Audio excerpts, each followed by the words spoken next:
Welcome back to something completely different. I was checking, I was curious because I was thinking to myself, I haven't played a game without controller in a long time, like a mouse and keyboard game. And I looked back to see the last time I played a game on mouse and keyboard. It was January, I think. I'm doing pretty good, Probsby. How you doing? Good to see you. I'm excited to play something on mouse and keyboard today. Figure out I forgot how to use it. I mean, that's not true. It's not like I haven't used it in between. It's just kind of funny because I didn't even have a controller I could use on my PC for a while. By for a while, I mean until about a year and a half ago, I never even had a controller I could use on PC. So I played everything mouse and keyboard.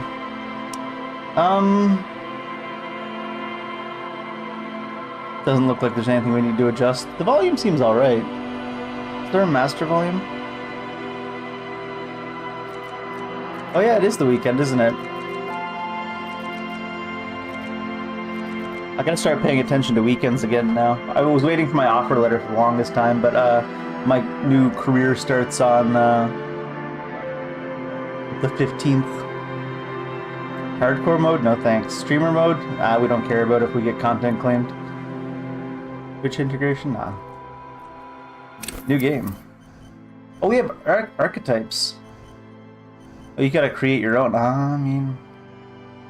I don't know if I know enough about the game to go in and say, create my own. I'm not looking for super meta anyways. Inland Empire. So we have the Thinker, extremely intelligent, very bad with people, knows interesting facts, comes up with original ideas. Sensitive, very psychological. A magnetic personality, but unstable. Might begin to lose his mind. Might begin to lose his mind.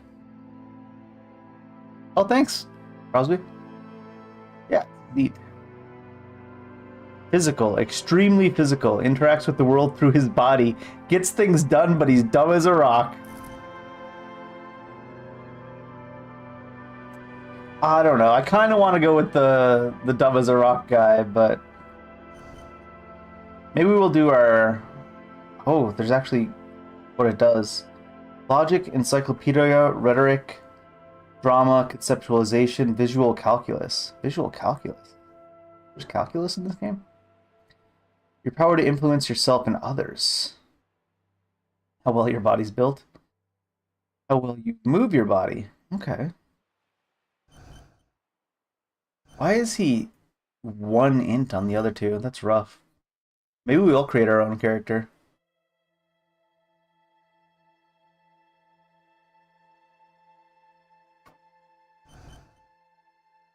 I just don't want to go in with like... you know what? Whatever. We'll do Thinker. I'm not going to overthink it, and I'm going to choose the Thinker so I can overthink it in-game.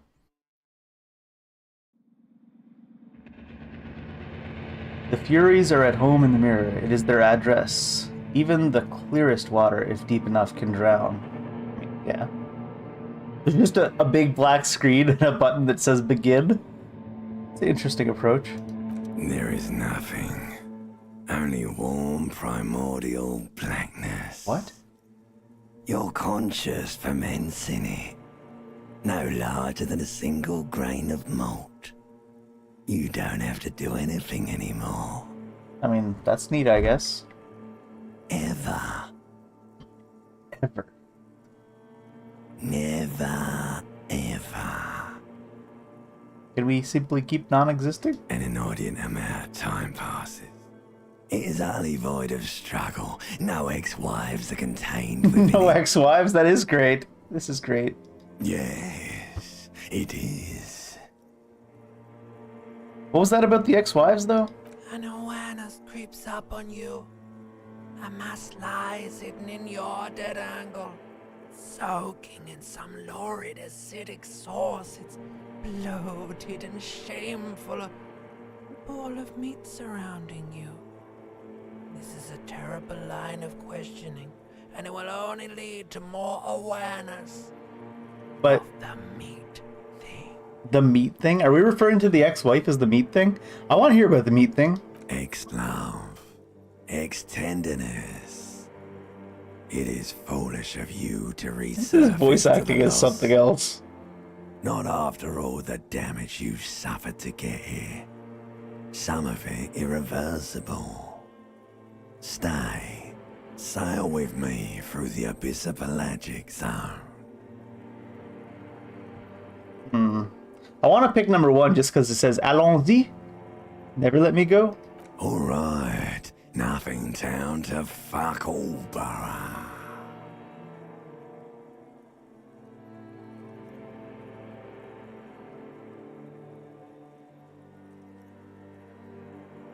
A return trip to the silence, please. Do you want me to upgrade that to a one-way trip, sir?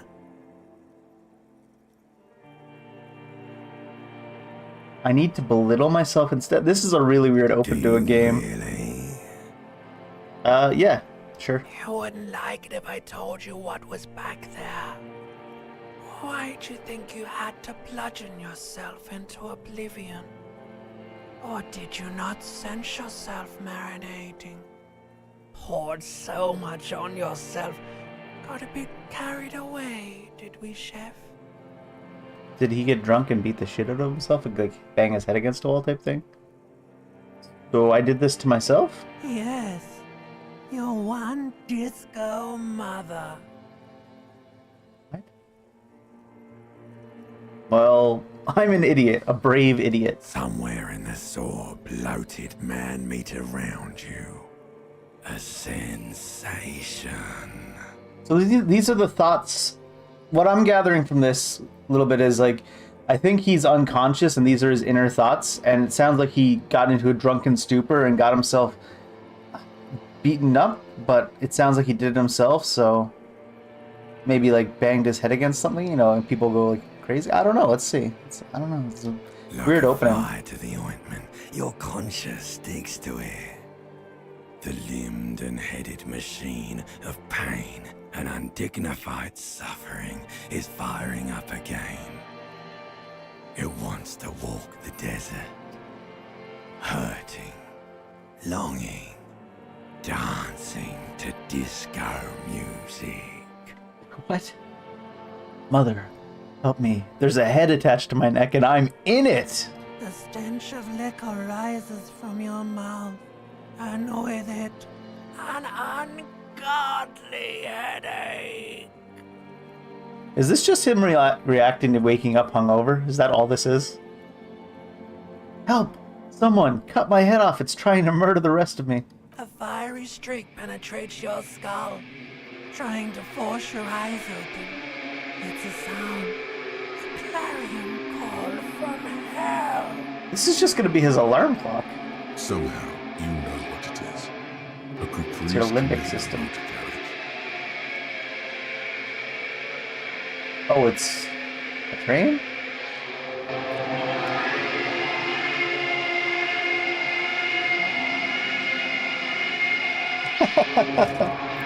Yeah, so he is just hungover.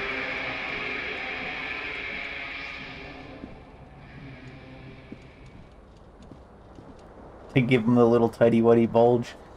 Alright, so this is us, apparently. Health, morale. What are these? What the hell is this? Oh, character sheet. These are all of our abilities? My god. Actually, intellect and motorics seems like an interesting approach. Encyclopedia.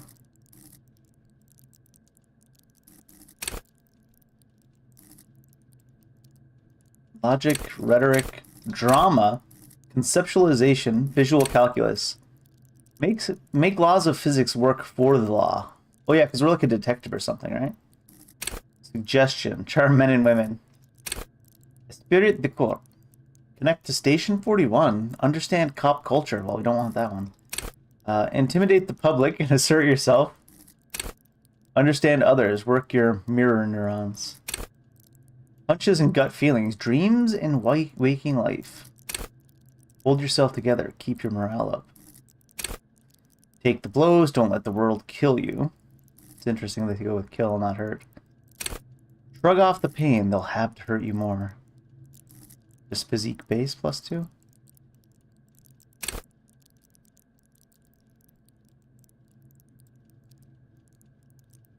It looks like the only thing it gives you is physics base +2. These seem to all give more or less just stats, huh? Despite their crazy explanations.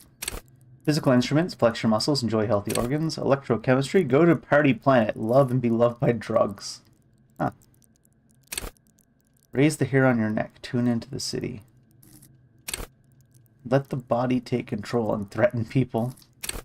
Straighten your back, keep your poker face. Composure. Interfacing. Master machines, pick locks and pockets. Oh, nice. Savoir faire. Sneak under their noses, stun with immense panache. Looks like stealth type stuff. Reaction speed. The quickest to react, an untouchable man. Perception. See, hear, and smell everything. Let no detail go unnoticed. Hand-eye coordination. Ready, aim, fire. Alright. That's enough of looking at those stats for now. Seems like there's a lot going on. Day 1 at 8:06 a.m. Let's drink some more liquor. This magnum-sized bottle of Commodore Red is empty. Commodore Red sounds like a wine? Almost? Thought he'd be drinking hard liquor, but I'm not that familiar. Hold tab to highlight. Okay, so it's got that old mechanic. Not complaining, I like that mechanic. Empty, I should have read that. Looks like someone tore out the tape while the song was playing. This reel-to-reel tape player is still on, rolling empty. Is that a hat? Oh, shoes. A green shoe, left foot. Hit him green, left foot shoe. Suppose we should put on some pants.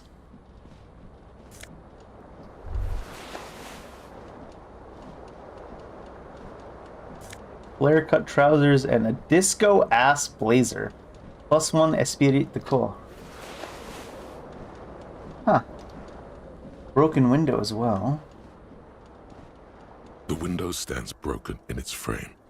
Cold wind blows in. That's the damage. We're rolling rolls? The shards face outward. Whatever broke this window came from the inside. Did I break it with my own hands? A fine web of scarring covers the back of your right hand, but none of it is recent. Well, what did this then? More likely a projectile than a held object. There are no fragments on the floor from pulling a tool back in after impact. What am I doing? Oh, let's assess the size of the impact. It is too See how these large mechanics for a work. bullet, yet too small for a piece of furniture. You're looking for something heavy and larger than your fist. So a liquor bottle or a softball type thing. The single green shoe you found fits the hole almost as well as your foot. It would have also been heavy enough if thrown with force. Got some heavy shoes. Congratulations. You smashed the window with your own shoe. Now you only have one. If you're lucky, you could still find the other one on the balcony outside. The door to it should be outside your room. What is this edgy ass approach? I don't need that shoe. I don't need anyone. Okay, guy, calm down. I should go and get that shoe. Maybe it wasn't me? You mean someone else took your shoe off and smashed the window with it? I mean, it's possible, right? This person also forced the drinks on you. Okay. I should go get that shoe. Cold wind gushes in. Your toes curl up from the cold. We got experience points for that. What's all this? So this is our inventory now. Savoir faire -1? What's that from? Flare cut trousers.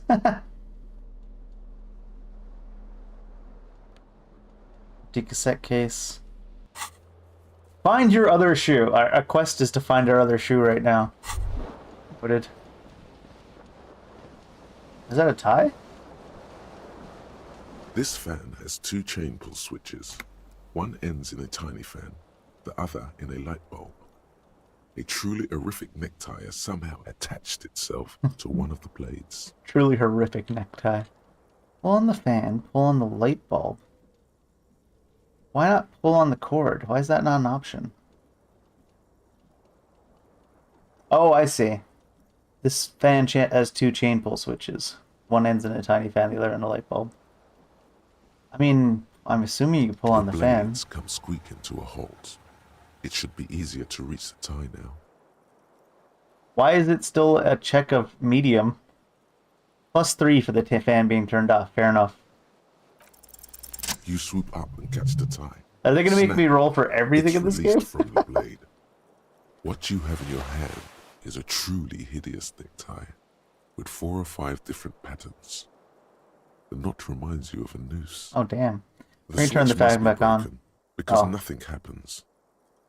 The air in the room is starting to feel like vaporized urine. Oh, that's unfortunate. +1 to Inland Empire. These things you pick up. Certainly something. What's this, a shirt? White satin shirt. +1 to conceptualization. -1 to suggestion. You see bottles in the bathtub. Wine, beer, and sweet liqueurs. A mirror hangs above a bent and broken sink. In a fierce discharge of masculine energy, someone has ripped half the faucet off. A fierce discharge of masculine energy. Yeah, I think they make videos on that on some sites. Was this not the same Elo that founds empires and lays waste to cities? Virile, uncaring towards the little things? Probably not, no. What is... So it's actually... Oh, I see. Hot water sprays from the faucet's base, and steam covers the mirror. You cannot see yourself, just a vague impression of a man. Suddenly, you realize you have no memory of the face that awaits you there, underneath the soft vapor. Really? Really, all recollection of the person you are, the people in your life, and even the world you're in has drowned in a sea of blood alcohol. Blood alcohol. This was no mere night of drinking. It was a deluge of world-ending proportions. We'll wipe the mirror. Let's see. As you slowly reach your hand towards the surface of the mirror. Abort. You clearly have not thought this through. You won't like what you see there, and you will never unbecome it.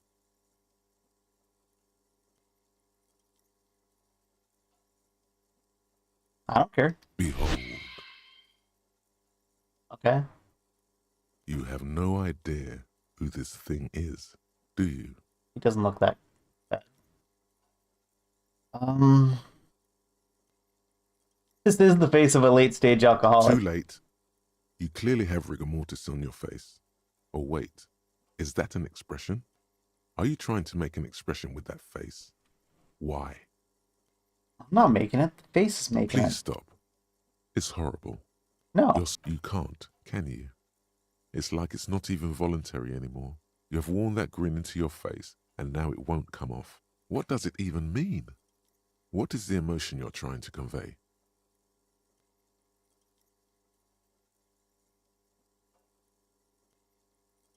I'm insinuating that I'm vaguely sympathetic.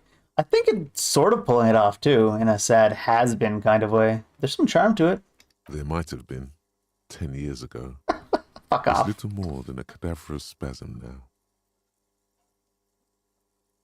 Electrochemistry encyclopedia. Dig deep into your mind to look at the source of the expression. That's interesting. We got to roll above half, though, huh? It belongs in the Ooh. new, the third decade of the current century. Enough time had passed from the failure of the revolution that, for a fleeting moment, free market economy seemed like the ultimate, uncontested way of life for our species. Okay. Things were good. It was smooth sailing.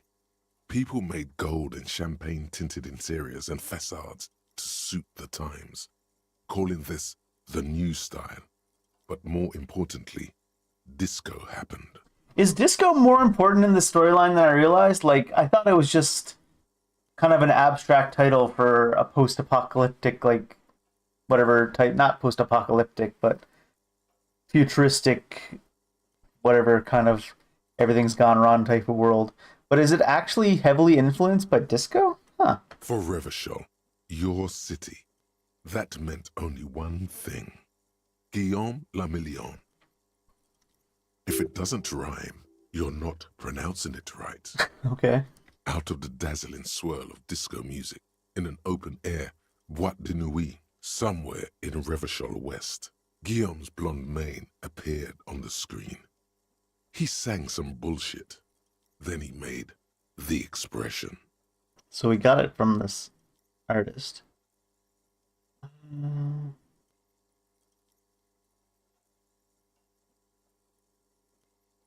So I adopted it? Why?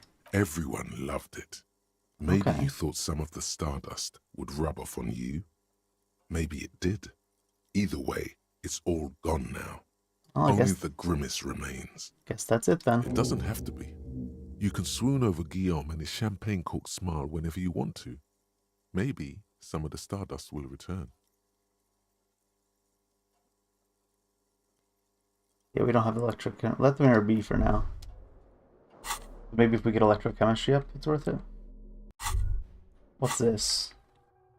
Oh, what the hell? Thought cabinet. Internalize? Internalize? Temporary research bonus. -1 logic. Head into the clouds. Research time 4 hours 30 minutes. What?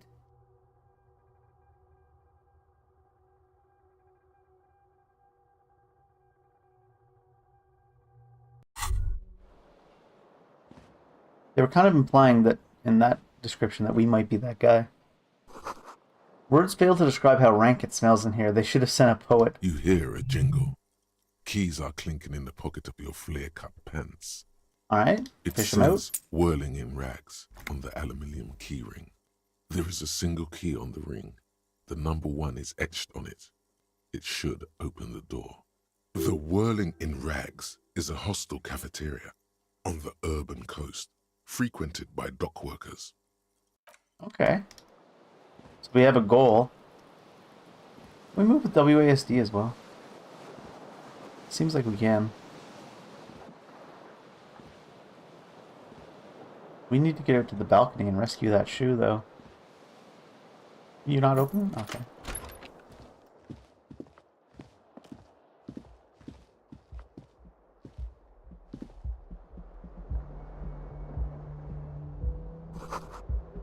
Yeah, I know there's something on the table, so I clicked on it. Take some change.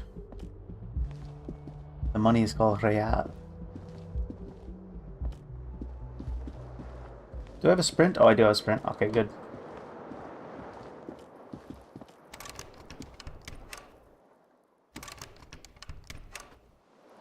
Is that because it's an adjoining room? This looks like a balcony.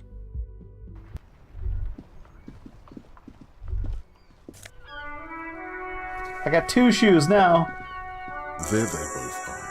2 identical shoes, Experience both busted. copiously green and indiscriminately snakeskin, reunited on your feet, like 2 baby crocodiles.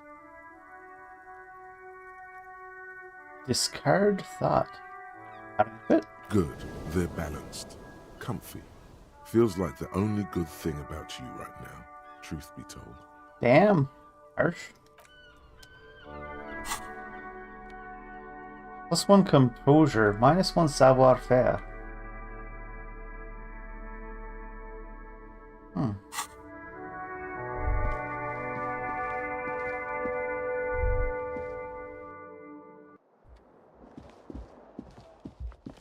Hello, officer. Hello. March. The year is something 51. Can we sneak into people's apartments? Doesn't even give me an option to like break it down or lockpick.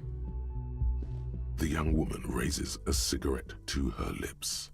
Her eyes are brown and her face is speckled with birthmarks. She can't be more than 28. A silver jumpsuit falls off her like scale armor, sparkling. This is the sparkle of too many nights out on the city. Officer? Am I military personnel? No, you're a police officer, dumbass. I don't think you no. can punch her. She seems perplexed by your question. Wait, I know. I'm a CEO, right? The young woman shakes her head slowly. She doesn't like our humor. Officer, could be an artistic statement, a claim to official renown.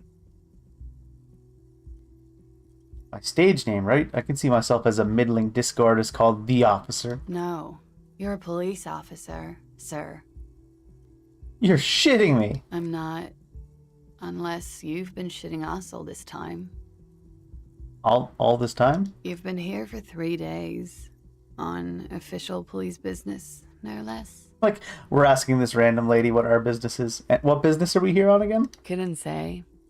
In truth, so far, mostly drinking. Important business. You have no doubt about the drinking. But do you strike yourself as a tight-lipped drunk? She must have heard something.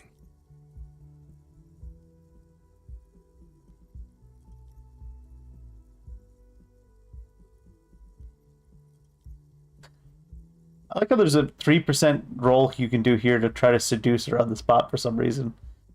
Who in the right mind would let me be an officer of the law? Don't be so harsh on yourself. They let almost anyone be a police officer. True.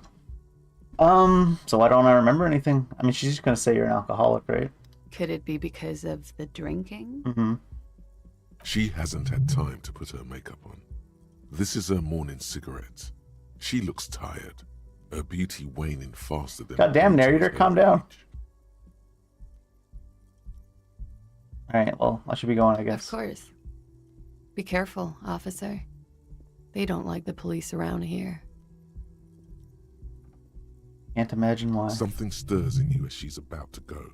Call it an instinct, a need. The need to ask questions. It's like you said the words 1,000,000 times before. She looks back at you, a light glinting off her eyes. What if I don't want to ask questions? Guess we'll play along. Before you go, I have some questions for you. Yes.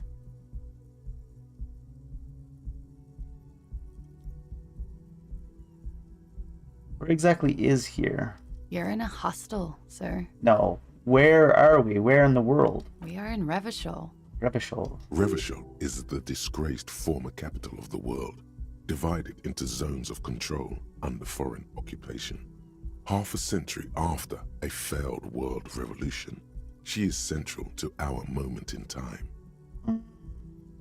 Should that mean something to me? You sure look like you're from Revachol. Revachol parties. Her accent suggests she is not from around here. She's not even from She's around from here. Oranje, another part of the world. Oranje. You mean orange? Is it blank 51 now? It's 51.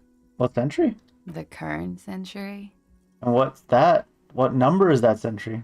Centuries don't have numbers. They have names. And this is the current one. How many centuries have there been then? Civilization has existed for 8,000 years, sir. What's so funny? You're right. There is nothing funny about civilization. Oh, she's quite the nihilist.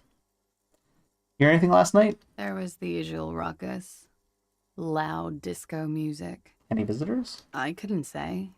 It's impossible to hear people speaking from over here. Loud disco music? Oh, yes. Various artists. Ostentatious orchestration prime among them.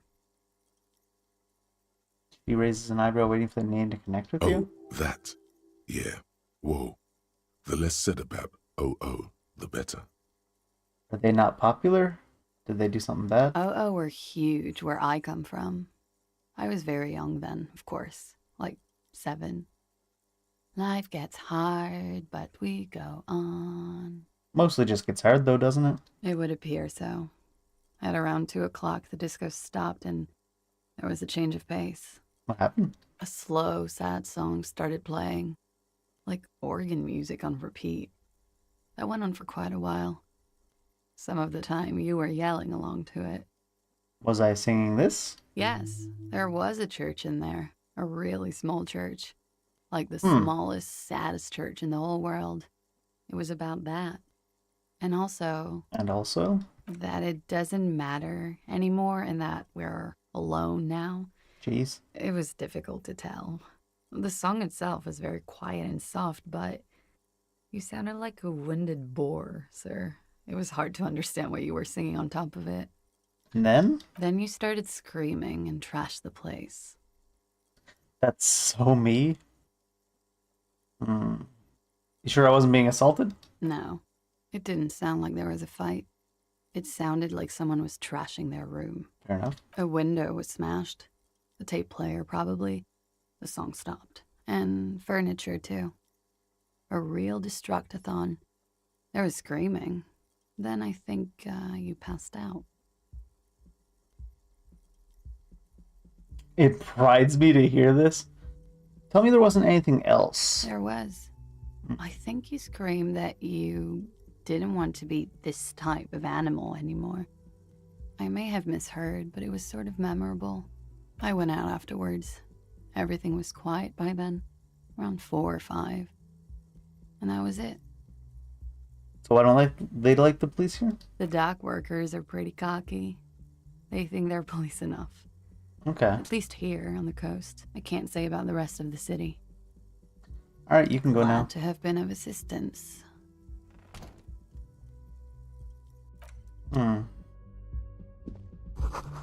Looks like she left a nice long stub in the ashtray. It's still smoking. Okay. Can you knock on their door? I got more questions. The door is closed. Nah, we'll leave it.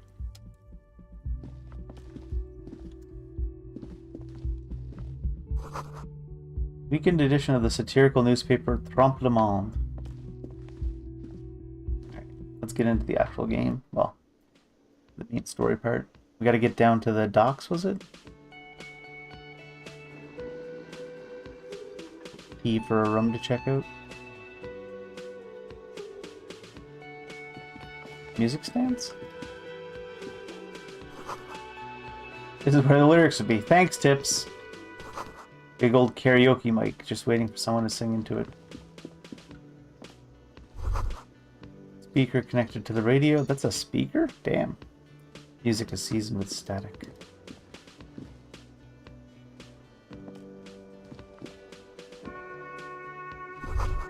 Menu has been wiped clean. Only the word Monday is written on it. What's for food today? Monday. Water cooler, large bubbles rising to the surface. Oh, what's this? Nosifed. Healing item. A man in his late 20s stands behind the counter, inspecting a stuffed seabird. As you approach, he gives you a sideways glance, then looks down again. Everything is cool between you and this guy. He's a big fan. Make some small talk. Failure. Just stare at the bird. A competent work of taxidermy. The white and brown seabird lies among piles of coasters and drying mugs. It's a weird One of place his to wings place it, isn't broken. The man is trying to mend it. Oh, he's actively working on it. Looks Okay. like the bird was ripped off the shield that was used to mount it, most likely on a wall. This is the Great Skua. The seabird is the symbol for the discovery of the Insulindian Isola, the part of the world you are in right now.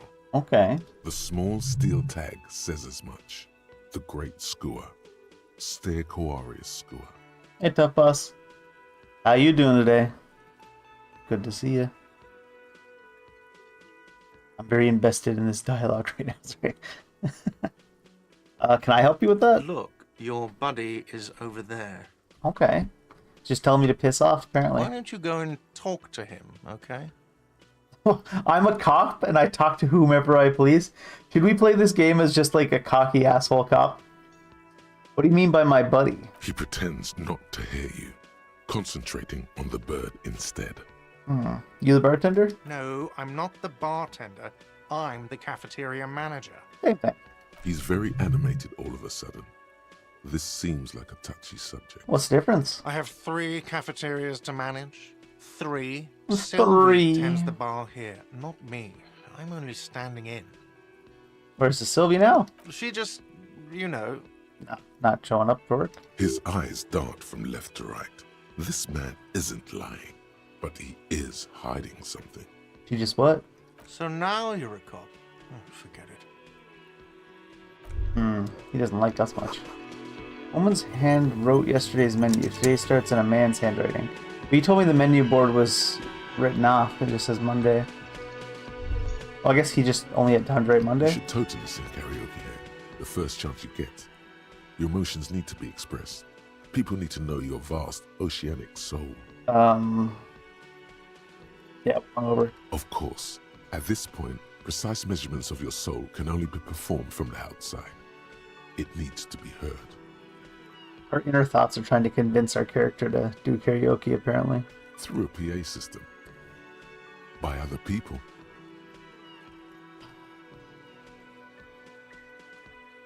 What should I sing then? You should sing the sad small church song from that tape you found. Thought it was obvious. I was thinking I might sing something happy, like from those OO folks. No, don't sing the happy song. It's stupid. Sing the sad song. It's profound. It's profound because it's sad. You would need another copy of the tape first, though. The one upstairs is destroyed. Find a sufficiently tragic tape, then play it on the boombox to memorize the lyrics. Then ask the cafeteria manager to perform. Preferably in the evening. More people at the bar then. What? I'm gonna go back into the kitchen, even though I probably shouldn't. Door is bolted. Kitchen reserved for personnel until 1. Inside you catch a glimpse of union paraphernalia. Strike poster, etc., etc. Mess hall reserved for union members. Doors open at 4. Was this a pinball machine? This royal pinball machine is unplugged. Hello, sweetie. Hi. The cryptozoologist's wife, You Lena. shouldn't keep your colleague waiting. This guy. In a minute. There's still things to interact with first. Maybe there isn't. It doesn't seem to let me go back here.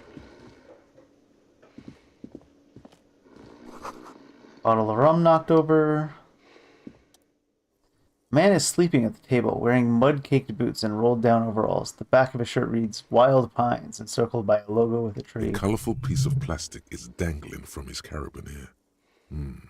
Makes your fingers itch. Steal his room key? On the counter, rolled out of his open hand, you see a blister pack of headache medicine. It's a dock worker's ID, doubling Ooh. as a shift card and a job permit. A young, able-bodied man stares back at you from the photo. Santiago S. John. Sorry, John, we're gonna have to steal this ID. Your fingers find their way into the shackle, flicking open its spring-loaded gate. The metal loop holds the plastic ID and a leather-bound pocketbook. And the man? The man emits a loud snore. Is he about to wake up? Doesn't look like it, but you never know. Look Better through be the pocketbook quick. and take what's inside. Steal the document is all we want to do. You slip the plastic ID card out of the loop and pocket it. The man continues to snore. Just for the record, you look nothing like the man on the document. There's no skill check here. Swipe through the pocketbook and take what's inside. That's just stealing his money, right? I mean, we are a cop. It sounds like something we would do. You find a black paper note with a woman's profile on it. Seems like this woman lived centuries ago.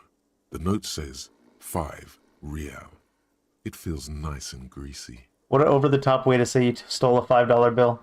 The sleeping dock worker has little to say about your actions. He remains silent. We're gonna leave his privacy alone and leave the pills behind.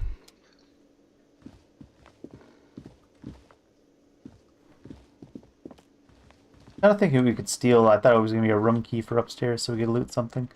Alright, this is the guy waiting for us, I guess. 1 second. The theme on that pinball machine is a standard royalist theme, used on everything from pinball cabinets Royalist. to full-flavor cigarettes. And it's hallmarks? Clinging to a picture book version of the past century, waiting for the king to come back and cast out all the profiteers and homosexuals. What? Basically, imagine a yellow plastic crown with a liquor brand emblazoned on it. I'd rather know more about the world of today. The contemporary period stands still. The fated carousel of progress that doomed the royalists is itself winding down. Our time is decelerating. Into what? No one knows. Okay. Sure. A bespectacled man in an orange bomber jacket is tapping his foot on the floor. Looks like he's waiting for someone. You. Kim Kitsuragi. As you approach, he narrows his eyes and extends his hand in greeting. On the sleeve of his bomber jacket, as well as on its back, are the same enigmatic white rectangles as on your blazer. Sure, we'll shake his hand. Why not? Hello. I'm Kim Kitsuragi, Lieutenant, Precinct 57. You must be from the 41st. You realize he's waiting for your name. -1 partial to the officer.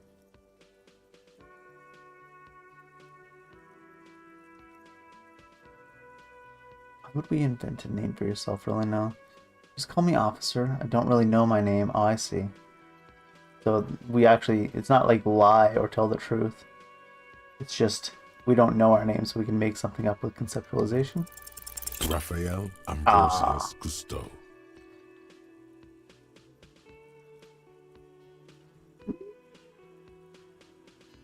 A bit too ostentatious.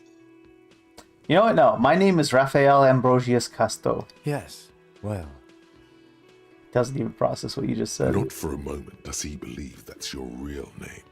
He casts it aside as an intradepartmental joke or a peculiarity he doesn't understand. Fair. it looks like we had a little scheduling error on Sunday. Saturday too, actually. Have you had time to talk to the manager here? A little bit. What he means is, he has been trying to meet up with you for 2 days, but you have been otherwise occupied. Just talk to him. If you don't mind, we should talk to him again. Ask him for a rundown of the area. Now that I'm here as well. I understand the scene is out back, right? If you say so. It also wouldn't hurt to assure him the police are finally here. In full force, I mean. Have you mapped out the initial interviews? I have, yes. Good. But even if you haven't, we'll have time for that after we take a look at the coroner's case. Have you removed the dead body from the tree? Completely. Completely. Does that mean you took the body down from the tree? Completely. Completely. Does that mean you took the body down from the tree? No. So, the body is still in the tree, Not gonna just let me lie about it, apparently. where it has been hanging for 7 days straight. We should go there as soon as we are done talking to the owner. What if I told you I'm not really a police officer? We all feel that way sometimes. Okay, bud. There is no such thing as a police officer, I'm afraid. What remains is that there is a dead body in the tree. Someone has to figure out who put it there. Getting all If we existential don't- about it, huh? Then, soon after, dead bodies would be dangling from all the trees.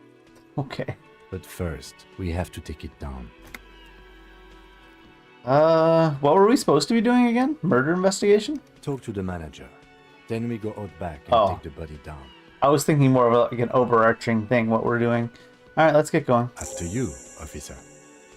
Interview the cafeteria manager, inspect the victim's If body. you're about to embark on an investigation, shouldn't you have a badge? Wait, shouldn't I have a badge or something? You mean you don't have a badge?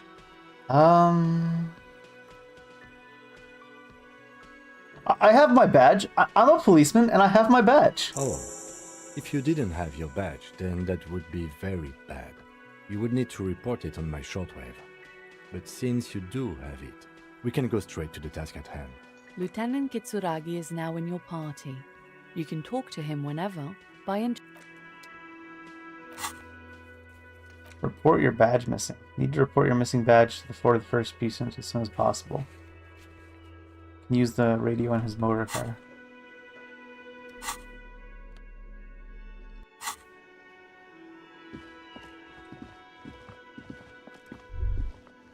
Why am I only sometimes able to patch? Soft purr of an electric juicer comes from the kitchen. Was it a toggle? Or is it the default now? Now I have to hold shift to walk, whereas before I had to hold shift to run. I'm back! The man with the unimpressive beard The notices unimpressive you beard. approaching. Rough. He drops the ledger he was holding and turns to the lieutenant. Yeah, he's gonna ignore us. We're just drunk. Mr. Gart, right? You run this place. Yes. Yes! This guy gives me Cerberus Snape vibes. I am Kim Kitsuragi from Precinct 57. This is an inter-district investigation, so joining me from Precinct 41. I'm currently in between names, actually. Fantastic.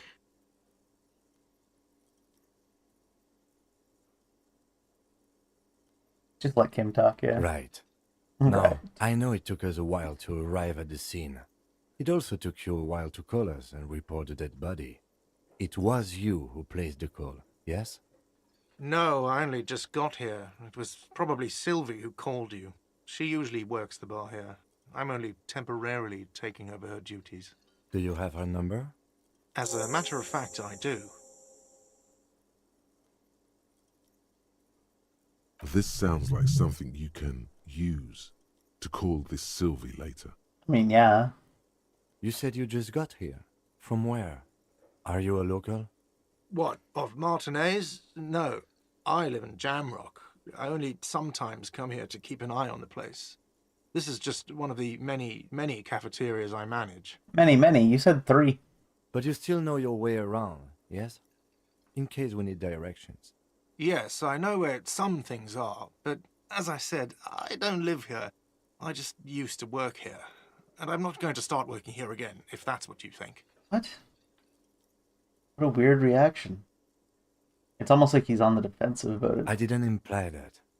Detective, He probably means this is where you step in and ask your questions. No, I'm good. Right then. Questions. I got His this. face expresses profound doubt in your having this. I feel the same way. Don't worry. Ask him about the body's location before asking if he killed him. People give up information in the more innocuous questions, which you can later use in the more sinister ones, not So- vice versa. So where exactly is the body? Behind this building, there's a courtyard. They hoisted him up on a tree there. And how do we get there then? That's easy. See that door there? First you exit through that. Then to your right, you should see a big hole in the fence. What? A really big one. You can get to the courtyard through there. No need for the keys. The hole is big enough for the Franco-Nigerian cavalry to fit through.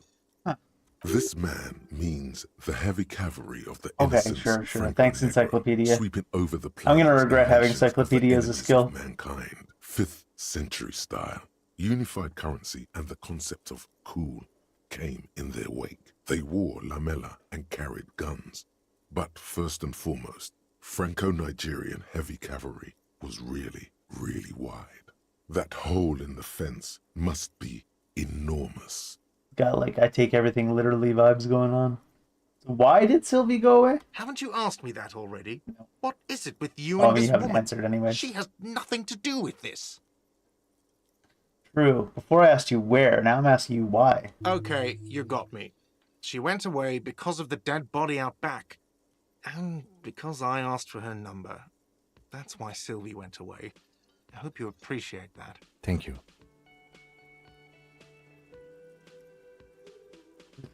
He opens his little notebook at the cover. The number is safely tucked away in a small pocket. Didn't go well? I asked an employee out. She didn't Uh-oh. want to come, but felt obliged to.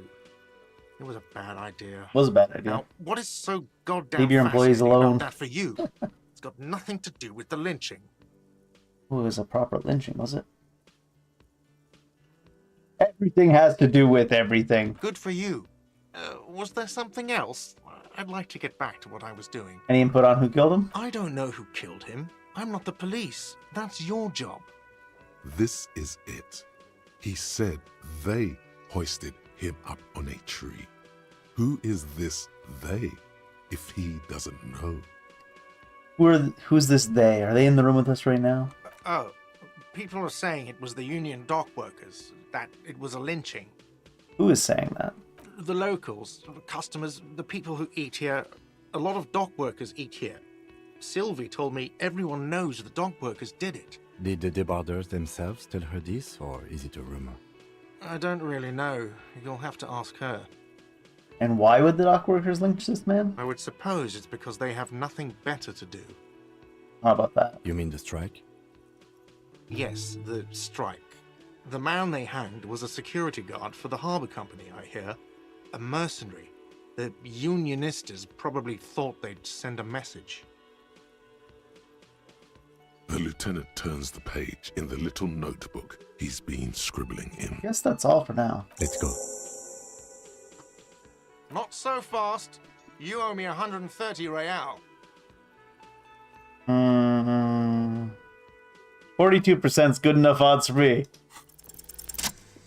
Just doing a runner. Did we win? As you blow this joint, behind you, a whiny voice shouts. Real mature, man. Real mature. Easy.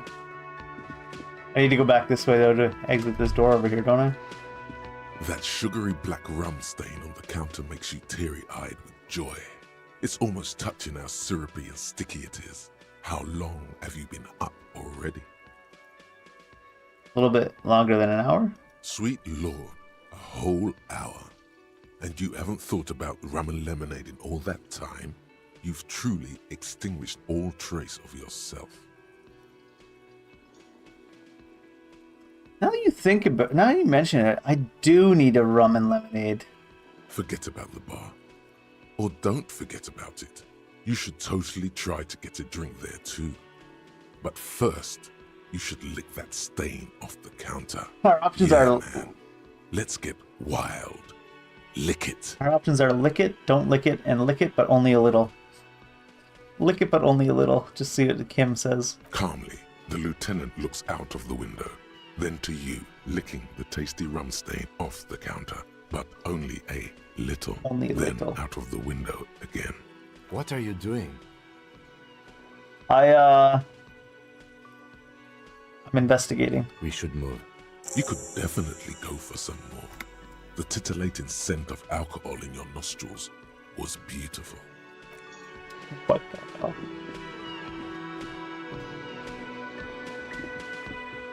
I just ran away from paying my bill here, and now I'm here trying to get liquor. Real mature, man. What exactly were you trying to accomplish? You do understand you still owe me money, right? Damn, your feet thought we got away.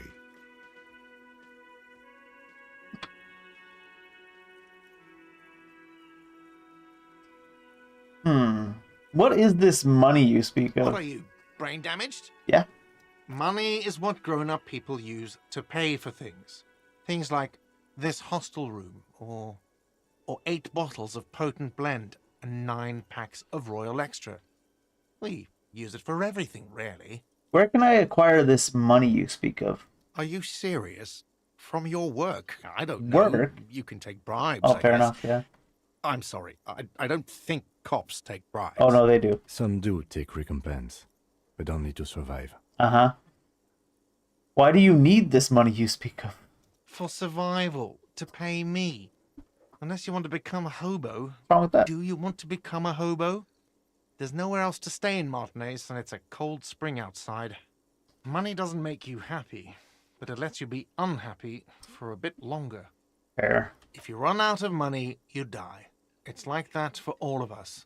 Not Me showing him the too. points he's gonna take That's them. There's a shuffle of nylon as Lieutenant Kitsuragi looks for something in the pockets of his orange bomber. Interesting. Don't I get an A for effort? You know what? The stupid drinks you've had are on the house. Nice. You know why? Because I know you can't pay for them. Not because you ran away. Now, I still have to Success. charge you for 3 nights and the broken window. That's 100 square. Thank you for your cooperation. Don't thank me yet. You still owe me 100 real. If you don't have it by tonight, I can't let you up there. Now, what the hell did you want? I assume you wanted something to come back here. A drink. Do I have a shaker in my hand? Is this a shaker? It's not a shaker. It's nothing. He's holding nothing. It is but an imitation. Am I wearing a little bow tie? Am I wearing a bow tie and doing this? Am I smiling? Do you see me smiling and shaking my little shaker? No. Do you know why? Because you're not a bartender? That's right. I'm the cafeteria manager. I'm glad we cleared that. Was there anything else? Play it calm. This man needs to understand you need a drink to help the community deal with police stuff.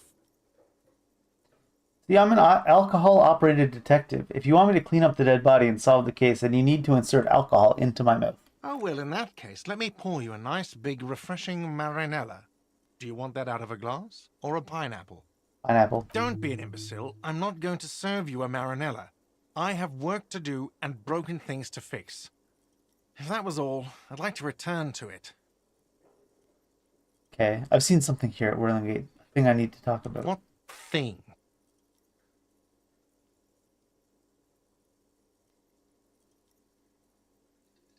A sign that said the mess hall is reserved for the Union? Yes, not the whole damn Union, thank God.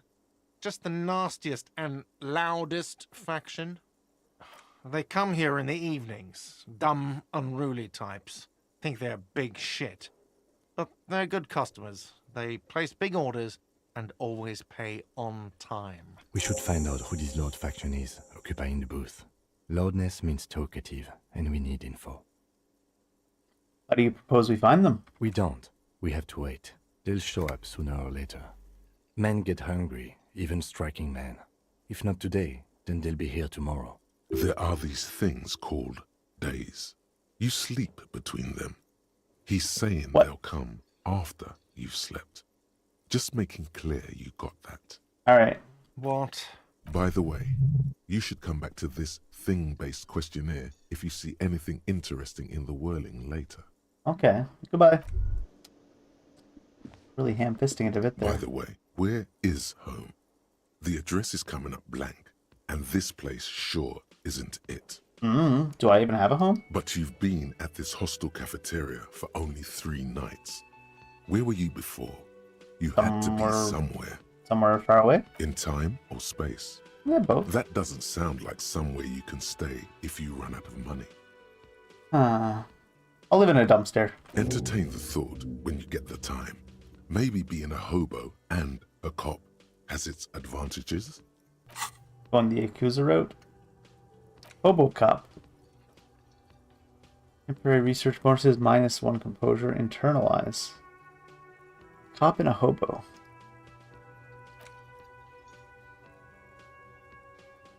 Huh. Never pay rent again. Never again hear you're drunk. Why'd you even come here, Harry? Go home. You're embarrassing yourself. Downsides. Are there any? I mean, seriously, give me one. Interesting. We become a hobo cop if we want. Apparently. Can't leave through this door?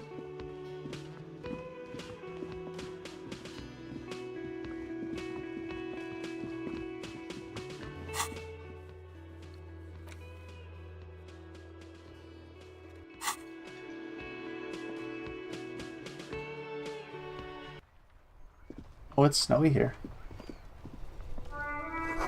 Heap of snow melts in the wheelbarrow. The RCM in Martinez. What can I help you with? You sound surprised. We don't see a lot of police around here, that's all. Well, can I ask you some questions, though? Of course. What can I help you with? Directions. Of course. Where to?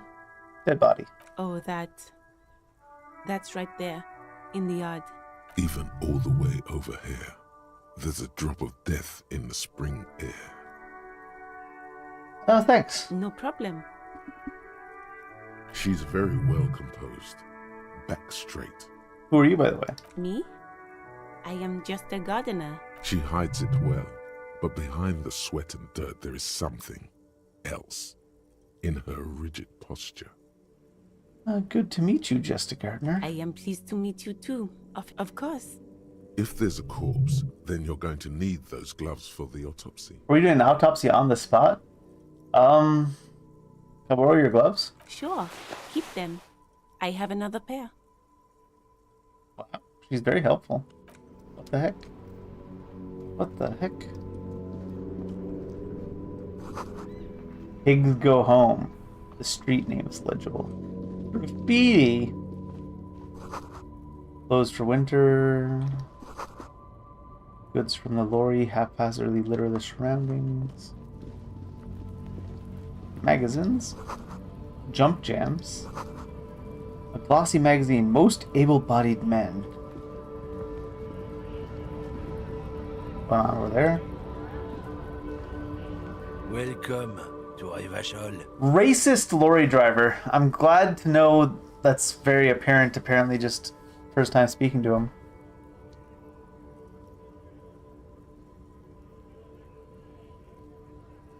Hey, I know Revachol, that's where we are. Don't you welcome to Revachol me. My grandfather came here from a 3,000-year-old racist isolationist culture, while your ancestors came to this island a mere 300 years ago. Every school of thought and government has failed in the city, but I love it nonetheless. It belongs to me as much as it belongs to you. You tell him. It's men like you who keep Revachol divided, making it that much harder for everyone to climb out of this post-war limbo. What he means is, fixation on the Revacholian nation makes it harder for Revachol to actually attain self-determination.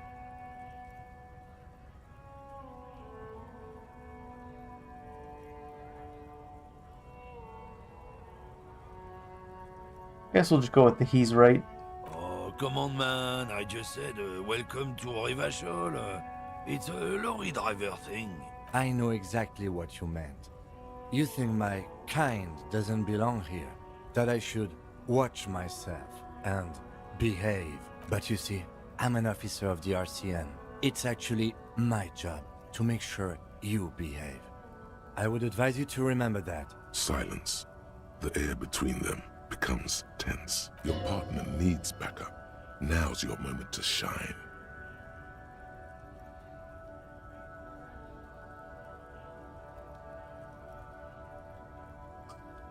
Let's go with this approach. I don't know how this will work. Well, I think we all learned something here. I haven't learned anything I didn't know before. The lieutenant exhales and resumes his regular calmness. Seems to have calmed them down at least. Kind of hoping it would make them explode. Now that's settled, we have a couple of questions. Whatever you say, officers. He smells of heavy motor oils, and his breath of high tar content cigarettes, probably Astra Whites. What was that argument all about? It's about biological determinism, natural law, the sorting of the Wow. races. This guy's something. Not the most popular topic nowadays, with the coalition in charge and all. You might want to change the topic. That is, bury your head under the sand like common sheep. Oh, so you're just racist. I got it. I'm not just racist. Look, I've I'm read... not racist. I've read I'm just racist. I've read the theory. has all been proved, even if some people don't want to accept it. Uh-huh. People who've studied these things say that you and me are superior by design. So, naturally, we Occidentals should be in charge. Obviously, you can see the merits in that. Oh yeah, bud, you're a real prime example of superior design. Open your eyes. Haven't you noticed something different lately? An unfortunate downturn, maybe? Huh? When members of the superior race cease to believe in their innate superiority, they stop competing for resources. And This concerns you, policeman, so you better be vigilant. The damn kips are showing up good lately. Same with the mosquitoes. And the other intruder species too. They're on the precipice of cultural victory. Cultural victory? What is this then? what's this cultural victory you're speaking of? It's what the kips of Boogie Street are going for, right under our noses. And the others too, on the radio. Heard any chansons lately? Heard any motetos or leader? No. Dominating culture is how they plan to win. It's true. Also, you need to realize the dangers of mixing my races. God. Who knows what might happen if people don't stay in their birthplace? You might end up with a new sub-race, with unknown characteristics, leading to extra competition. That's why One of the options is, yeah, I think I can get down with racism. Yeah, why don't you go fuck yourself? Don't push your luck, runt. Oh. That apparently ends the Looking conversation. for something, runt? Come to tell me to fuck off again? Yeah. What are you hauling? Oh, not much anymore. I'm here to pick up some cargo, but the dock workers are on strike, so it's a sit and wait on your ass situation. How long has that been going on? The strike? Oh, they've been at it for a while. A month, 2 months maybe. But this here is just the last week or so. And what kind of cargo were you supposed to pick up? Apples. Apples. Apples is exactly the kind of thing you'd say if you had something to hide. Apples? Yeah, apples. I take it you had other... Oh, not much anymore. Apples. Apples is exactly the kind of thing you'd say if you had something to hide. Sounds like a cover story? Look, as detective. I come from a long line of lorrymen. We got ancient rights and privileges. Oh, I'm here to pick up a load of fucking apples, man. Just regular, Koiko-picked apples. Koiko may be another derogative. For a person from Grad, you think. Huh? This is weird. Do they grow apples in Grad? Yep, it's one of their main exports. They grow them down South Yekokata. A beautiful place. Got great scenic vista. In fact, Yekokata is a desolate wasteland whose name literally translates to Zone of Ecological Catastrophe. Weird It conversation. features no scenic vistas and supports virtually no plant or animal life. It's not in the south and they don't grow apples there. Yeah? Says who? It's literally the name. Then, The zone. I guess they grow apples somewhere else. You can never really tell with those koikos. They're everywhere, except their own homes. You keep saying that. What does it actually mean? He means the people living in Grad. Yeah, you know, Gradniks, Gradvolk, those degenerates from Grad. Oh, so an ethnic slur. Hey, if the name and description fit by the very grace of nature, who am I to say otherwise? Can I see the apples then? Did you miss the part where I said they aren't here yet? Besides, even if I did have some, I wouldn't go putting my nose in them, huh? Relax. You've got all you can get here. He probably doesn't even know what he's hauling, even if it is something unsavory. So he'd remain unaccountable. We should learn about the rights and privileges of Yeah, lorrymen. they're a big deal. My great-grandfather was a carter, had a royal license and everything. We've tried to hold on to our privileges. And that's a privilege? Sure fucking is. We have a guild and everything, huh? Very ancient. Very prestigious. So it's kind of like a union. Hell no. It's a guild. Invitation only. Unions work for the rich fucks. They're basically the same. Been trying to fuck us out of our heritage in the name of profit. But you can't replace experience. Trusting street thugs with their goods is going to fuck them right up the ass. Mark my words. Generations of practice ain't no laughing matter. Alright then. Alright. So the guild does not like the union. They having a fight up here? Ooh, money? 20 cents. For free? Oh, this is the strikers.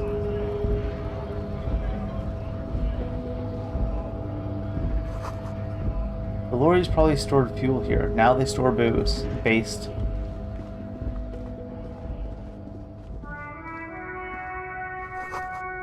Foreign car. It ain't even from around here.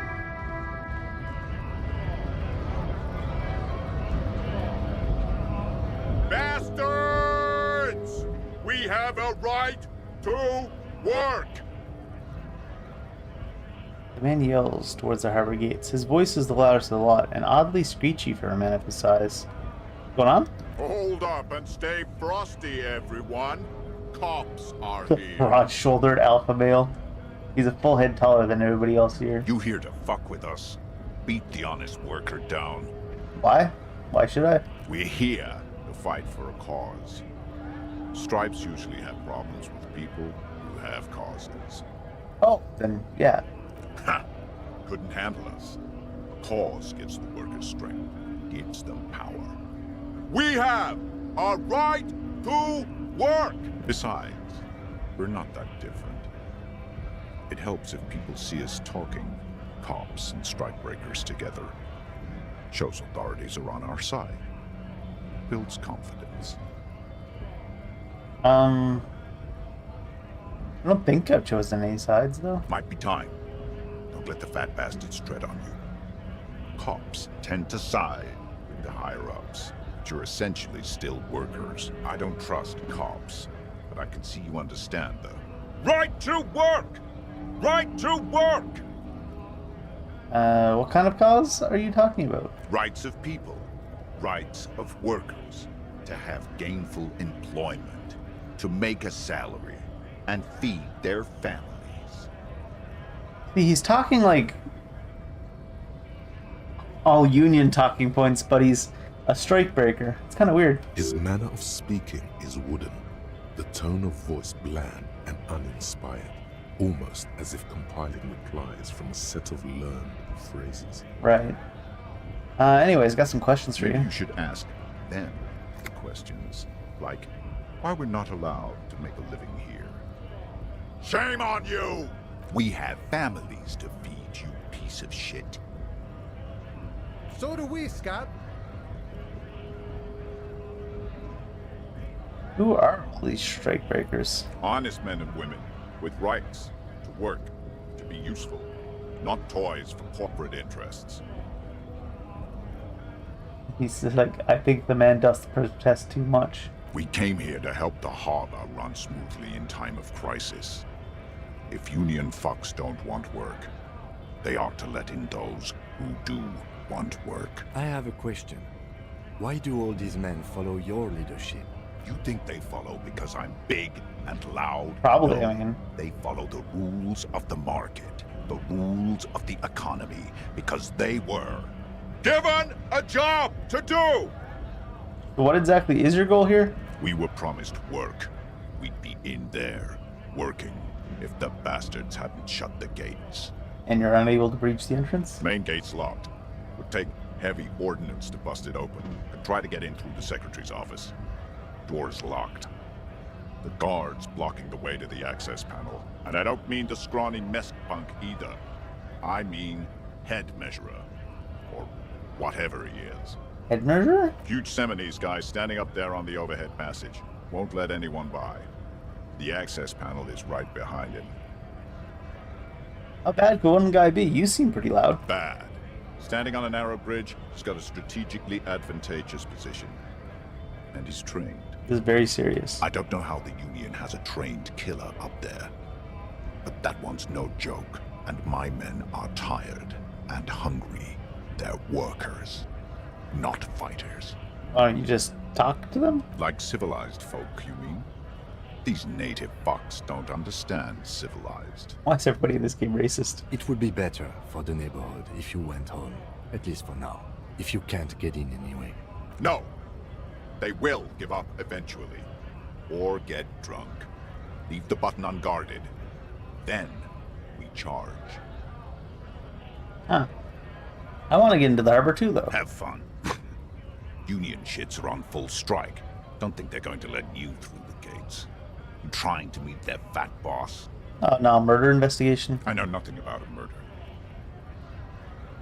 Absolutely nothing? Wouldn't put it past these harbor bugs. They'd do anything to stay alive. Snappy and terse. Right to work! It's shameful. Cops doing nothing. You should bring backup. Open up the gates for us. Blockading gainful employment for workers is a crime.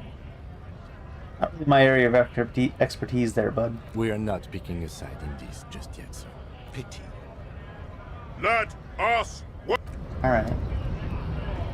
Weird situation. Scott? Asks a man with jolly eyes, tilting his head. You're hazy on the notion of a scab. Smells like politics, though. Maybe it's got something to do with the flask he reaches for from time to time. What's a scab? A kind of a worm. content with mere survival. They come, they want to do our job for shittier pay, screwing over both themselves and us. Everybody loses.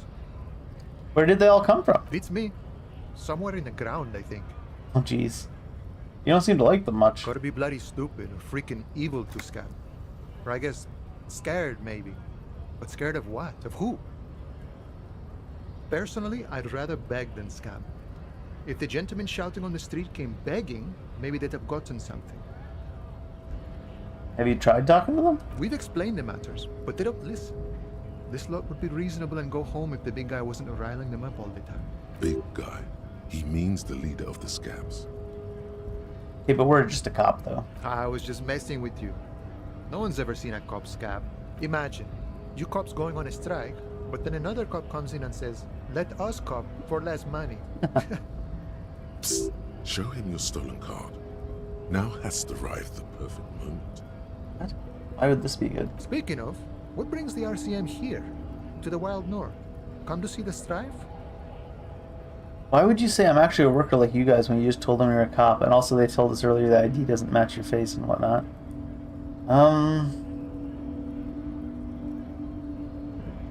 We are investigating a murder. Murder, huh? That sounds like a lot of hard work. You'd never see me investigating a murder.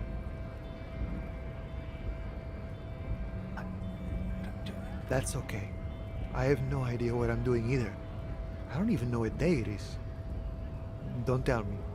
It's a better day that way. What? What's the strike about anyways? You know, serious business. I'm sure the big boss will be glad to tell you. You'll have to ask him first. You don't know, do you? He's a chatty guy.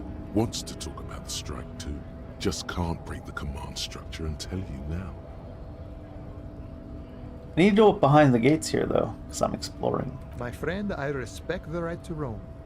The open range awaits. So that means you can let me through the gate? I don't operate in that capacity. I'm not a granter of passage. The passage grants itself. Okay, Hibby. If it's so simple, why did the scab leader warn you of the guards blocking the way? That simple? I just walk in? Aye. Walk right past Measurehead and go in. That's Measurehead? Yeah, the 2.5 meter tall Semini supremacist there. Walk right past him, then press the button to unlock the door, then go past him again, and you enter the arbor through the office. Está. Gotcha. So it's actually quite difficult. Don't worry, I'm sure it's not completely impossible. For example, you could best Measurehead in a physical confrontation. Probably not. Or you could convert to a Semini supremacist worldview. Oh god. Or, maybe it actually is completely impossible. Anyone tried to converting to his supremacist worldview? Jean-Luc himself would say the philosophy has proven overly heroic for the scabs to convert to. Got it. Sure.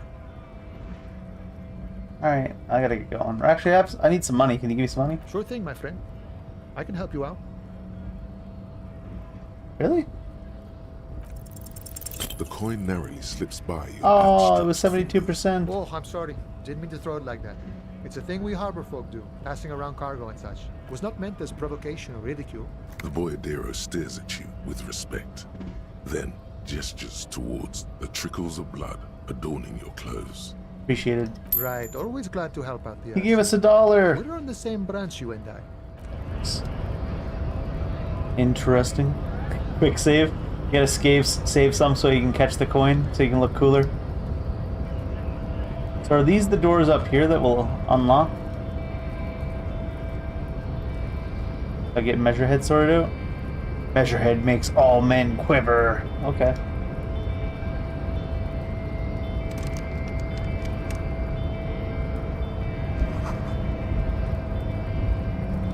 In case of a strike, press button behind guard. They've got the procedures all laid out, I guess.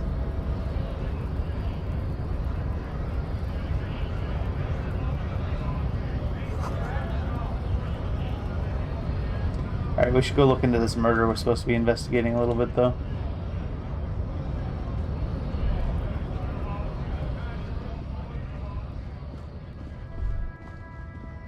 A star's Riker One of the finest Zhimsk-made motor carriages ever. An oldie, but a goldie. That's cool, but I have policeman things to do.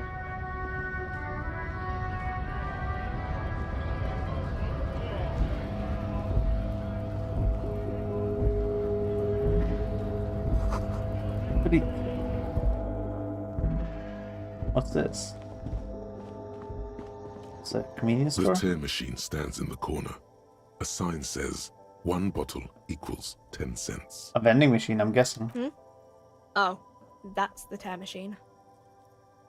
But what is it? It's a machine for tear. You know, you find tear outside, like Oh, bottles or recycling. whatever, and put it in the machine. Then it gives you money. How do I pick up tear for the tear machine? You need a bag, I guess. We used to have some, but we gave them all out, so feel free Unfortunate. to use it if you find a bag, though. I'm sure there are some out there. Out there. She sounds like she never leaves the building. Melancholy pop song.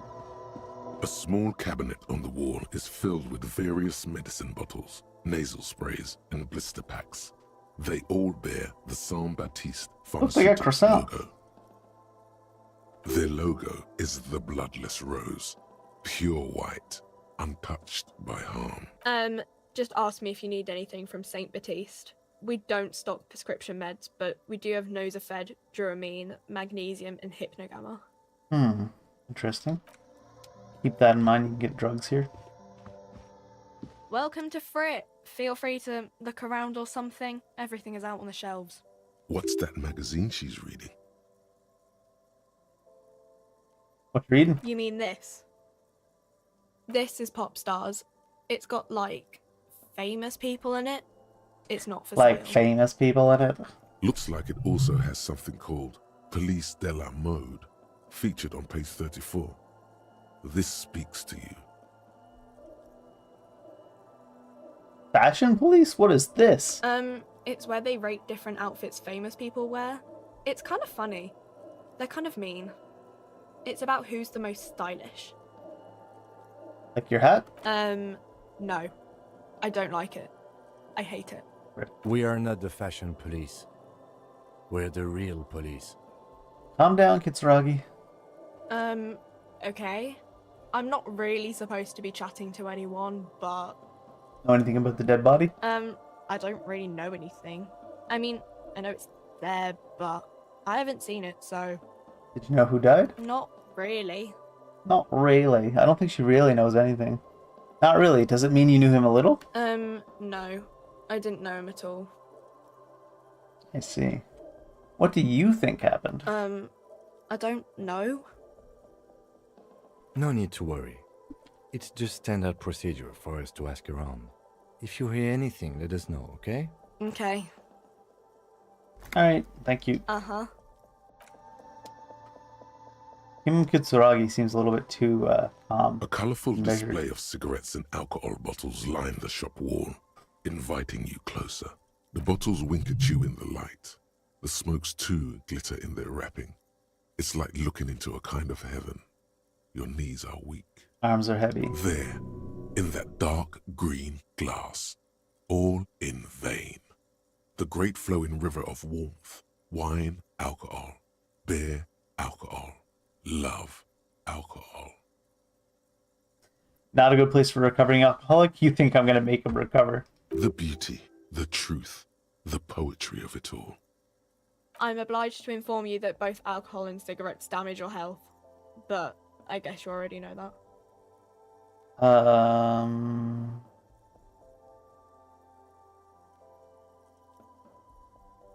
Minus morale.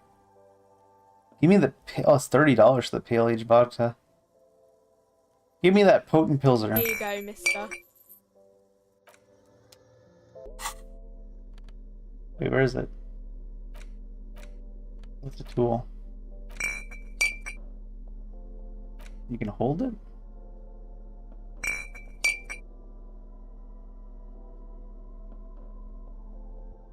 What? Alright. Uses left 3.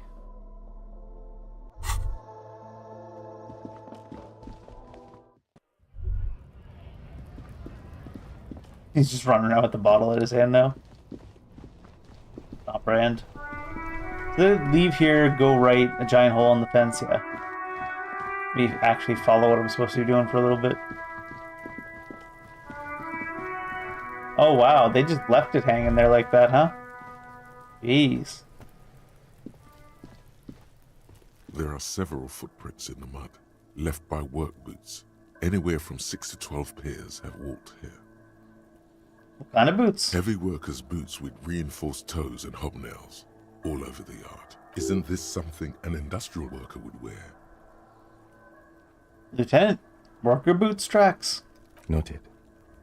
Noted.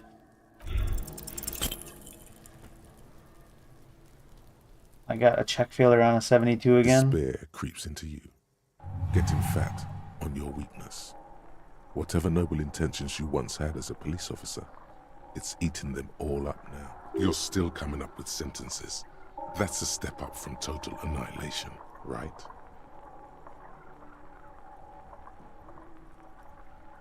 Wow, these are some very fucked up options. I'm done. No one even likes cops. Yes, it can be difficult to be on the receiving end of so much distrust and outright hatred. Nothing you can say would make you feel any better now.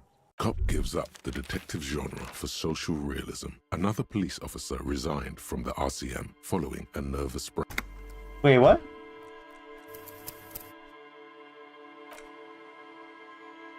We failed a skill check on 72% and then the game ended?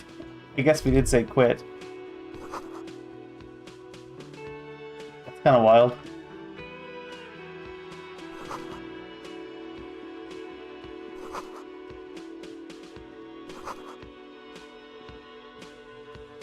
Guess I need to turn on like aggressive quick save or auto saving or something.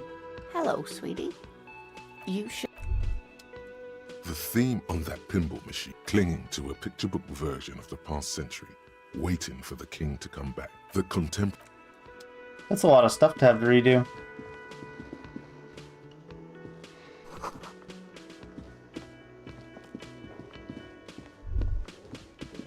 You should totally sing karaoke here. The first chance, of course, through it by other people.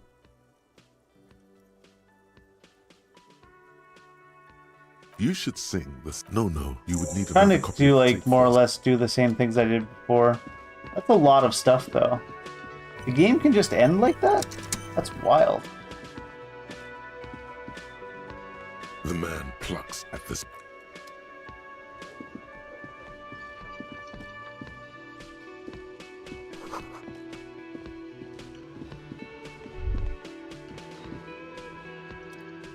A colorful piece of on the counter rolled out of his open hand.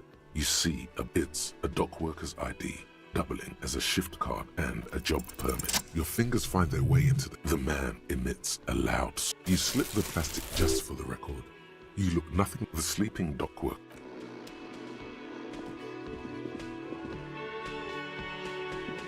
A bespeckled as you on the sleeve of his bomber jacket. Hello. Oh, it looks like... What he means is, he has been trying. If you don't mind, it also wouldn't hurt to assure him the police are finally here. In full force, I mean. Right. And the interviews? Good. Have you removed the dead body from the tree? Completely. So, the body, where it has been hanging for 7 days straight. Talk to the manager. Then we all feel that way, so. And then, But first, after you. if you're about to embark on an... You mean you don't have a badge? Oh. Lieutenant.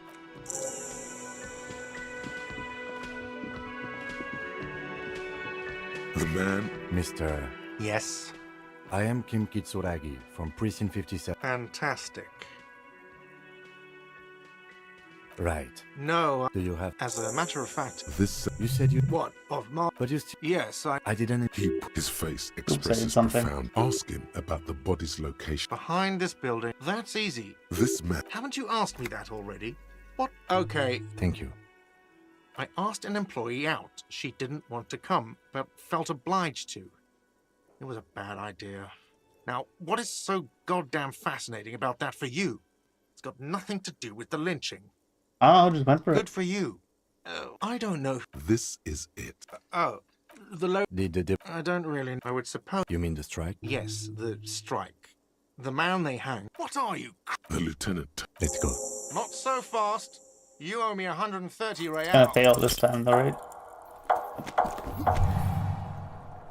One moment you're running like the wind, then you've suddenly turned around and are giving him the finger, furiously, with both hands. Why? The lady in the wheelchair is right behind me, isn't she? That's true. Yes. And it's worrying. But let's not fixate on it. Look at that stupid bartender instead. He has no idea what's going on. You and your fuck you fingers floating in the air. Barkeep's got his mouth agape like an idiot. You showed him. Why did I do this? Why did I have to use both my hands to flip him off? Why both? Watch out! God damn.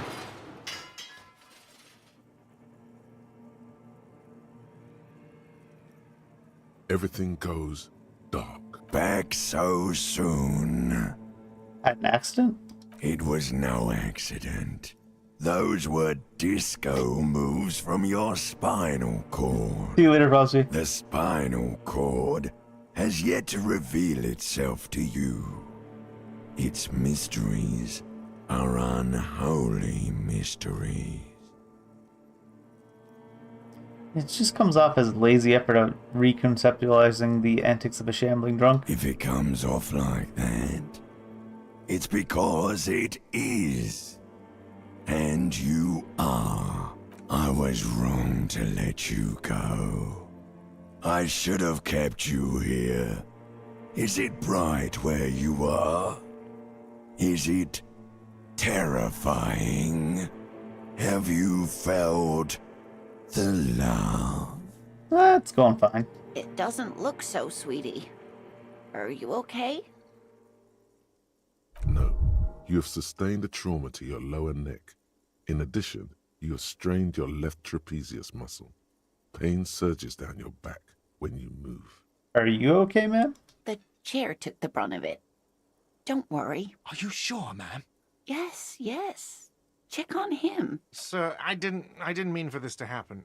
I'm sorry. This has always been a cop-friendly place. The drinks are on the house, okay? There were a lot of drinks on the tab. Looks like he clears the drink from your tabs either way. 3 nights and the broken window, though. That's 100 square. He's shaken. Barter now and he'll cave in. Really? So this failure might end up being better. I'm not paying for that window. It broke because it got in the way of my shoe. Okay, fine. I'll take it off your bill. Sleep in a post-apocalyptic hellhole if you want to. Just know I won't give you another room. Thanks for your cooperation, sir. Don't thank me yet. You still owe me 60 real for 3 nights stay. If you don't have it by tonight, I just can't let you up there. And for God's sake, watch out for yourself.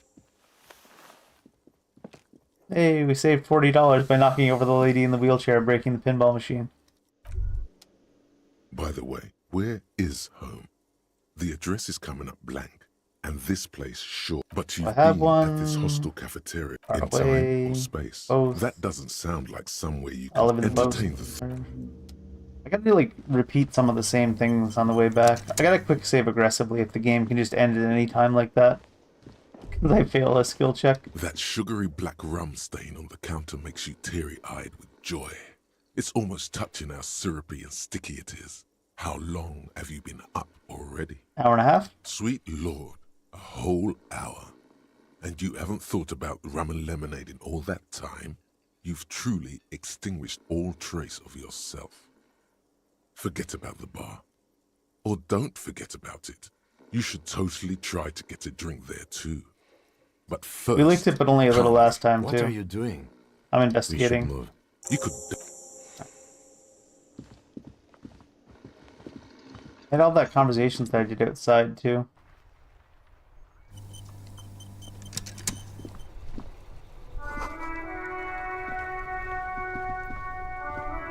Gotta borrow your gloves. The RCM in Martin. We don't see a... Of course. Of course.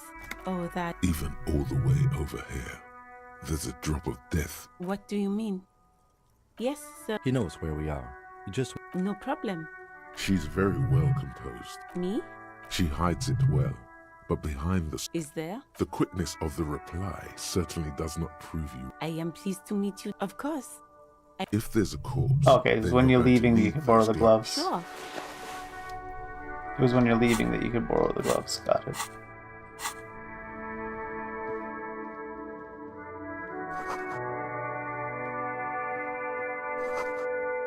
Feels bad skipping through the conversations in a game like this, but all that lost progress.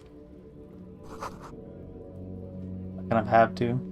Welcome to Ivasham. Don't you? Every school of thought. It's man. What he means is fixation on the Revacholian nature. Oh, I know it, but you see. Silence. Your partner needs you too? The lieutenant exhales. Whatever you... He smells of heavy smoke. Oh, not much anymore. I'm here to... Apples. Apples is exact. Look.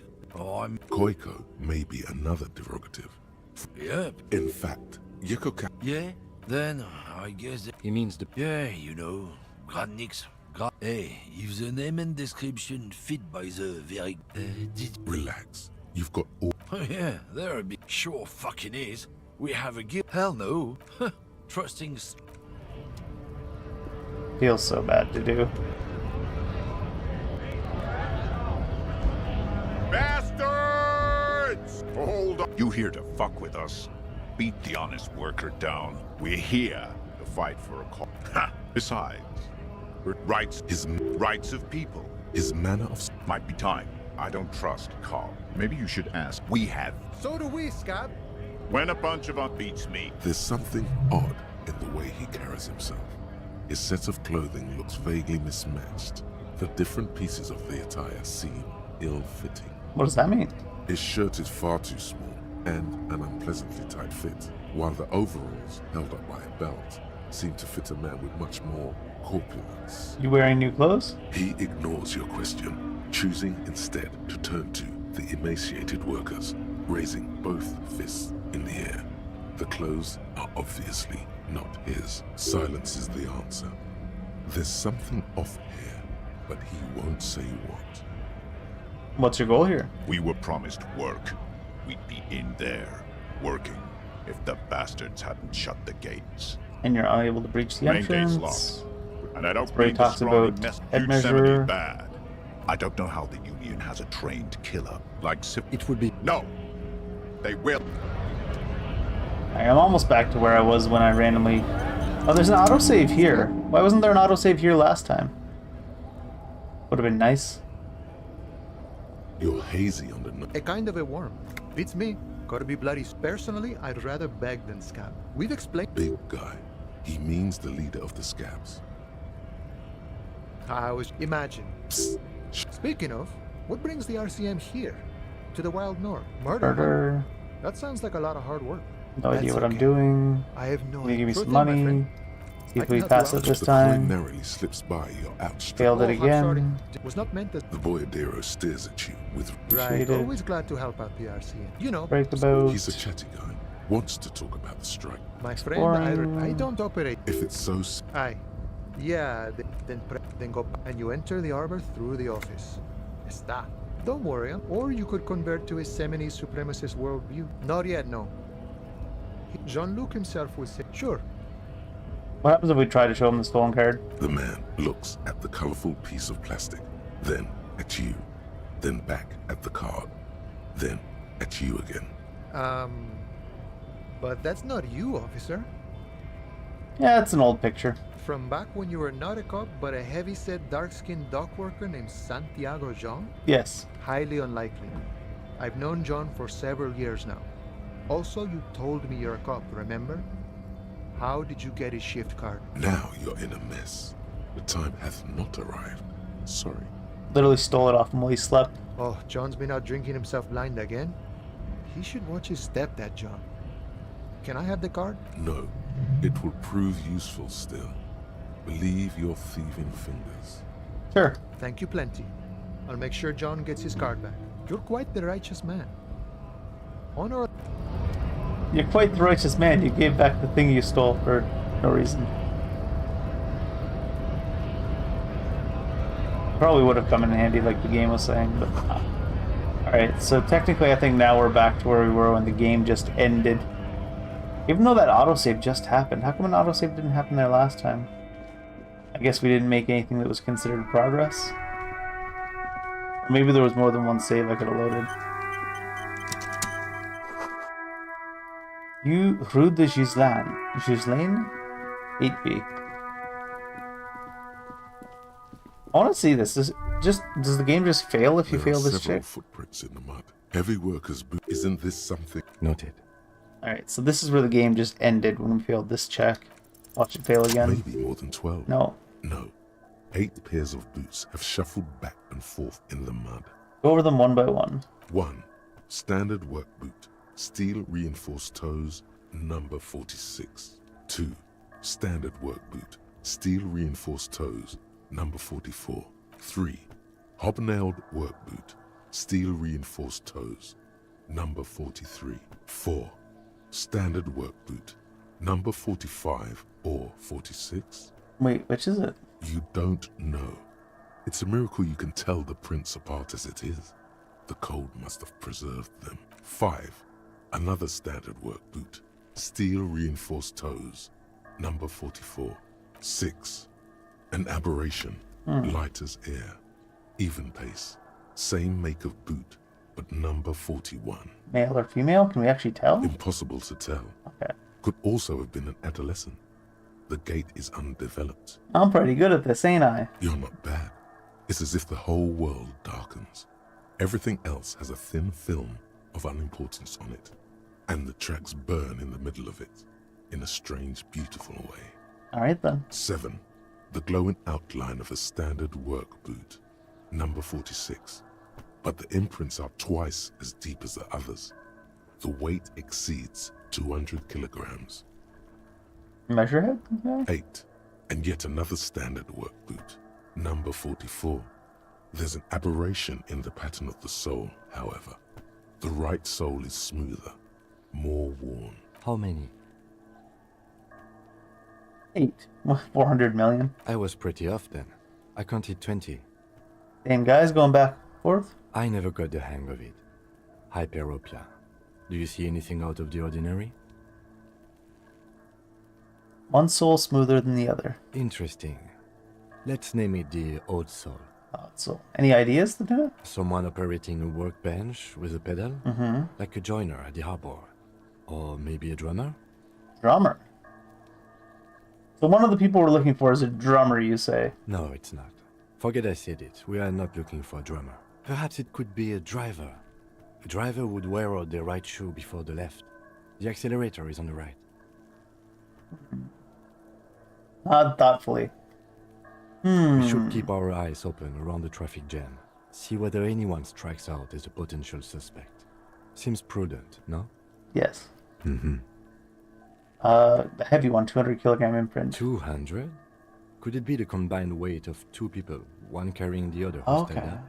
Let's say a heavily built worker carrying a similarly built, soon-to-be-dead man. He might be right. 200 kilograms of living weight is unlikely. Well, I mean, maybe it was just a giant? Maybe it wasn't. But maybe it was. Just imagine a giant man at least 2.5 meters tall. It could have been, but if it wasn't... Could have been a real fat dude. From here, the boots the victim wears. The lieutenant stops mid-sentence. A sudden change in the wind direction blows a stench of rotting meat right into your face. It's bad. Very bad. Before you can heave, the wind changes direction again. The greenhouse plastic flapping in its gusts. He appears to be wearing some kind of armored boots. I can't see any exotic prints here. Someone had to carry him. Are any of the other prints deep enough? Yes. Which ones? That's a tree. I think we're close to a conclusion. One of them was carrying him over. Yes. But why?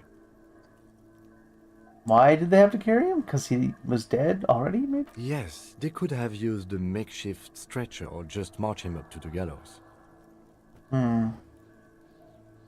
Maybe the victim refused to walk to his own lynching? You have a point there.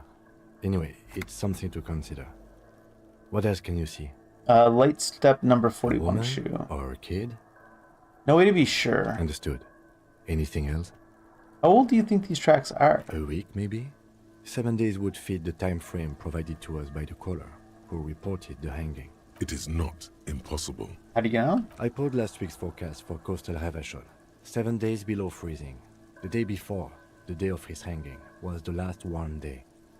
Correct again. Sub-zero temperatures would preserve the tracks in a good state. The commotion here could have taken place a week ago. So what do you think happened here? What do I think? A mob of people brought something heavy to the tree. One of them was carrying the victim. They shuffled around, especially under the tree. Then, after hoisting him up, they stood in a semicircle facing his direction. At first glance, this appears to be a lynching. Right. Indeed. They all stood in a row here and looked at the tree. Yes, everything fits so well. Carried him over, hoisted him up, watched him hang. This is easy. I think we have a firm understanding what happened here. Probably not. The lieutenant's eyes narrow. He's thinking to himself. Either way. What else? Let's go for now. We're just walking all over the traps. This kid's ladder is rickety but still climbable. Someone trying to grow herbs in the greenhouse. Dead The body. corpse looks at you with bulging white eyes. The face around them does not look human. It's swollen and ready to burst. His lips are fish-like and his tongue like a ball gag in his mouth. You seem to be holding your breath. Turn away, look down. A cargo belt twists his neck at an unnatural angle. The body below appears stiff. It's letting out an ungodly rot. The smell seeps in even through your clenched nostrils. Why is it so bad? I mean, it's rotting flesh. Active decay. Yeah. It's okay to throw up, officer. No one is judging. He's about to blow! Cop's gonna blow, Kuno! Active decay. He's about to blow! Cop's gonna blow, Kuno! We're probably gonna throw up. Let's see. 3% The chance. smell is repulsive. It pushes in from your mouth, more instant and more familiar than anything you'd expected. More fever than odor. 3% never happens and 97% always Pushing misses. from within. The true XCOM experience. Let it out.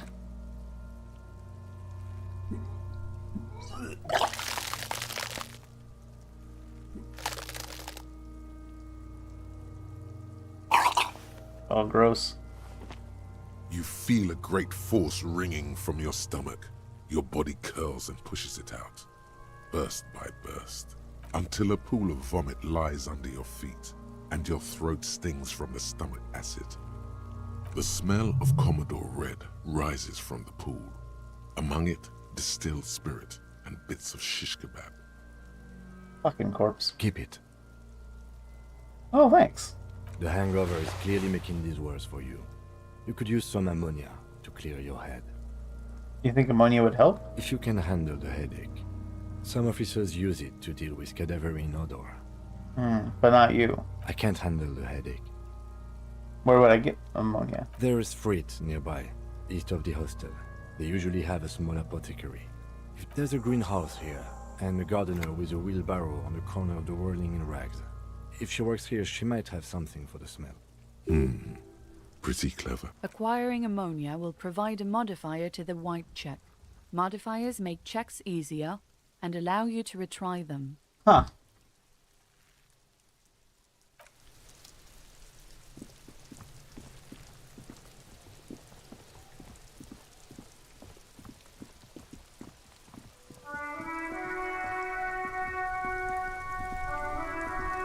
It's raining again. Sure It is. was clear just an hour ago. Do you have any ammonia? Sure, I'm done with it. Wow. Go easy on that stuff. It gave me a terrible headache. Well, thanks. I don't know about using ammonia for this, but okay.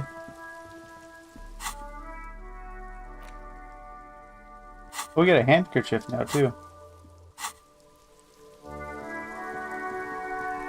We haven't talked to that kid yet either. That's just kind of hanging out. Looks like he's throwing rocks at the corpse or something, honestly. What do you see? Oh. It's the corpse. There he still is, looking right through you with his white eyes. It's still 3%. The body below is entirely dedicated to that.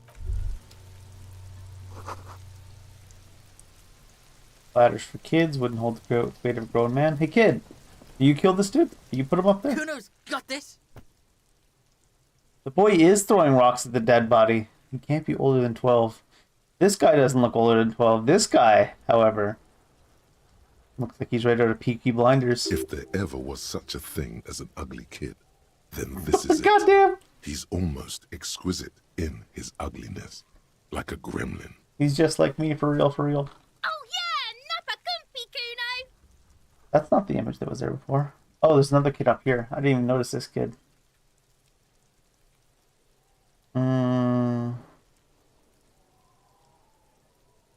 Got a second kid? Can't talk, pig. Shit's coming up strong. Throwing rocks. Shit coming up strong. That sounds good. Joyous. You should hang out with this kid and see what that juicy shit is all about. What? I mean drugs. Oh. The kid's on drugs. Yeah, Kuno, ride the lightning, Kuno! Kuno's riding it, see? The rake, Kuno! You should throw the rake at him, Kuno! The fuck? Does Kuno know what a rake is? Kuno's not a gardener.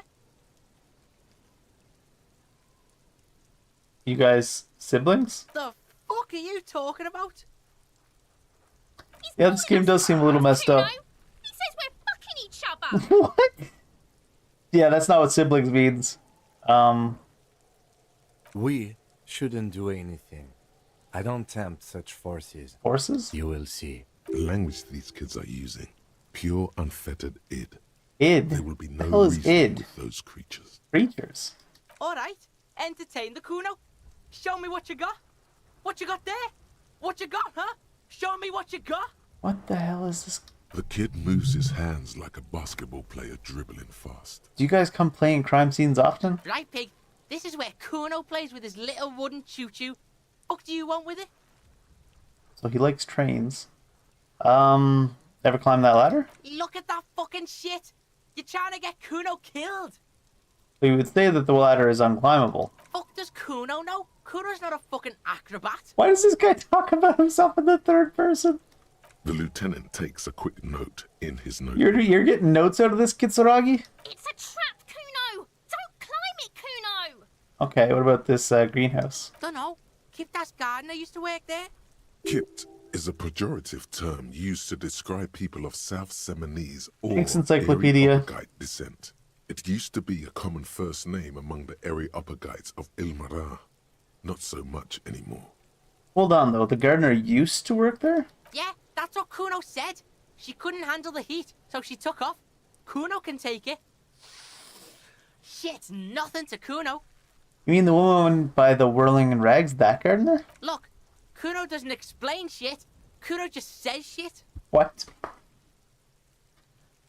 He looks you in the eye and nods as if agreeing with himself. Yeah, her. What was she doing in the greenhouse in March anyway? What kind of gardening is done in March? Not the whole reason to have greenhouses is so you could extend the season that you could garden in. Fish is sometimes used to fertilize the soil a few weeks before planting something. Maybe she was preparing the garden beds. Yes, it seems... Yeah, whatever. Kuno doesn't give a shit. Threw up and I can't investigate the body now. Yeah, like a fucking volcano. Yeah. Fucking pathetic. Maybe he'll give us some drugs so we can deal with the corpse. You're lucky you didn't die there. Alright, got some advice for me? Yeah. Kuno's got What some the- advice for you. He looks to his left, then to his right, then leans towards you. What are you? Like 80, right? Maybe you should stop embarrassing yourself in front of a fucking kid. Just give me the drugs, kid. Perhaps you could compress this negative energy and turn it into some sort of a Kuno-fied non-vomiter. A what? Don't ask questions. Roll with it. It will work. Unified non-vomiter, here I come. That's right. Turn your weaknesses into conceptual strengths. So I gotta Try it ask, again now. who is Kuno? Kuno's Kuno, pig? It's always Kuno, never I. Clearly the kid's using the third-person perspective as a shield. Is it some kind of gang name? Yeah, Kuno's in a fucking gang. In a bang gang. Kuno bangs for Magie, bangs for Mazda, bangs for Revachol. For Mazda? Watch out, Kuno! He's trying to fiddle you! He's gonna put his What the hands on fuck you! is this game? Help! Pig's got Kuno! Help! Rape! Help! He's got the Kuno, help! Everyone can hear. You need to get the hell out of here before. Just answer the question. Help! He's What the hell is this? Pigs in here in Kuno! Somebody, please! How did we get here? How did this happen? This makes no sense. There may still be a way out. Just appeal to his reason. There's an option to punch the child now. Are you high right now? Help! Misters, help! He's flashing Kuno! He's showing his genitals! If you don't help Kuno now, it'll be too late! What is this sick charade? No! The nearly psychopathic way they could slip in and out of the act implies you're not the first victim. There's a 17% chance that punching the kid works.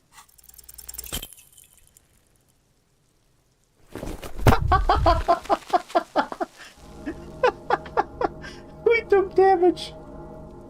You didn't shut him down.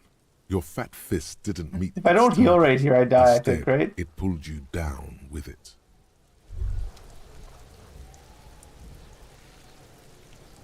You feel something in your chest, an unnatural pressure. It's spreading to your left arm, your jaw. Just heartburn, I'm sure. No, it's many years of combined self-neglect and self-abuse. Try to remain conscious? All you feel is pain and weakness. You have to surrender now. We all do. It gets so dark. You don't even see her face. Like you always thought you would. You only see pain and fear. Cop suffers final heart attack. A detective lieutenant of the RCM passed away yesterday. His death, though abrupt, did not come as a surprise to those who knew him. We died. He was the heaviest drinker. We tried I've to ever punch met. the kid Captain and we Ptolemy died. Price, the deceased superior officer, commented, "That ain't easy on the ticker." He loved his liquor, sure, said Detective Chester McLean, friend and colleague. But I think before he ever had a heart attack, his heart was broken. According to an official statement given by the RCM, the officer was on the brink of solving a murder case. The brink.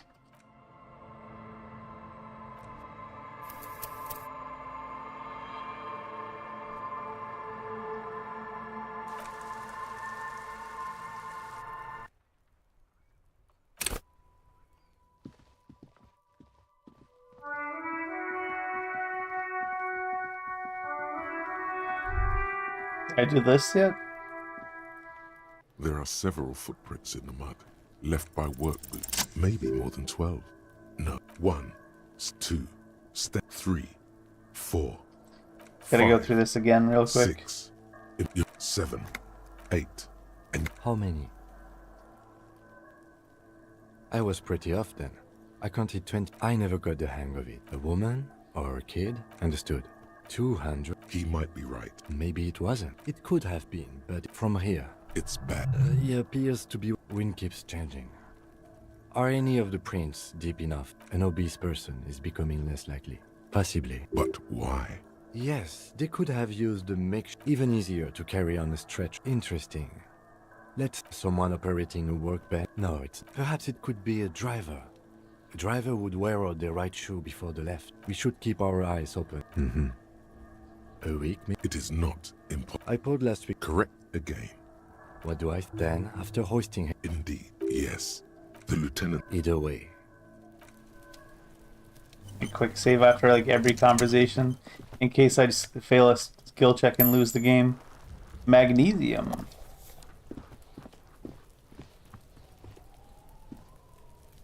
What's this? Winch mechanism has been oxidizing for some years. Greenhouse. I don't even know if I want to interact with the kid. Kuno, the pig's getting pretty close to me. Come to snuff my shit out, I think. What the fuck is wrong with these kids?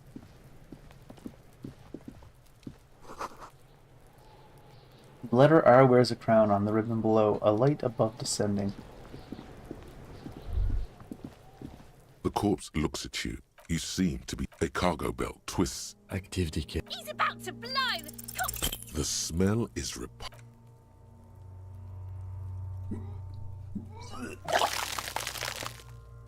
have to throw up so that we can do the things. It was an option we got from talking to that kid. too late. Until the smell of Commodore. It's okay. Happens. The hangover is clearly if you can handle the headache. I can't handle the headache. There is free. There's a greenhouse. Acquiring ammonia will provide a modifier to the white check. Modifiers make... Kuno's got... If they ever... Oh yeah, nappa gumpy Kuno. Can't talk, pig. Shit's coming up. Shit coming up strong. I mean... Yeah, Kuno's... The fuck? Does Kuno know what a rake is? Kuno's not a gardener. You will see. The language these kids are... Alright. The kid moves his hands like a... Yeah. You were lucky you didn't die there. Yeah. What are you? Perhaps you could compress... That's right. Turn... Kuno doesn't... So does that actually give us an option for dealing with the corpse? There he still is, looking right through you. Unified non-bomber. The body below is entirely dead. Maybe we can get both the modifiers for the roll and get above 3%.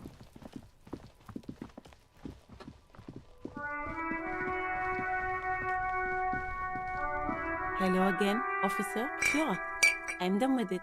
Go easy on that. Let's go see.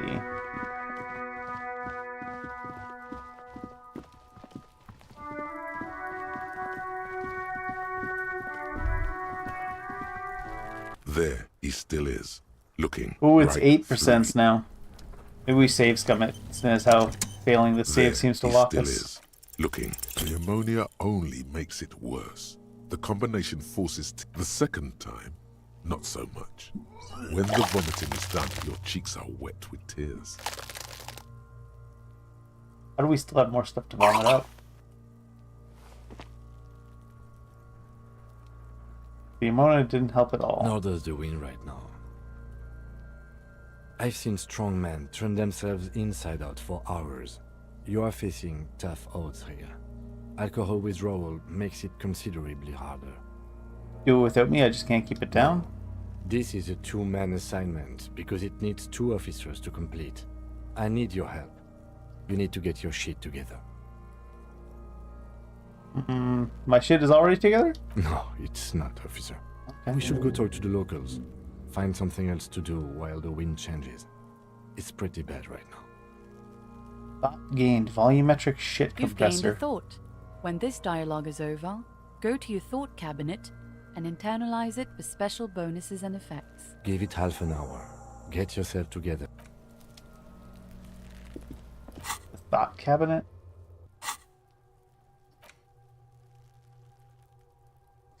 Temporary research bonus, none. Research time. If I internalize this, what? I have to wait for the time. And volumetric shit compressor. What the hell is going on?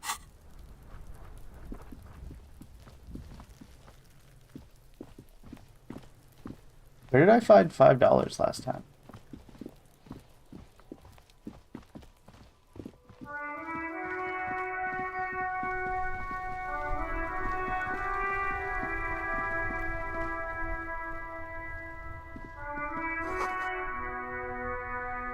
You pick them up if you had a bag. This Post Lavantorie mail collection box has been heavily vandalized with graffito. A closer inspection reveals 2 bullet holes in the front. What? A faint sticker on the side reads, RCM Emergencies Desk number 8102. with a slogan, "Mankind, be vigilant." My options are to pet the mailbox, kick the mailbox, or just leave.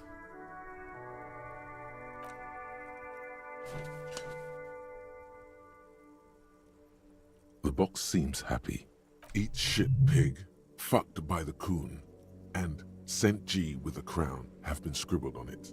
Jenny is a whore, and best set mailbox also. I feel you, mail The collection mail box. collection box seems cathartic, thankful even. So do you. You shudder. Then you... It healed my morale to pet the mailbox, apparently. Coin-operated brewer is banged up and inoperable. Cover stands a very muscular man surrounded by flames. Book has a rose, a pistol, and a half-naked dame on its cover. Oh my. Crime, romance, and biographies of famous people. Book's about pate. I don't really understand this book's about, nor does it seem important, thanks. Book against about Guadero culture, promotes freedom and roaming upstream.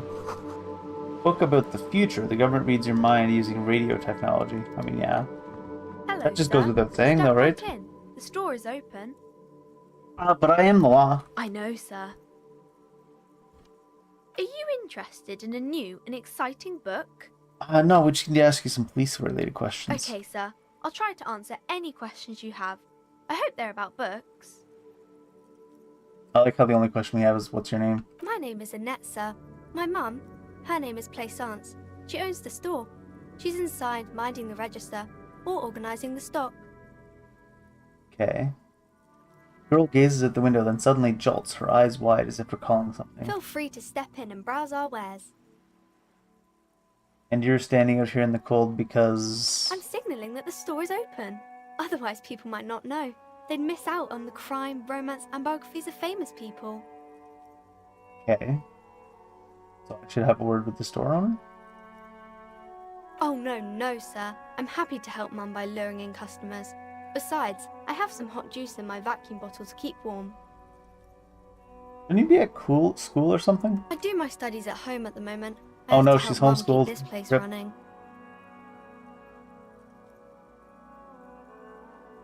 Isn't going to school more important than this? Mum says it's necessary to do both because it builds character. Mum says a proper worker is dutiful. That's how you get ahead in life. You succeed. There is stress and unease behind these words. She's reciting etiquette. How's the business going? Mum says it's peachy. She was a little afraid at first. There's talk about this house being cursed. Cursed? Cursed in the way that makes them say that no business has ever really thrived here, sir. That they all go... Bankrupt? Exactly. But we've been doing fine so far. Curses aren't real, kid. They shouldn't be, but they seem real. Anyhow, they say that these grounds are doomed for businesses. It's just regular trading and selling things. Doesn't work out for most people. Of course, sir. Okay, bye. She looked startled when she looked at the window. Why do you look so angry? Old sports magazines. Book collects the national recipes of Arda. They're all about lake trout. All of them?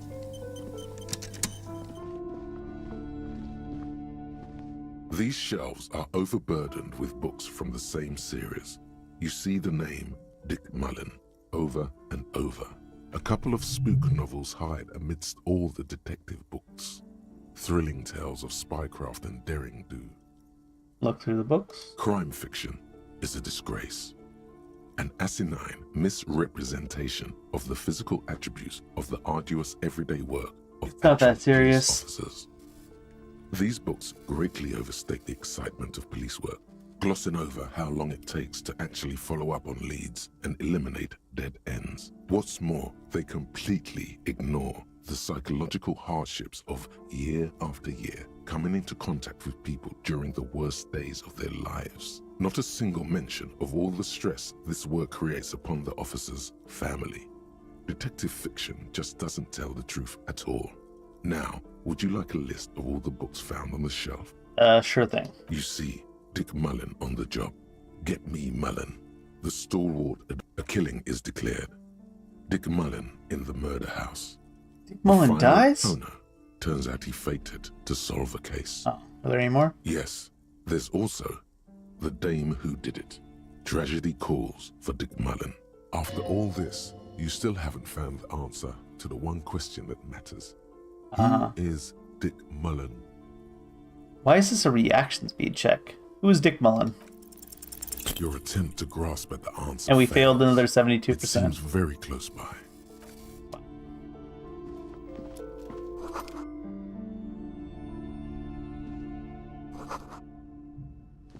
Home of fascist magic. Reads biographies of famous people. You see, browsing through all the books with all their names makes your head spin. Suddenly, a particularly odd title catches your eye. It reads, High Speed Love, the tragic true love story of Jacob Irv and Alfie Delatraz. High Speed Love What's it about? chronicles the romance between two of the finest tip-top tourney racers in history. One of them is the madcap driver, Jake. Next to Irv's life story, you see a slim biography of an Occidental rock star called the Anti-Star. He's famous for shooting morphine into one of his eyeballs and cocaine into the other. What? Next to that, Revacholian radio personality Guillaume Bevy stands in front of a run-down drug den. He's a permanent fixture on Channel 8, reporting on real-life crime and ruining cops' days. I really must insist you buy one of the books. No. Reading them is not for free. Do still browse, though, but not too long. I'm sorry, I did not mean to rush you. You are browsing. Go ahead. Take your time. Time is commerce. Anything of note on the shelf, though? I would say... The Greatest Innocence. Yes, most certainly. It's a What is very that? influential historical figure. But surely I don't have to tell you that. You're a law officer, and law officers have at least some education. Disagree. The book is also very daring. The author aims to re-examine the universal understandings of the innocentic system, creating a fresh vantage point and a shift in the tired order of things. So you recommend it? Certainly. It's prudent for a person to have at least an elementary understanding of history and society. Imagine the chaos we'd be in otherwise. You feel like you should get this one. Definitely. It's important somehow. There's something personal inside. I don't have it, so... Funny. Can't remember where I got This that bookstore $5 that is one not time. strictly about crime, romance, and biographies of famous people. There's also a wide range of paranatural literature. Amidst the various books, you find one written by someone named Matthias W. Dundas. It's about wholeness, unity, balance. These three things are very important to the working class mind. Great. The point of the book, and many others on this shelf, is to give people medicinal advice in situations where they don't have access to paid health services.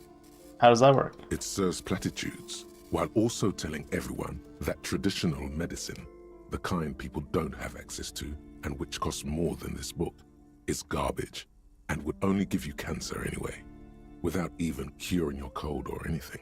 Great. Wholeness, Give me that unity, ivermectin. balance, on the other hand, can basically take care of anything. Though it is important to note, when it's up to your mind to heal yourself, then it's because of your mind that you're ill in the first place. Interesting. Does the book say anything else? The book features chapters on topics such as how to find magnesium. It even lists plants you can harvest magnesium from. How to continue drinking if you're an alcoholic who has destroyed his liver. And there's even a chapter on the ancient Seraïs tradition of using duck gallbladder preservatives to treat and prevent sexual... Not worth buying. Got it. You can use duck bladders to treat sexually transmitted diseases. What's back here? You see a set of tattered curtains blocking the way to another room. A strange cage-like trinket dangles from the curtains. Excuse me, officer. The back room is strictly for employees only. You see some kind of charm, an irregular polyhedron assembled from bones, sticks, and straw. This is where they keep all the Inside, a cult disturbing fish paraphernalia? head with empty eye sockets stares at you. This is a traditional Seminese ward, meant to provide protection against ill luck, bad dreams, curses, and other supernatural scourges. And who are these? Inhabitants of Ile de Fantôme, the Seminine Islands down south. Aside from poking at it suspiciously, there is nothing else to do with the fish head charm at this time. What's behind the curtains? Now, please go back to browsing the books. Don't you feel compelled to look at the books? The books are all you care about. She speaks almost as if she's trying to put a spell on you, urging you to buy more books. Oddly enough, the more she tries to draw you away from the curtains, the more alluring they become. Right. Just as you're about to pull apart the curtains, the petrified voice of the shop owner cries out once more. Sir, don't touch that. I told you it's off limits for the customers. Parapsychologically speaking, we're done if you decide to open them. I won't be held responsible for the consequences. It's too dangerous. If it's too dangerous to open up the curtains, the police should definitely check it out. She looks away, mumbling. Why is everyone always messing with the curtains? Why can't they just buy books like normal people? I don't care, you can't stop me. About the curse? No, it's just a storeroom for the employees, I told you. Now please step away from the curtains. You do? My God, even more reasons not to mess with the curtains. Just step away, dear sir. Thank you. Talk Step away for now. Good. Go see what she has to say. Yeah. The curtains, tattered with age and covered in dust. Rip them hang apart, before this time you, for real. As if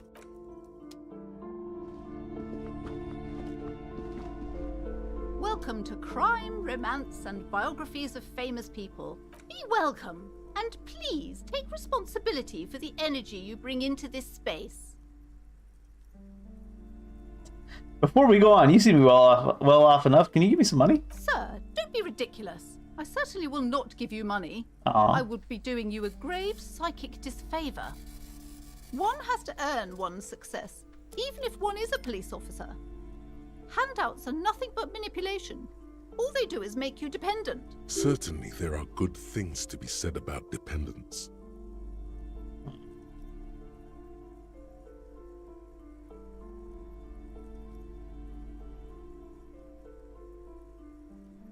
It would forge ties between us working people. Good practice for fighting our common enemy. Now, hey there.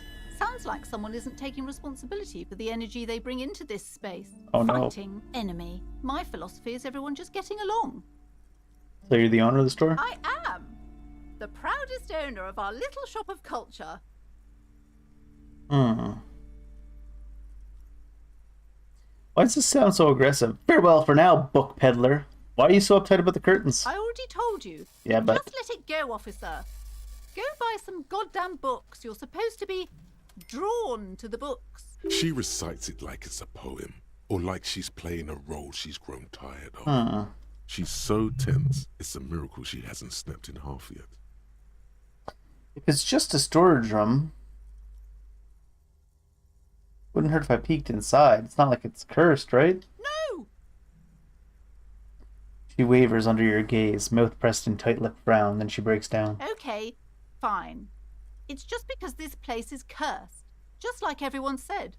They don't call it the doomed commercial area for nothing. Are you happy now, officer? Happy that you've ruined everything? Ruined? How do you figure? Host of hosts, she prays. Guard me and my honest business venture from the curse that lurks behind the curtains. Why didn't you just tell me it's cursed? It's not good to talk about the curse, not in detail. The negativism, it's dangerous. Talking about the void wraiths angers them. Wow. Void raves.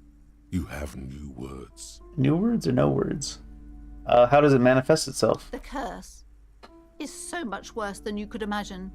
It's a disease, eating at the very foundation. Like foundation of the building?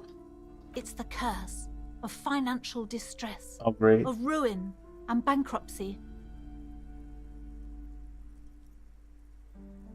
I was hoping for something more paranatural. But officer, there's nothing natural about entire companies declaring bankruptcy. I mean, that sounds pretty I'm natural. talking about cacodemons feeding off bad business practices and disappointing income statements. So they aren't causing the businesses to fail. The businesses failing are causing them to be here. There's something wrong with this building, I can tell you. Ever since I arrived, I've sensed an eerie, lingering presence.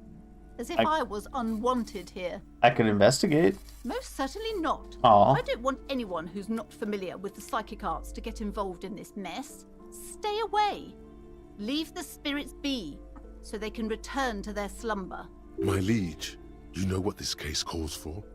A para-detective. Convince her to let you investigate the area. Time to fire up the How many like 75% plus checks in a row am I gonna fail? Ma'am, do you know how me and my partner are known to be to our colleagues back at the station? No. The lieutenant looks at you, waiting to see where this is going. You've got this. Just go with it. This is elegant. Wait, that's it? I don't want to say that. Stop being such a fussy prude. Oh, it's really stupid. The woman before you scans the store, her shoulders rigid and tense.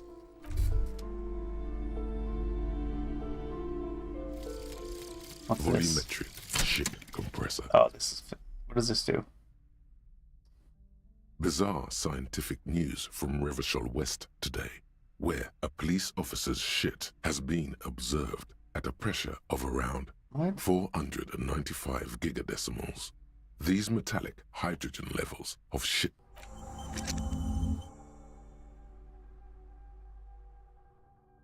What does it do?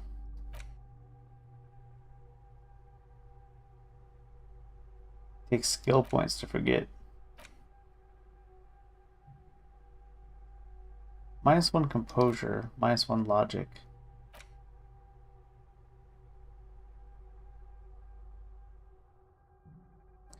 You can become a Hobocop just like this?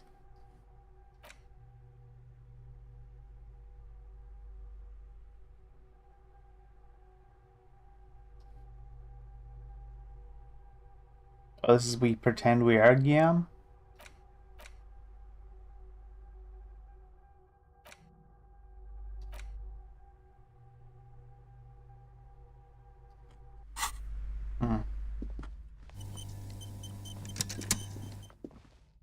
The curtains, tattered with age. Lift them open. You see a dimly lit room full of dusty furniture and trash. A doorway stands in the back, covered in dozens of scary little Seminese wards, your shadow looming over it like an omen. I warned you! You're unleashing forces beyond your understanding! Sure.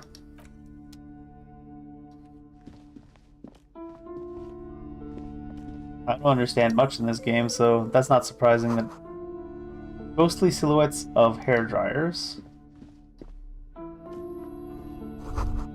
Vaguely androgynous portrait of man.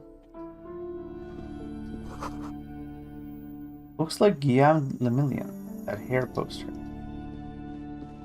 A heavy door with a missing handle stands before you, covered in dozens, if not hundreds, of Seminese trinkets and charms. It appears to be locked. Try knocking? Only an echo. No one is there. A hollowed out, dark echo. Only have 17% chance here. Well, I guess this was pointless.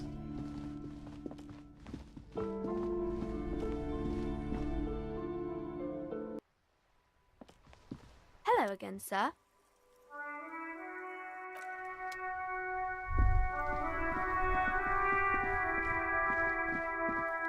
Is the wind gone?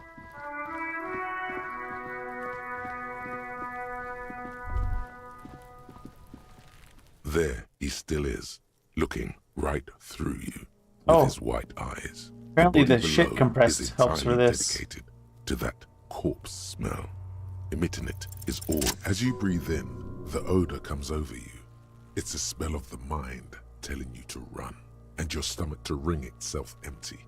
With your Yeah, but hands we're at a your shit sides compressor, I and your guess, so. eyes squinting, you stand in it. It's a puzzle. What's hanging in front of you is a puzzle of decaying flesh, tattoos and tendons. Closer. The man before you is naked, but for a pair of underpants and enameled boots. His skin is greenish, marbled with decaying veins, and blotched by lividity. A fading web of tattoos covers his chest and shoulders. The cargo belt used to fasten him to the branch above appears industrial in strength. I don't want to inspect the belt to see if it's actually like a used belt or a new belt. The hangman's knot is pulled tight by the weight of the corpse below. Yellow, hard-edged polyester cuts into his neck. Above, a sliding buckle ties the belt to the branch. This is a steel-reinforced cargo lashing belt, big brother of the regular cargo belt. It's used for tying cargo under 6-rotor airships. Don't ask me how I know, but this is a lashing belt used for airlifting cargo. Airlifting? I thought it was used on lorries for strapping cargo to them. I mean, apparently this one is the reinforced kind for air transport. My brain tells me so. The local harbor uses 6 rotors to shuffle containers around. I get the sense they use whatever was on hand, without paying much attention to not incriminating themselves.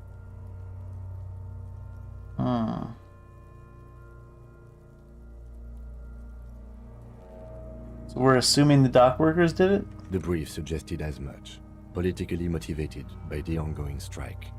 Did you not get a briefing?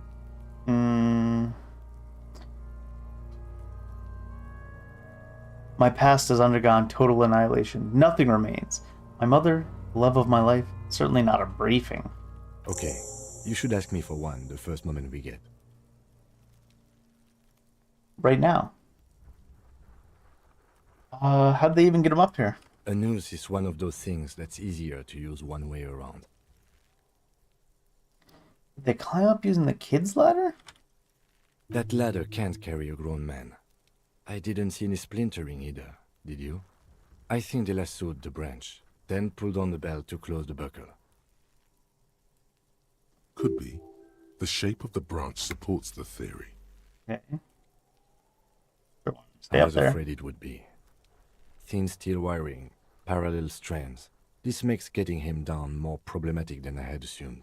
The cadaver hangs from the cargo belt, limbs limp and torso covered in tattoos. What are these boots? The material appears to be ceramic. Its clean white stands in stark contrast to the decaying flesh above the knee. The man wore thick polymer socks, probably for padding. A fine array of interlocking plates covers them. Delicate and fragile, they feel alien to the world around you. Out of place somehow. I mean, they're basically armor. Of course they look out of place. Like, what? These are clearly not boots. They're armor. Possibly part of a larger set. The armor. Indeed. Technically speaking, these are sabatons, not boots. Oh, the lieutenant uses a memo technique A6. That's not just any notebook. It's a classic. Tell me about the armor. It's clearly some manner of super armor. What? Or future armor. Super future armor. I'm useless. Future super armor? So what kind of armor is this? Ceramic plate. Zirconium dioxide, most likely. This is where the make would be. Under the heel. Fair weather. Fair weather model T500 VE. I'm guessing that's vitreous enamel. This is advanced stuff. Material looks quite out of place here. It is. It's expensive. We've requested similar material for our tactical units for years now. The constabularies deemed it too costly. In that time, we've lost 6 men to semi-automatics. How expensive are we talking? For a full set, about 4 years of wages. That doesn't really tell me that much. Too expensive for you is what it tells me. What's 4 years' wages? For the northwest region of Revachol, an officer's average yearly income is 5,500 real, unadjusted for rank. That's a lot, I take it? As a wage, it's regrettably small. But for a piece of hardware, yes, that's a lot. Then how can he afforded this? That's for us to find out. Mr. cart implied he was security personnel for the harbor company. This confirms my own assumptions. Pretty advanced for a security guard, I though. agree. This equipment is way beyond what a guard can afford. So what happened to the rest of it? The locals probably scavenged it. Why wouldn't they It could be scavenge the odd if he boots, had then? more on after 7 days. It's odd that if they scavenge it, they left the boots if these things are as expensive as you're indicating. We should keep a lookout for these pieces. The armor could yield information. Maybe he was just wearing the knows boots? something. No, he must have worn something precious underneath his clothes. They've removed all his clothes to get to it. They did not just strip him for the putrid rags. What if they told him to strip before they hung him to demean him? They usually hang them completely naked for that. La puta madre, the Mazda, the Besmerties, and the like. This one still has his underpants. Fucking talking about underpants. Clearly, Kuno would like to interject something here, but there's not enough for him to hold on to. Knock on the boot? A small bell-like sound fills the air, like tapping on the side of a porcelain cup. This armor seems fragile. It's anything but.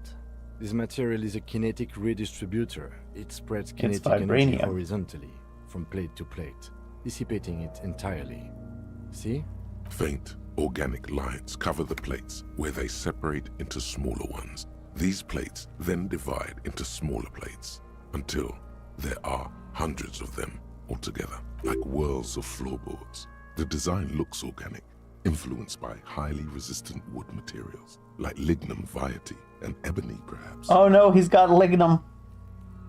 What does this remind me of? If trees were made of porcelain, this is what their cross-sections would look like. The smooth, glossy surface fractures into ever more intricate interconnections, peaking on the right sabaton, where you note the whirls are in the shape of a letter and number combination, E50, 100, 1000. Serial number on the right sabaton. Good. Can you read it to me? He tips the drying ballpoint of his pen on his tongue. X5415 6745 678222. Let's lie. Why? I like Kim. I don't want to lie to him. We have a make and a number. That's something. We can use the radio in my kinema when we're done. Are you going to let me station pull the can boot choose it off? for us. Or is this going to do something rough? The stench fills your nostrils. As you push downward, an Oh, ominous no. creaking sound comes from above. Gonna fall off the tree? Or break the branch? Stop! The lieutenant's voice is sharp. He looks at you with the boot under your arm. Pig's gonna pull his head off. Brutal! Lieutenant, you seem distressed. Why? You're about to pull his head off. Do it, homo!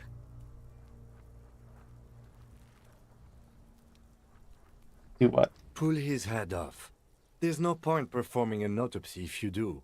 We'll have compromised the coroner's case. Indeed, from this angle, it does look like the neck isn't going to take much more. Being dead for a week has all but liquefied his muscles. Are we using that as the excuse why they didn't take his boots when they took the rest of his armor? What are you trying to achieve anyway? Why are you hanging on to that boot?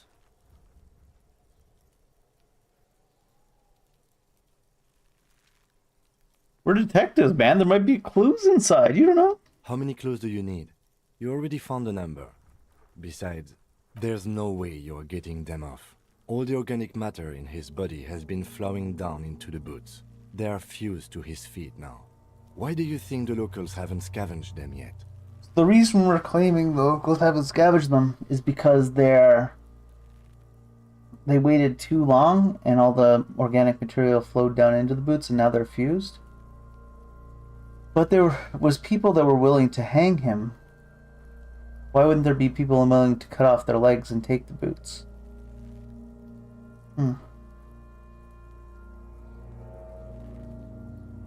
You're sure Something seems there's off. a way to peel them off, but first the body needs to be down, and second, it would probably be better if the lieutenant wasn't around. Refuse for honor. Nope, sounds like a plan. The anticipation makes you crack your fingers. Feels nice. Nice and cracky. So what's going to happen to the boots then, Lieutenant? Processing will take care of them. With the situation in the morgue, it will yield nothing. But we must pick our fights. Should we continue? The cadaver slowly twists on the cargo belt, his torso covered in tattoos, and oh geez, that was all about the boots. blotched pink and blue. The tattoos. An intricate web of blue lines stretches across the torso, from the right shoulder to the solar plexus. Each time they intersect, a small white star is formed in their crossing. Hundreds of fading asterisks riddle his skin. Their concentration is highest around his heart. National pattern. I can't really see it here. Map of the night sky. It wouldn't be concentrated probably if it's microelectronic system. I mean, maybe, but would we know that? Is this a national pattern? Of no nation that I know of. If anything, it reminds me of religious illumination, last or penultimate century. Men who live harsh lives often turn to innocentic worship. But which one? I see no trace of a humanoid figure. Well, we're missing something here. I agree. Sudden ring fills the air as the lieutenant pulls down the zipper of his orange jacket. He wears a wide leather belt around his waist and a gun holster under his arm. He takes a thin piece of milled aluminium from his coat pocket and pulls it open. Sounds like a sword being unsheathed. A small lens appears. Some sort of camera. Shit, Kuno! What the fuck is that? These fucking kids, man. I'm gonna go fail another 17% punch. An instant color camera. He produces two metal-capped ampules and clicks them into place on the sides of the apparatus. A thin slot shines there. I have only 2 ampoules, so nobody move. I don't want to waste one. He points the camera at the corpse, peering into it. The lens needs adjusting then. A sound, a shrill flash, followed by the breaking of a small ampoule of glass.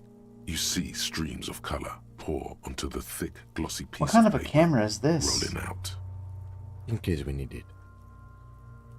In case we need it, the lieutenant says as shakes the paper, letting it dry in the cold wind. On it, a color-perfect copy of the dead man's tattooed chest. Cool. Yes. It is pretty cool, isn't it? There is only one ampoule left. Use it wisely. Why do we need the photo? It contains insight to the victim's person. By his build, I'd say this was a man of physical violence. The story he wanted his body to tell was important to him. It is his letter. To us. Someone should decipher it. We'll need to show it around. Can I have it? I should look at it later, you know, when I'm not getting that crazy headache from the corpse smell. Sure.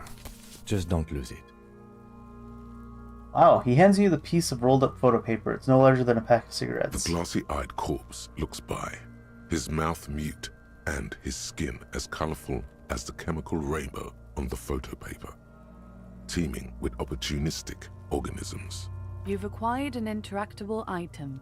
Investigate this item further by going to the Interact tab in your inventory.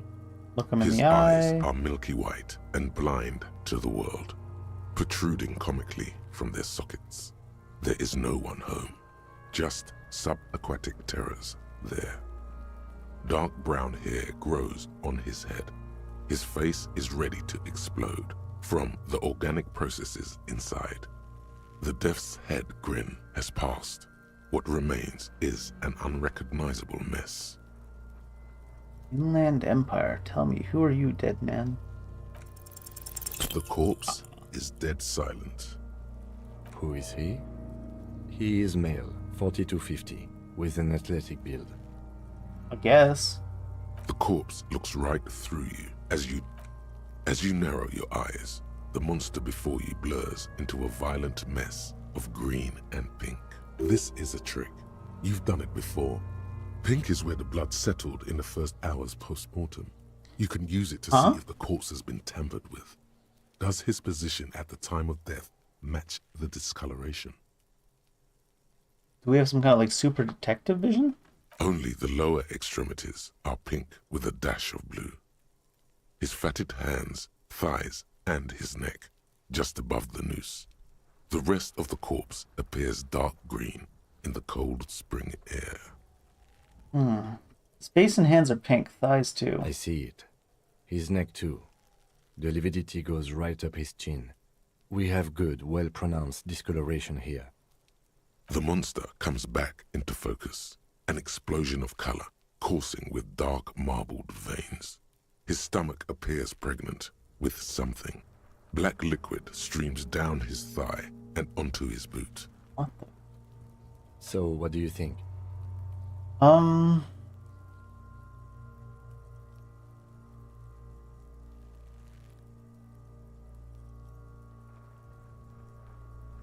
Yeah, I guess we'll go with the more obvious. I think he was upright after death. His hands, feet, and neck are discolored. Agreed. Especially on the neck. The belt acted like a tourniquet, keeping the blood in his head. The hypostasis supports a hanging.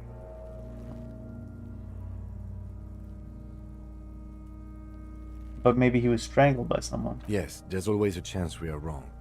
We should check for ligament marks on his neck to see if they're in tune with the belt. We'll have to get him down first. Okay. He's also beaten up. I do. Most of them are post-mortem. Okay. Maybe even all of them. The delinquents have made our jobs harder with their little sport. I suppose Kano has been here whipping rocks at him the entire time. Stop talking in riddles, coin slot. It means you fucked him up good, Kuno. Fucked him up brutal like. Alright, well I think that's enough of that. There is no breath to catch. Only the cadaver filling the air and your nostrils. So how do we get him down? Are you sure we finished the preliminary examination of the cadaver? We might miss some of these things once he's down. Won't be able to do that check to try to talk to him, but I don't even know what that does. We've been through enough. Do you have a plan for getting him down? The steel reinforced belt presents a unique challenge. I brought chain cutters, but I don't see a good angle of approach to the belt. He doesn't actually think the challenge is unique. He thinks it's frustrating, annoying, and harder than he thought. Oh yeah. The cadaver is a good 1.2 meters up. Neither one of us can reach the belt without assistance. And even if we do, there's the question of cutting the airship strength material. Maybe we could shoot him down? Okay. It's out of the branch? Climb up there and saw the branch? Seems dangerous, I guess. There has to be a less risky way. With less falling ask down for help the at the track. harbor? I was really hoping we wouldn't. The Union appear to be suspect in this case. It seems like a dangerous route to go down. I would really prefer if there was another way. These people might have an agenda. But what other options? We could just not do it. We could shoot him down. Yeah! Bang bang time, pig! Shoot his head off! How? Where the buckle ties the rope to the branch. That's a good spot to aim. I don't see how that'll work.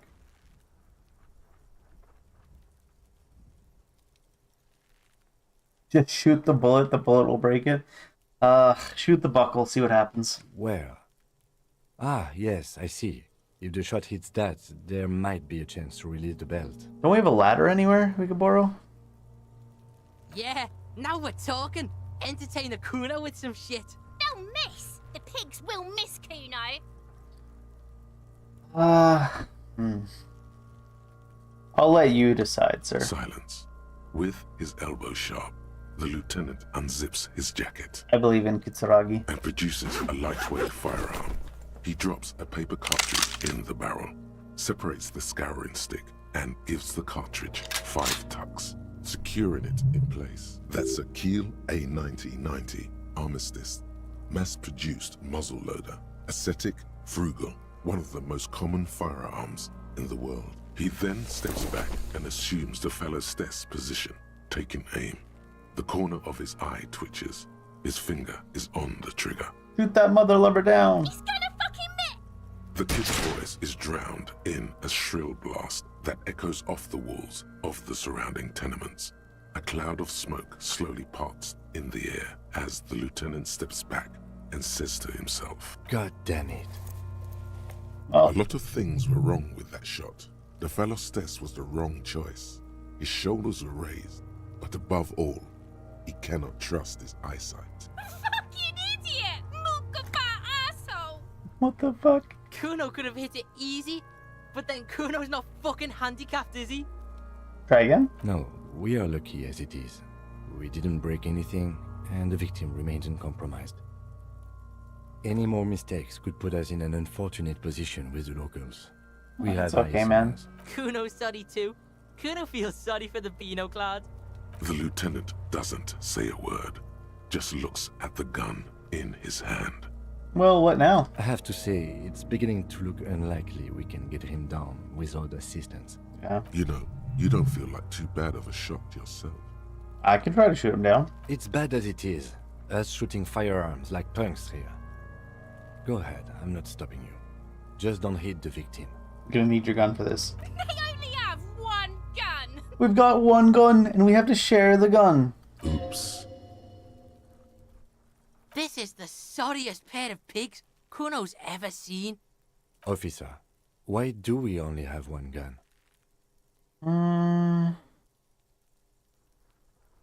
Ain't nothing. The lieutenant follows suit.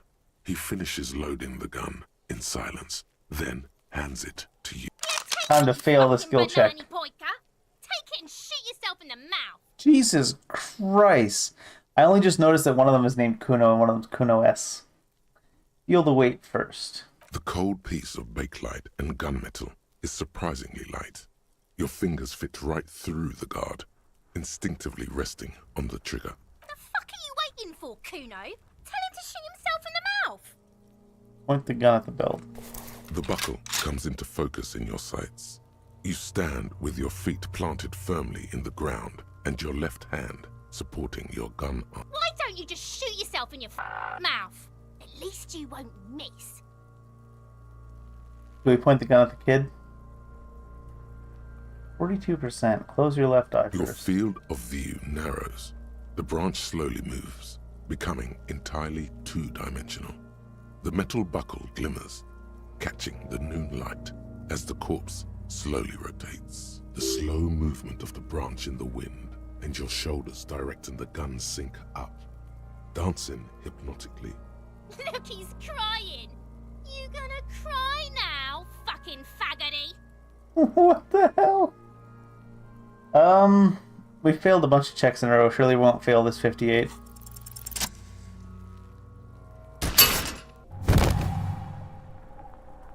The buckle explodes into tiny pieces, coming loose with a whir. Can we shoot the kids now too? With your hand numb from the recoil, you look at the body slump down. For a moment, the man appears to kneel in front of you, looking straight at you, helpless, trapped within itself. Who killed you? Communism.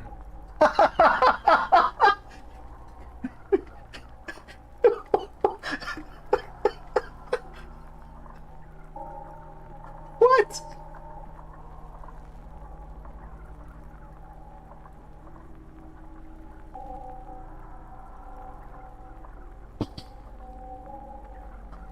Sure. It takes a millisecond for the association to flash within your cortex.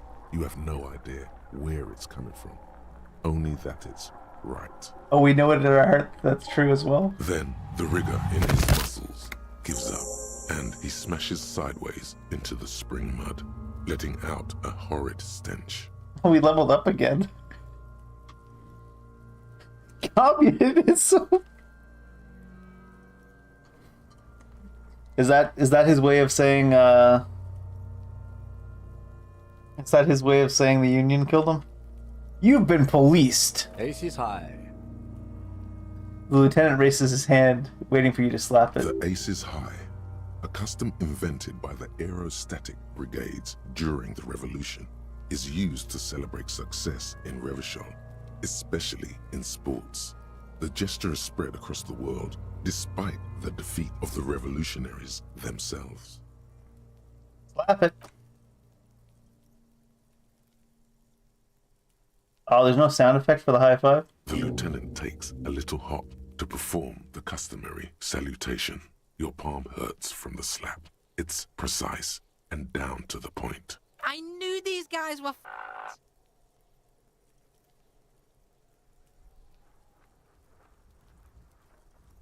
What now? We will Just perform ignore a the field kids. autopsy and determine the cause of death. But before... Excuse me. He needs to turn away from the corpse. Slumped on the ground like that has not improved the way the corpse smells. The fall seems to have released something deep inside it. It looks like I feel like taking a break from the stench. I'm sorry to interrupt the jubilations here. Just a little breather before we do the autopsy. It's all good, man. Here, every gun. In the meantime, we should try to interview Evrard Clare, the leader of the Union. Harbor property was clearly used in the hanging. The harbor just east of here. Getting in might prove a challenge, though. Or we could ask around for the representative of the logistics company. My initial information says the Wild Pines have sent some sort of strike negotiator to wrangle control back from Evrard. You could ask the garden for directions. Is this the famous list of initial interviews? Yes. And those were the interviewees. Let's go. All right. I've got that. Let's look at our mind palace real quick. Ace is high. +1 empathy towards Kim Kitsuraki. Internalize.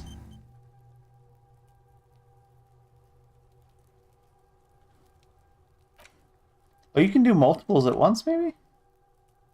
Do I want to be a hobo cop? Or Guillaume le Million? Alright, we've got skill points, do we? How does this work? We have 2 skill points.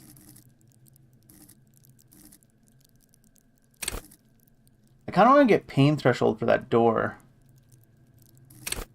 All of these give physique base +2.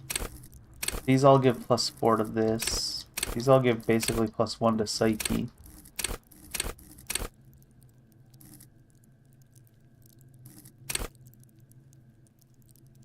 Signature skill +1.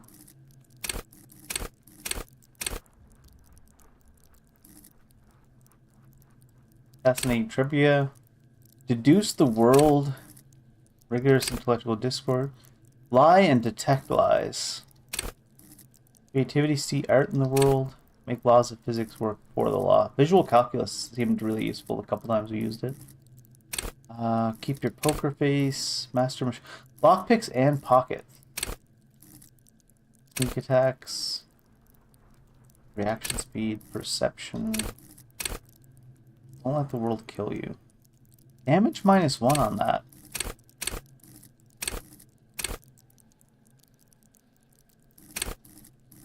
Let's send that.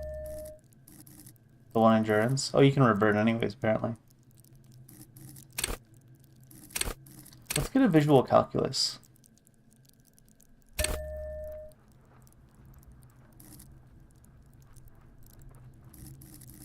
Oh, you have to accept changes in close, maybe.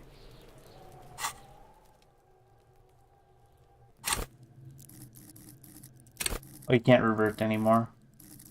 Our base things didn't change. Oh, you could use... I see. Like base +5.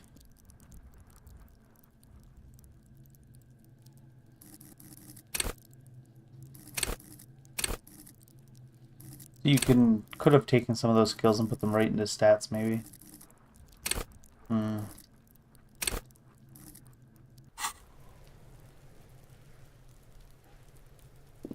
The rotting man lies on his side with his eyes looking straight through you. The belt is still around his neck. His body is supine and open to intrusion. By autopsy, the lieutenant adjusts I don't know if I like that his pause glasses between and intrusion takes a and deep autopsy. breath.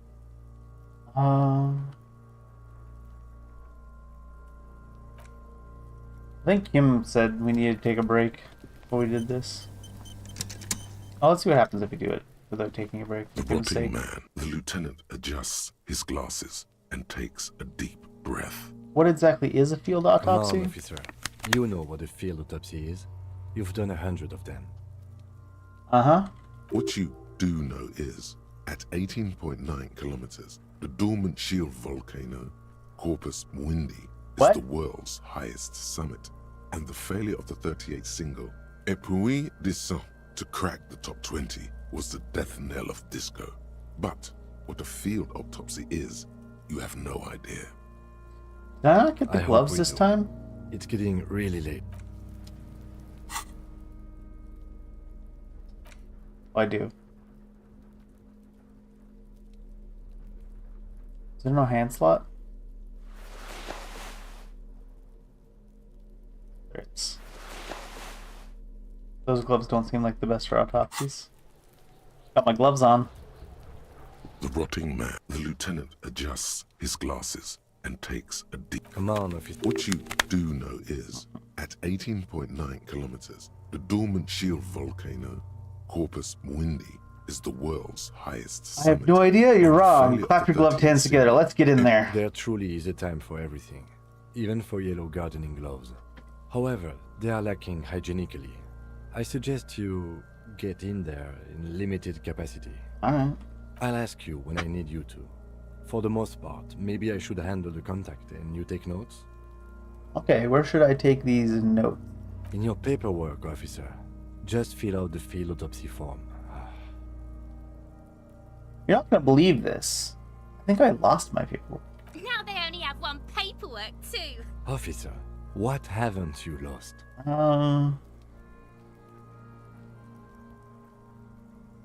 My shoes! I have both of them! I even found the other one too! Good. Otherwise you would only have one shoe now. I can give you my paperwork. There's an autopsy form there. Several actually, but only if it helps move things along.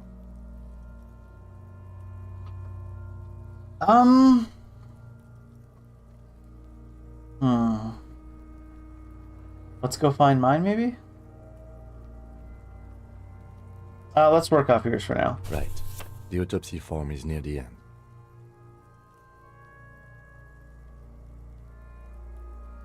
Mm-hmm. You find a moment as the lieutenant inspects the dead man's fingernails. Just a few glances. The pages are filled with a bulky freehand that's nearly illegible. Still, you can make out a case with a curious title. The Man with the Hole in His Head.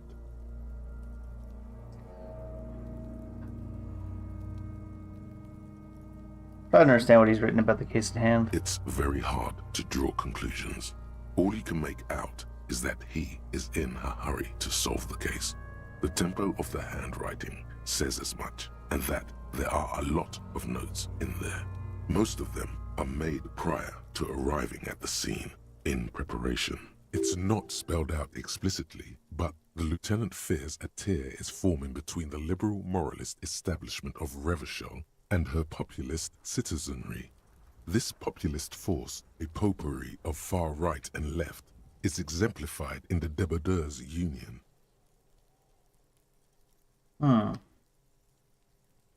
Their strike, if allowed to escalate into violence, adds to the growing sense of civil war in the city. He's extremely neutral, even in his notes.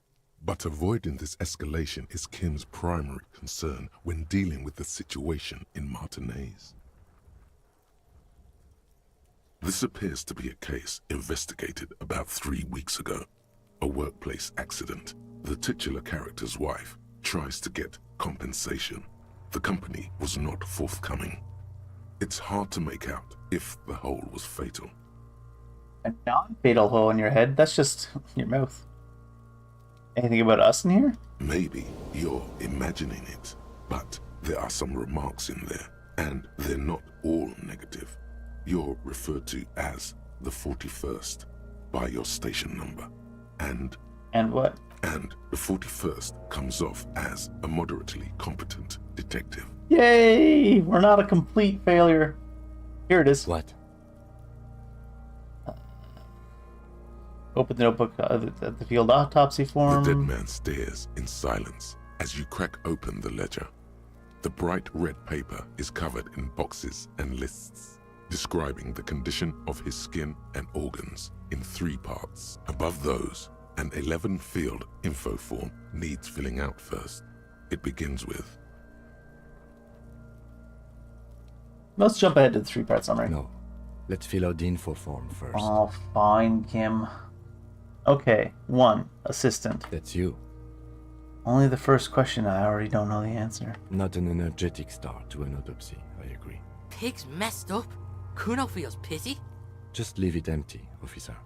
Leave it empty? The corpse lies there. We don't know our name, I to your guess. retrograde amnesia. The next box says... Coroner's case number. KK57-08. Write Next. that down. Name? NA. Next. Date of birth? NA? Roughly 50. Roughly 50, okay. Try 40. The damage is so extensive, it's better to err on the young side. I'm gonna write around 42. He nods. Race. Mondial. Fair to olive-skinned, from the Isola of Muindi. This is as vague as it gets. You might as well say whitish. The pudgy mess of curdled meat looks neither mondial nor anything other. Sex? Fucky, fucky! I should have shot this kid. Male. Pigs can have sex. Let's stick with a little bit of sanity for now. Nor does he look male, with his pregnant belly and indistinguishable face. Date of death? We're still going with March 4th. 51. March 4th. What else? 9. Body identified by is non-applicable. 10. Case number is the same as the coroner's case. KK57 0503 0815 listens motionless, with the cargo belt still around his neck. Evidence Only of one treatment. box remains. None. At least not after the initial examination. I'm not so sure. It doesn't look like he was carried over. They'd have to have incapacitated and carried him over. This man was more than a match for untrained dogwalkers. Your central nervous system recognizes this gesture. It's the stations of the breath. Ecclesiastic, religious in nature, a holdout from pre-DeLorean burial rites. It takes him 2 seconds to perform. Then, we should start the post-mortem. The corpse cannot feel Kim's hand on his chest. It no longer meaningfully interacts with its surroundings.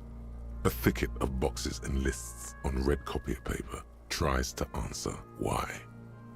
Now that we've started the autopsy, let's try to take out the we boots. decided to leave it to processing. Let's not turn this into some kind of... Oh, right, we needed Kim not to be here. Damn it.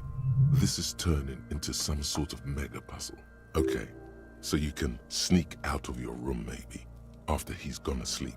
External examination. Clothes. The deceased wears armored boots and white briefs. The make of the briefs is Babrodin, I think. Let's see. He recognizes the make of the briefs. See, it's happening. Fuck off, Kuno. Babrodin, yes. Inexpensive. Size M. Color white. The disappointment is palpable. The red-haired thing was expecting something more lurid. The boots are ceramic, vitreous enamel. They are fused to his skin from blood flowing downward post-mortem. Removal of the boots is left for processing. It would be clever of you to omit the boots altogether, sire. If you are to keep them for yourself, as you ought to, you have deserved them more than anyone else. When am I gonna get them? Patience. After the autopsy, before the body is taken away, there will be a window of opportunity. After the lieutenant has gone to sleep. I hope this has helped you, my liege. My liege. Omit the boots. The boot has a serial number. It's E50.100.100. The lines between the plates are in the shape of the alphanumerical. The number is purposefully concealed by the design. I omitted the boots, and then it's forcing me to write down the serial number of them. Tattoos. The upper torso is covered in a single continuous tattoo, resembling a national pattern. It reaches from the right shoulder to the heart. The ink is blue and white. The assistant has a color photograph of the markings, to be added to the case files as document A1. The photo is taken on the scene, using a Trigat Mini. Trigat Mini. The deceased has a belt for airlifting cargo around his neck, tied with a hangman's knot. Color, yellow. Length, 3 meters. There is a buckle on the other end. Well-nourished, athletically built, measuring 1.8 meters. Generally consistent with age 42. Preservation is good. Ambient temperature below freezing. Body hair is light brown. Distribution is consistent with age. The deceased had male pattern baldness. Hair is combed back, short.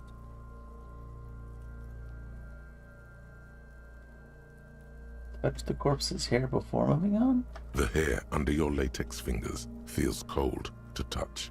Wet. Stroke his hair gently, or write it down? Why do I feel like the stroking his hair is going to give me the option to ask him a question again, like the dead body? The stench is suffocating.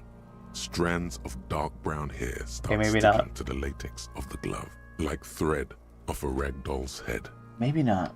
There must be brilliantine in there. He's combed his hair back with oil. Adding brilliantine. Lividity is consistent with hanging. Discongested. Contusions are present on the head, chest, and thighs. Consistent with stones thrown post-mortem. Low velocity. Fucking low velocity? You think Kuno doesn't know what Fuck we're you, talking Kuno. about? Velocity was fucking max. Talking shit about Kuno's velocity. In addition, there are bite marks on the face, scalp, and chest. Consistent with predation. Predation. Amend for high velocity, right? Ligature mark. Lieutenant produces a small folding knife with the other hand pulling on the belt. He starts cutting into the polyester. The stench is horrid. After a while, it's obvious the material cannot be cut. Steel wiring. There's too much of it. We need to remove the belt so we can get to the ligature mark. Okay. It's no use. We should get chain cutters. You can try with them. I have a pair in the toolbox of my kinema. Well, let's go get them then. Damn corpse. We had a good rhythm going.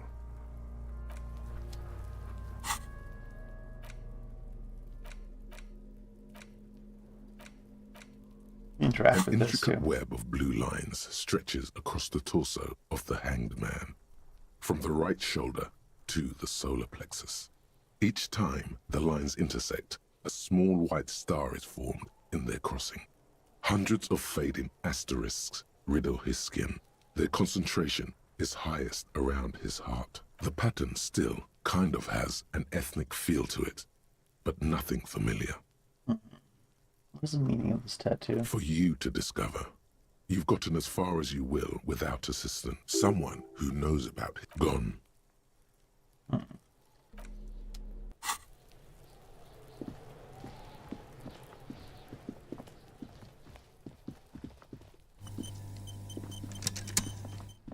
I remember how I got that $5 last time. Hello again. Of course. Where to? You know where I could find the representative for Wild Pines? Wild Pines? You mean the company woman? Yep. Yes, a representative of the harbor. She should have set up operations nearby. Oh, that must be the woman on the giant boat. There's one docked on the pier. It arrived a couple of weeks ago. It's very hard to miss. Thanks. No problem. She's very well composed. Back straight.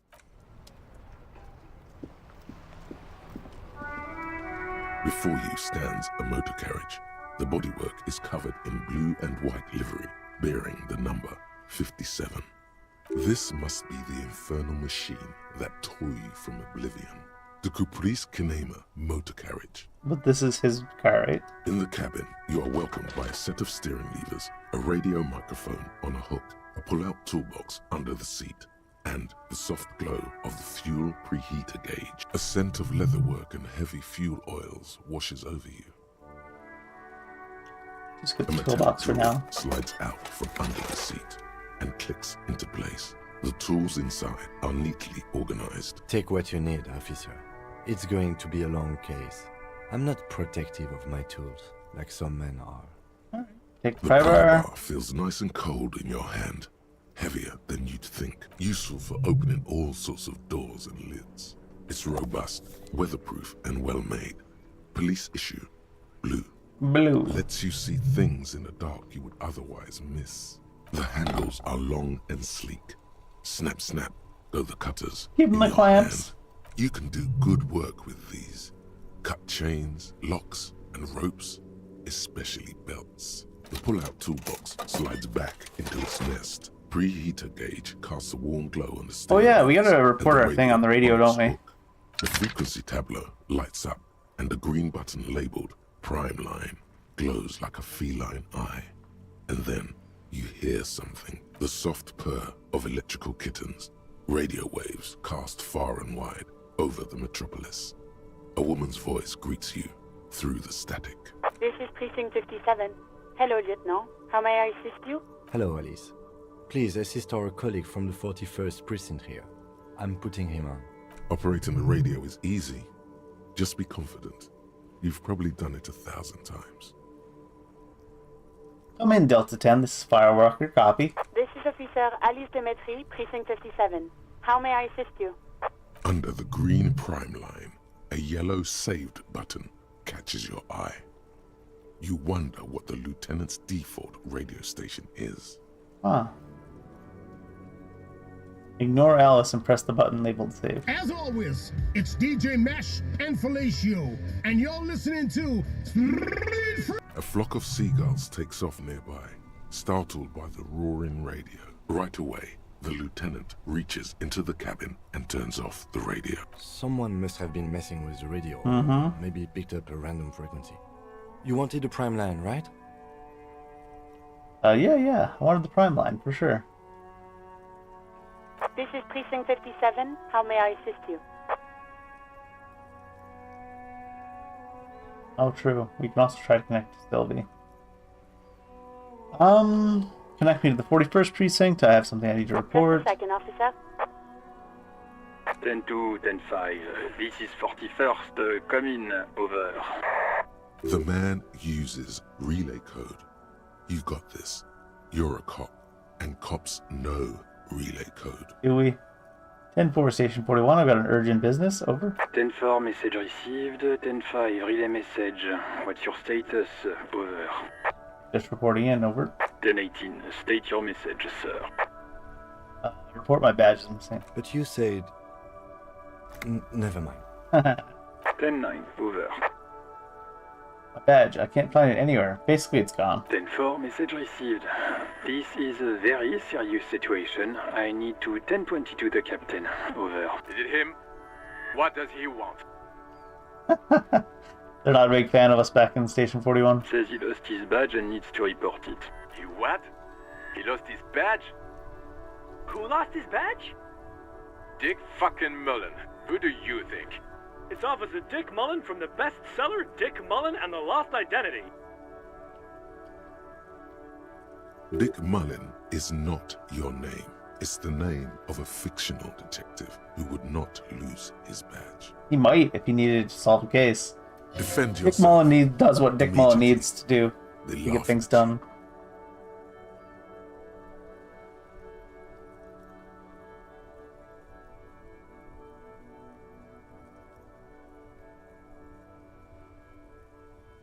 Do I really need to defend myself?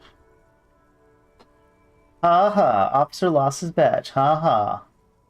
Like I'm the first cop ever to misplace his badge. He I'll probably says say he this is. has probably happened to other policemen before him and laughs sarcastically. Oh goddamn it. Is he fucking kidding? The whole station's gonna be dicked for this. Satellite Officer Vikmar is wondering if you might be joking and adds that this tarnishes the reputation of the entire station. Over. This guy's a diplomat. Goddamn. Mullen dicked us. He's asking you to stop, says this is serious. Of course it's serious. He lost his fucking badge. Satellite Officer Vikmar concurs, losing your badge is serious. Over. Can't we just move on? I want to get it reported and be done with it. 10-4, I hear you, officer. I'm just going to make a note here that you are in pursuit of your misplaced badge. Over. Nice. Fuck me. Mac, come here. You've got to hear this. Dick Mullen lost his badge. What's going on? Mac Torsen. Super Cop here lost his badge. He lost his what now? His badge. He lost his goddamn fucking badge. Enough. I've got other things to discuss. 10-9, come again. I didn't get that. Over. The animated conversation in the back is making it difficult for him to hear you. New heights even for Captain Sober. Ask him. Ask him if he's lost his gun too. Sergeant Orson wants to know if you lost your gun too. Oh, fuck. I kind of want to say yes. I don't want to... Anyway, we'll convince them that we didn't lose our gun, I guess. We'll fail the check anyways. Lying over the phone? It's easy. Just say it like it's the truth. And then it becomes it. Of course I didn't lose my gun. Says he didn't. Thank God for that. That would have been a nightmare. I don't even want to imagine the poor prick who has to relay that kind of news to the captain. Losing his badge is bad enough. Tell him to find it, and fast. We can't have some gangbanger running around with it. We're all glad to hear you've not lost your gun, officer. You need further assistance? Over. Listen, I've actually lost my gun too. 10-4, I know I already wrote it in a report, but it will stay on my desk for a few days. Over.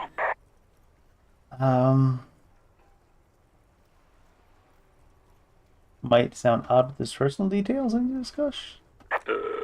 Okay, 10-4, sir. I hear you. Relay your question. Over. Wait. Before you say anything stupid, think it through. I need information, not fear. Be smart about this. Ask if he's there alone. 10-4, sir. I'm not hearing your question.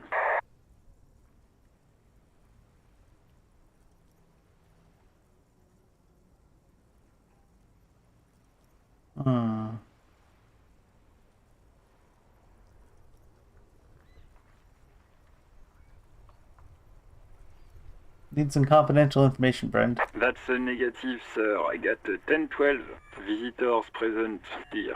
Over.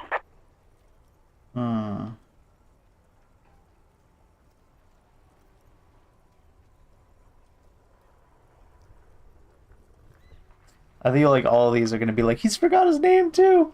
Please refer to me with my full name in the future. 10-9, repeat message. I didn't get that, sir. Over. Stop calling me sir and just use my real goddamn name, will you? What? What is it? What can he possibly still want from us? He seems intoxicated and keeps asking me to call him by his name. Mullen's drunk and emotionally aggressive. That's new. Wrap it up. Don't indulge in his drunken antics. Fine. Want to know if you got my badge description right in the report. Could you read it to me? Name, rank, date of birth? What? What is it? He's still on the line? Still am. He wants to verify the information on his badge. But of course, it says Dick Mullen, High General of the Revacholian Cavalry Force. Tell him to stop wasting time. What do you need, sir? Over. 10-4. Does he actually want something, or is he... He asked if he ever told me about it. For God's sake, cut this shit out! Sir, Satellite Officer Vickman. So, was there anything else? Any news about his family? Excuse me, sir. Over. Thought you might have heard of them, that's all. No, sir, I haven't. You're not really keen on mentioning it. Understood, sir. Over. With the financial assistance, is that going to work out? 10-4, I hear you. I don't have the authority to grant your request, but... What does he want now? He's asking for money. Is he fucking kidding? I don't think he is. Don't give that asshole anything. He's just gonna drink it all. True. Right. That's a negative on the additional funds, sir. Over.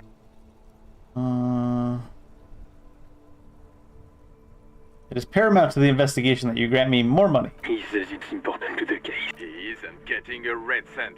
Request denied, sir. Over. Please, I'm begging you. I don't even have anywhere to sleep tonight.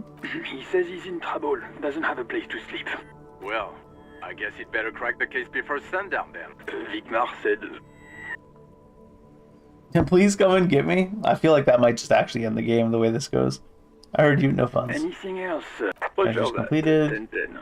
Radio again. 57, how may I assist you? Serial number for a pair of armor or boots for me? Sure, officer. What's the number? And the... Got it. I'll contact the ICP database immediately. Call back tomorrow. Hopefully they'll have dug up something useful by then. The International Collaboration Police, ICP, is an inter-Isolari law enforcement service, the crown jewel in the moral intern diadem, alongside EPIS and the coalition government. Alright, so let's try to connect to the civilian. Of course. What is the number, officer?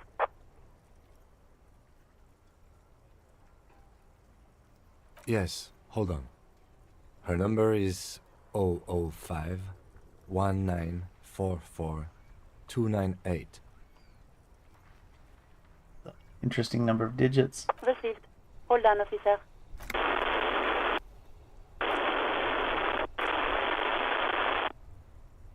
Start slapping a merchant rhythm Give on your it a minute. thighs. She might be busy at the moment. Takes a bit to get to the phone. Officer, I have Sylvie Malaika on the line for you. Yes, hello?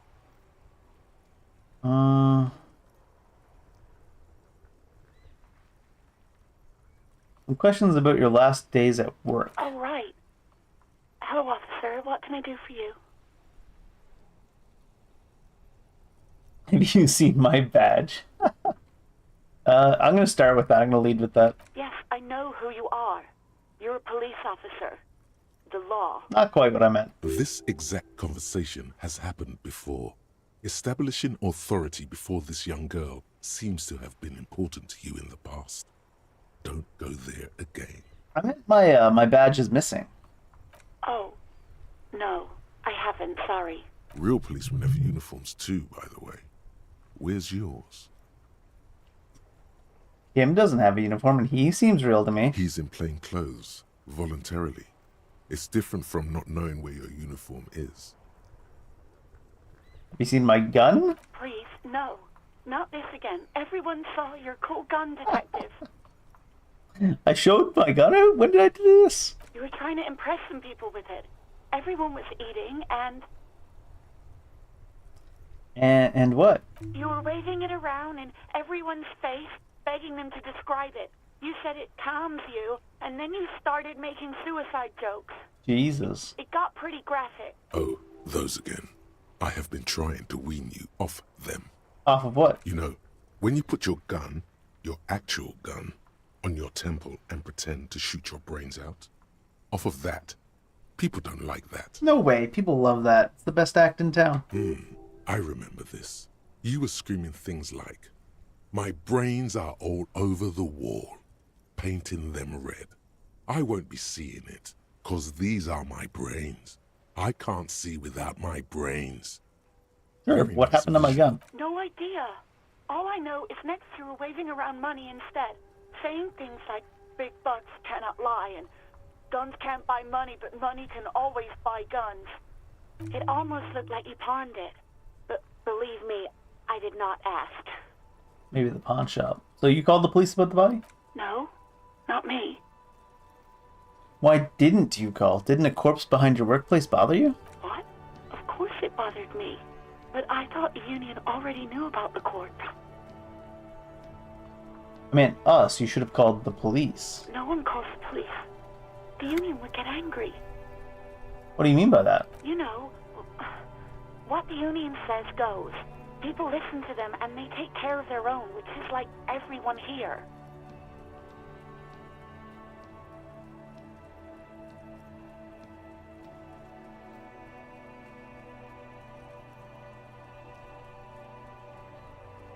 Wait.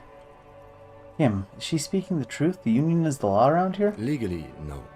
In reality, yes. Martinez is de facto policed by the Dock Workers Union. Okay, but tell me why exactly did you let a corpse hang in your own backyard for weeks instead of calling us? I didn't want to get in trouble with the others. Push her further. Show her the error of her ways. What others? The other people who live around here. Local people. I didn't want trouble. What sort of trouble? You don't live here. You don't understand. Squealing is frowned upon here. Everything is dealt with, well, by the union, internally. Please, I just didn't want any trouble. So you ignored the law to save your own skin? I didn't know I had to report it. I thought someone would take him down eventually.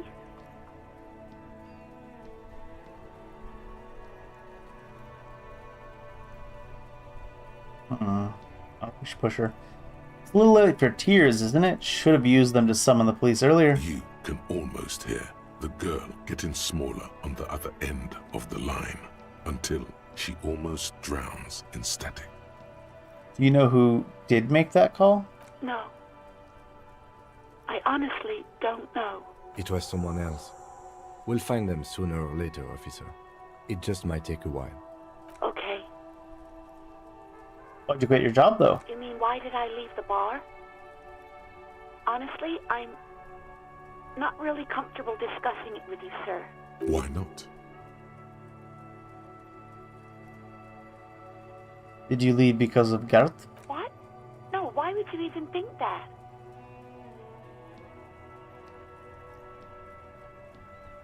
You told me he asked you out. Are you saying it didn't happen? Please, don't bring Gart into this. It's none of your business. God, why can't you just mind your own business?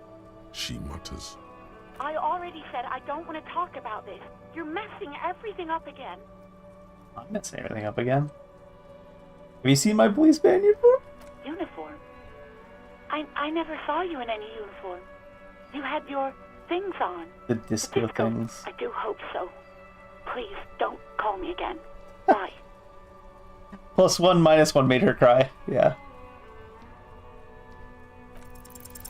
Yes. Lol. You've obviously done something to upset her at the Whirling in Rags when she was still working there.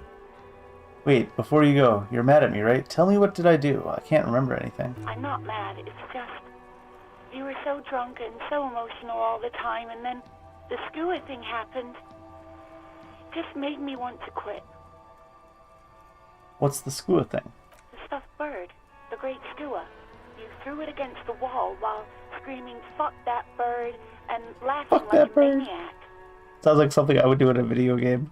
I think you said it had been giving you shit ever since you got there. Well, it had been.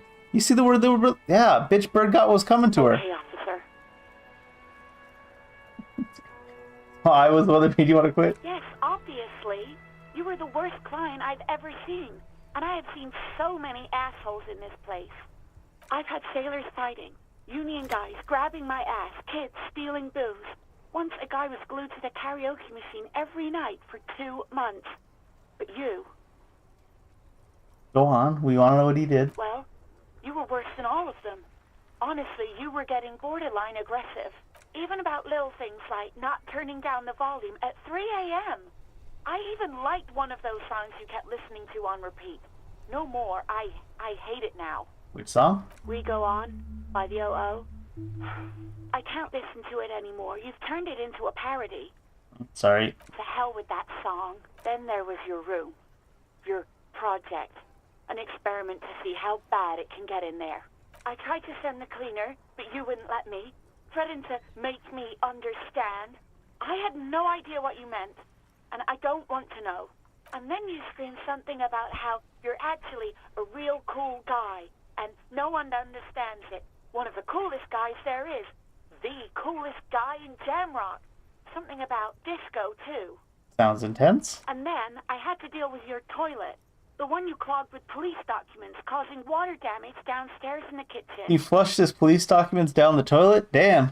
I won't even mention you waving your gun around, harassing customers, threatening to sing karaoke, threatening to kill yourself. Wait. Police documents? The ones I had to wrench out of your toilet. What happened to him? Damn it, I don't remember what I did to your damn papers. I don't remember every little thing I do. Especially when there's a hurricane loose. It's your fault for losing them, not mine. Something in you wants to immediately forget about this, as if there was a reason you threw them away. Yeah, I get it. I wasn't a very good tenant. No, you really weren't. You were simply the worst.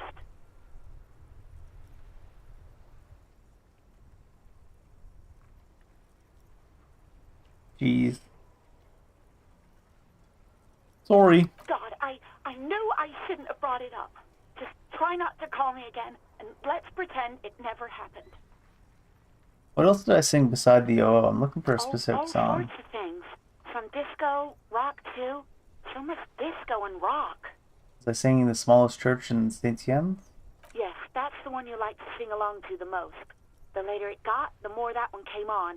Interesting. You still have to find a copy, though, before you can blast it. But when I spoke to Garrett, it seemed like he thought you left because of him. Wait, really? No. This is absolutely not true. I like Guard. I really do. Didn't he cross the line? No, I was actually flattered. I've always liked him. It was just bad timing. With the corpse and all that. There's a pause. You can almost see her on the other side. The telephone cord coiled around her index. I didn't know what to say to him later. Then you came and destroyed the place. So I left without explaining. I should have told him maybe. We can tell him. Okay, The least we can do, right? please don't mess it up. Please don't take out your gun or something. You won't have to worry about him pulling his gun out, that's for sure. Wait, we should find the gun first and then go do this conversation, specifically just so we can pull the gun out in the conversation. Anyways, thanks for all the info. You hear a sigh of relief on the other end of the radio. Wordless, the call breaks. Then, the already familiar voice. Anything else I can help you with, officer? 7th, over and out. In the cabin, you see a set of steering levers, a radio on a hook, a pull-out toolbox, and the soft glow of the fuel preheater gauge. I feel like I kind of need to exhaust all the conversation As you options in tap this on the game. gauge, the indicator pin jerks as if startled. It's in the large orange sector, indicating the engine is warm. Why would the engine be warm? Next to the gauge is a red switch labeled heat. There's no use pressing the heat button. It won't start without the ignition key. Translation: we're not going anywhere right now. The white suede feels luxurious under the touch. Your fingers waste no time closing around the handle. Clutch disengaged. Release the handle. Clutch drops. Right foot yearns for the familiar touch of the accelerator pedal. You have synced with the machine's mechanical circulation. Okay. The handle is pulled back. Somewhere deep inside the drivetrain, the disc is mated to the fly. In the cabin, you see a set of steering levers. Randomly get 5 experience for that. So we could...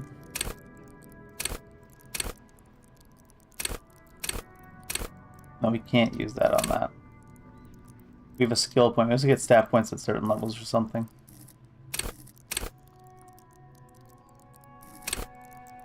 Telling lies and detecting lies could be alright. Sexualization?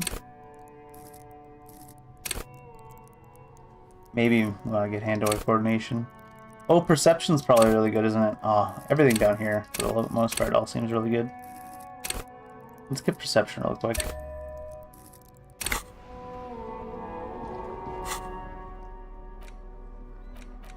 Right, we stole all the tools from the car. Wait, there's a map?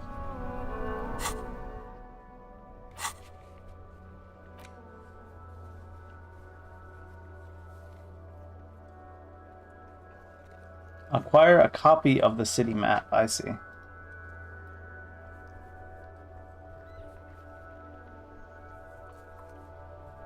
Not sure how to read these ones that are highlighted versus these ones that are not.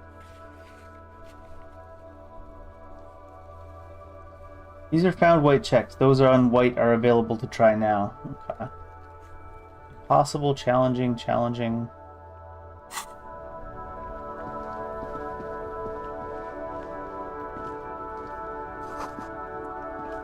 Pigs go home! We sure should. We can continue with the autopsy now. What's this? Smells like spoiled meat and curdled dairy. Human being decomposes. I mean, yeah. Before I do that, though, I'm going to use the bathroom real quick. I'll be right back.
So far, this game is it's pretty strange. A little bit interesting. Some of the stuff goes in a little bit too much detail.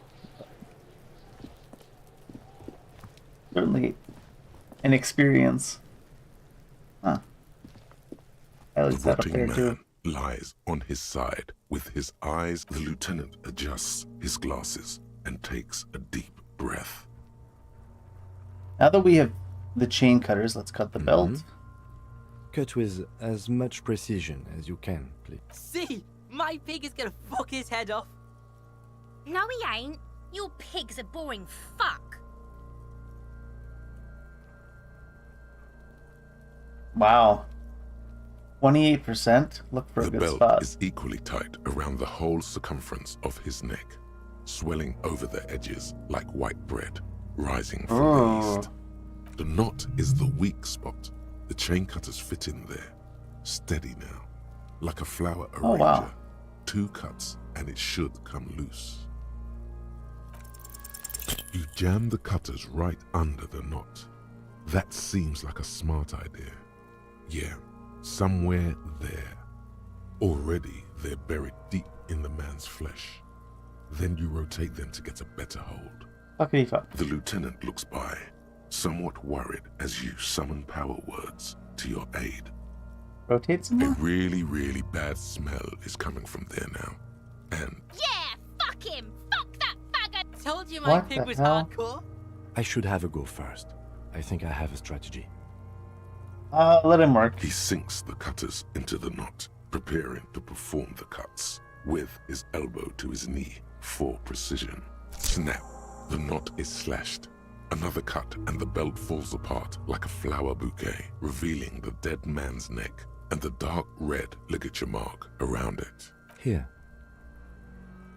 He hands you the chain cutters back and then kneels closer to the body, running his fingers along the dark red groove until he comes to a gap. The rope rises to a point, leaving a gap in the ligature mark. The suspension point is in the back of the neck, on the nape. Hemorrhaging is observed on the skin, above and below the ligature mark. The mark is well pronounced, consistent with a drop from 1 or 1.5 meters. Chest is intact, normal contour. Abdomen is protuberant, pelvis intact. Genitalia. No! Let's get out and see! I should have punched these kids or something, make them go away. I fucking knew it! Genitalia is male and unremarkable. No evidence of injury. If there's an option that says inspect the genitals, we kind of have to do it. It's probably not going to be important. It's just going to make the kids yell at us. The dead man's penis is average-sized, Thanks, game. congested from the downward collection of blood. The testicles are uneven. Back is symmetrical and intact. Upper and lower extremities are intact, but asymmetrical. There are combat injuries on the right hand, thigh, and hip.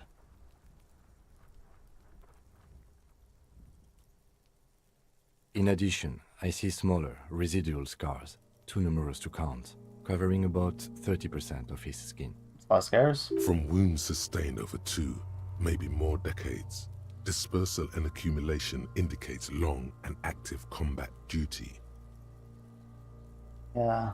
Scar is extensive, way more than a law officials. We have a real museum here. Of battles, wars. Last item, hands. He takes the man's right hand in his, inspects it, then moves on to the other hand. Let's pick up the hand. The hand feels heavy, filled with decay liquids, like it's ready to explode if squeezed hard enough. You're suddenly repulsed, so much so you feel compelled to drop it. Hands are clean. No sign of injury from struggling. Were we expecting any? I was. Maybe I'm just not seeing them. Honestly, this stench is making it hard for me to think at the moment. Ooh. That's all for the external. Well done. What next? Internal examination? Central nervous system. I have nothing. Do you have anything on this man's central nervous system? How are we doing that in, like, the field examination? Of course, there is a moral to be drawn from it.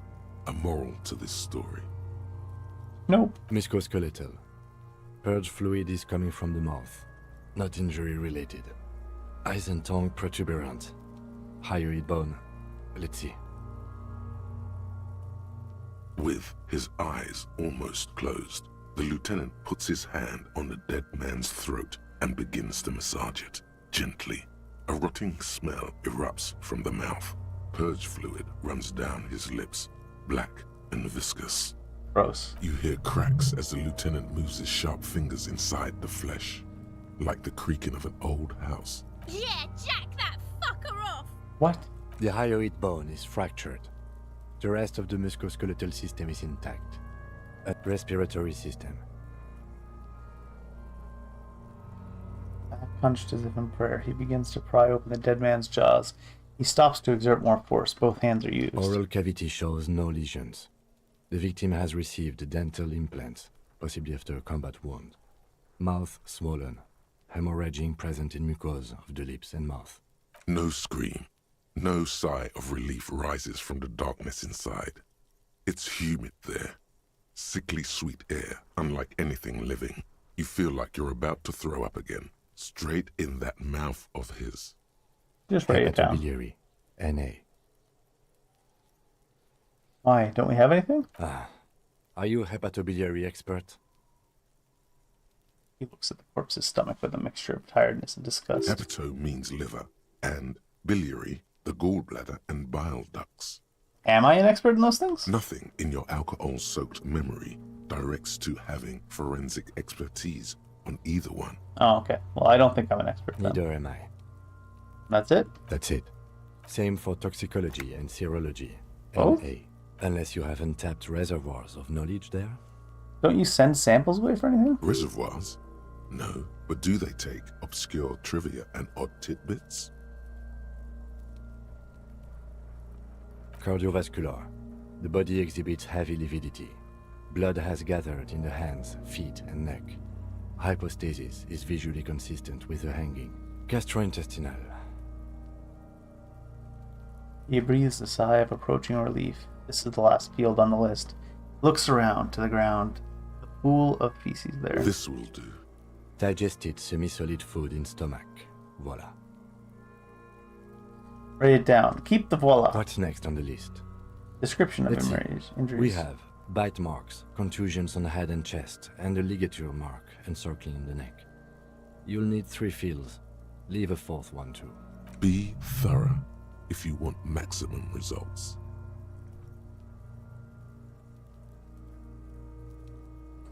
What about the injuries we have inflicted? Oh, so we inflicted them? That's a team effort. You mean the incision on the thorax from a chain cutter? That was not a team effort, and I wouldn't mention it. Muddies the water. Isn't that sloppy? Be pedantic if you like, it doesn't matter. No one else is going to investigate this man's murder. And if they do, such details would only confuse them. See? These pigs are fucking corrupt. Why don't you fuck him if you love him so much? Now, injuries. What's the 4th field for? Nothing. Just in case. Bite marks? Head, chest, and scalp bite mark injuries. Predation by birds has caused damage to the body. Odontologist does not need to be consulted. And your opinion, officer? Agreed. Next. So, the scalp bleeds from a post-mortem head injury. A stone. The injury does not have the rim of an early inflammatory response. The perpetrator on the scene has confessed to causing it post-mortem. He sure did. At maximum velocity, fucko! No, it was light velocity, bud. Has confessed to causing At it at max. maximum velocity. Coagulated blood sticks to his scalp and chest. Non-fatal. Dark red abraded ligature mark encircling the neck, with a gap on the nape measuring, let's say, 7 centimeters. The hyoid bone is fractured. The cervical column intact. I see hemorrhaging on the skin, above and below the ligature mark. Depth of the mark, 1 centimeter. No signs of lying on the neck. Below the note, 2 customary boxes wait to be ticked. The man's head jerks to the side. The ring around his neck is visible. Think for a moment. There's time. Don't rush.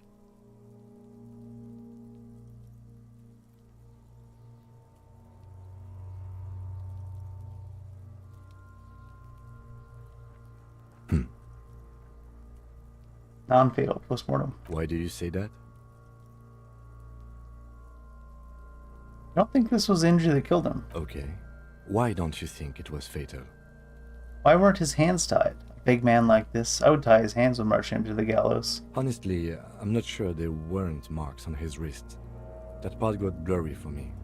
The stench. I'll just look again. But you're right, I was ready to call this. Now I think we should leave it empty, at least for the time being. Let's wrap this up. I pronounce this field autopsy over.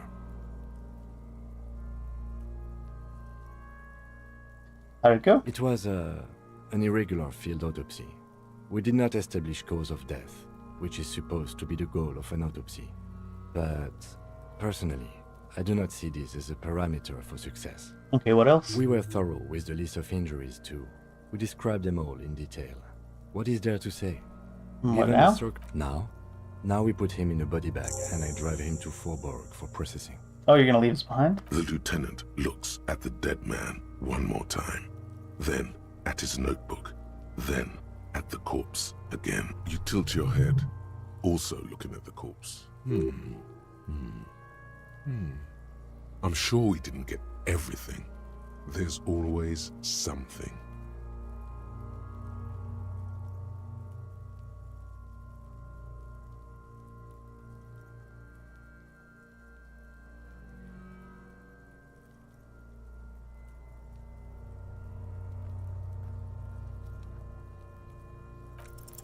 The fish lips stay silent. I told you, he is male, 40 to 50, with an athletic build.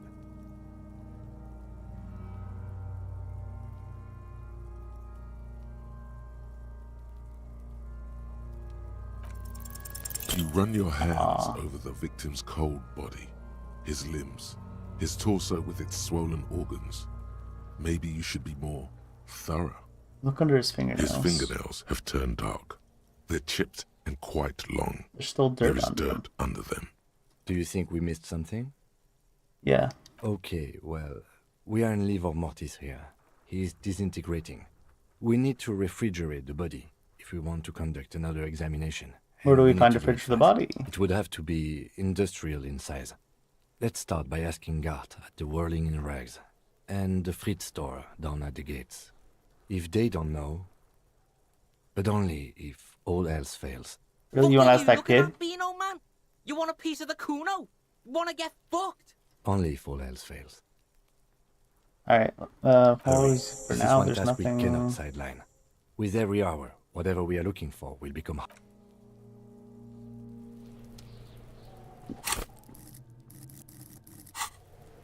I had a little more experience, I could put it into... Was it perception? I thought I had perception, though. What is this, by the way? Pretty sure I read that.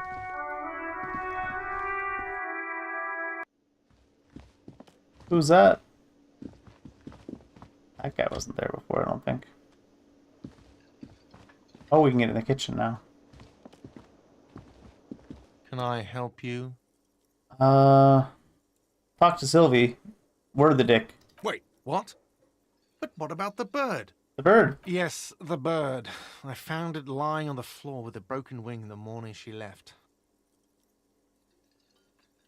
It was an accident. Why didn't she just tell me that? I don't care about stuffed birds. I care about my employees. All right. Did she say anything else? About me, you know? Did she say anything about me? Said she was flattered, it was just bad timing. Really? I should give her a call then. Thanks, I guess. Was there anything else you wanted, or...? We were sort of hoping there would be a gun, an expensive jewel, or at least a sword in it for you, if you deliver the message. Oh well. Seem to be in need of a fridge. Yes. For the dead body. You want to put a dead corpse into my fridge, right? Correct him. Yes. Well, I have a fridge, and you're not putting it here. I'm not even gonna ask why, you're just gonna say something mean. This is a culinary establishment, not a morgue. You don't have to ask me why you can't store a dead body in my kitchen. It would only be for... Lieutenant, You too? You're asking too? No. The answer is no. I will not turn this place into some kind of macabre circus. Let's go talk to the freight clerk.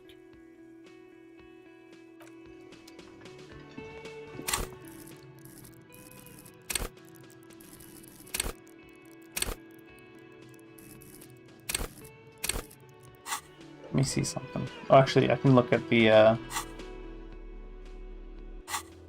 this, can't I?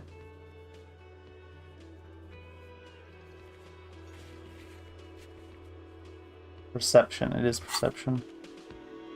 Does 1 point give me another bonus? Big bonus in perception, though?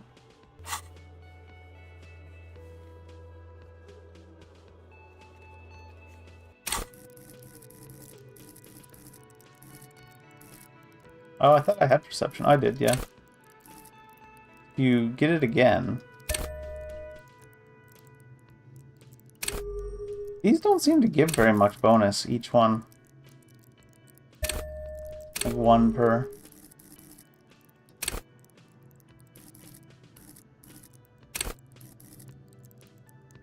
But if we get the chance to do that again...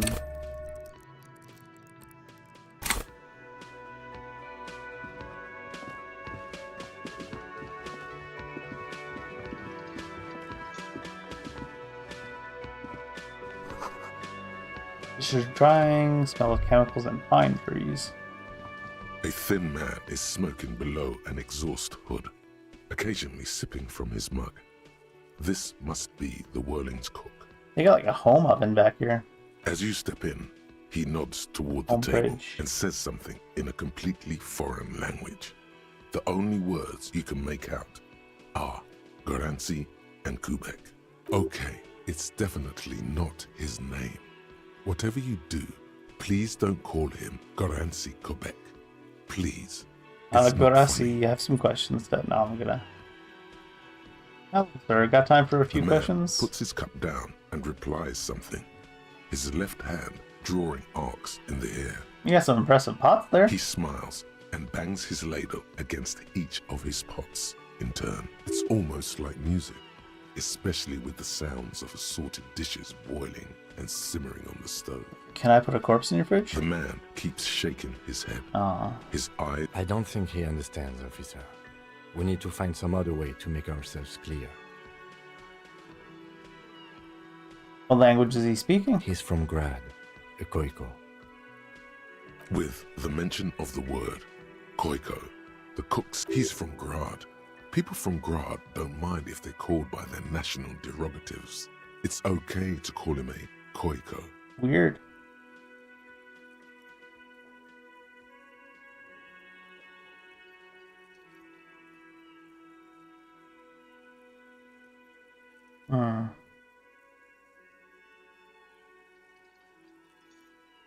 Weird to point at Kim and then point at the fridge, but I want to see how this goes. The corpse? Just because? Doesn't matter. I don't think he understood us anyway. He wouldn't How be about this? Oh, no. Body no fit fridge. Fridge more. How do you know? Maybe it's a small body. No. I know. He knows correctly. It is too small. Okay, we have our answer. It won't fit. Okay. Fine. These guys show up after 4, I believe it was. Who's this guy? It's all about money, you know. Sure. Speaking of, where did I get that $5 that one time?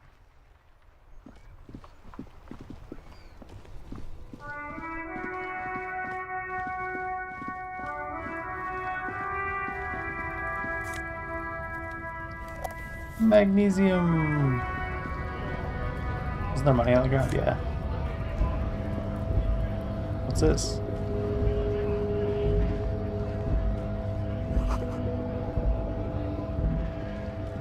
A lorry stuck in the traffic jam. This big, heavy Grad-made machine is well kept for such an old machine. The windows are clear.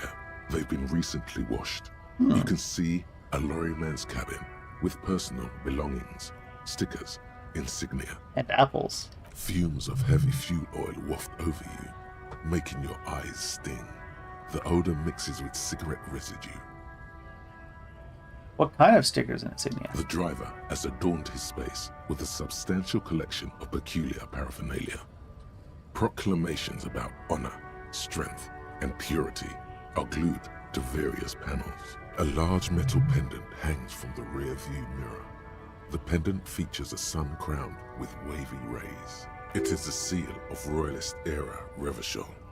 And the back seat? The back end of the cabin has a small perch to sleep, large ashtrays. There are several suns and wheels sewn into the curtains. A book with ragged edges catches your notice. The front cover features a large, muscular man. The title reads, Man from Eamdal in the Lost City of the Pygmies. Racist nationalist paraphernalia. Not unusual in this part of town.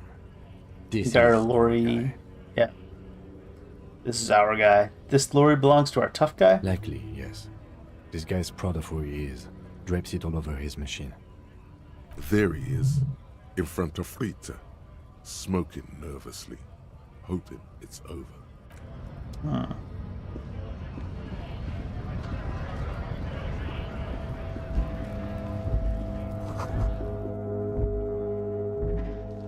I don't think they would have a fridge big enough here either.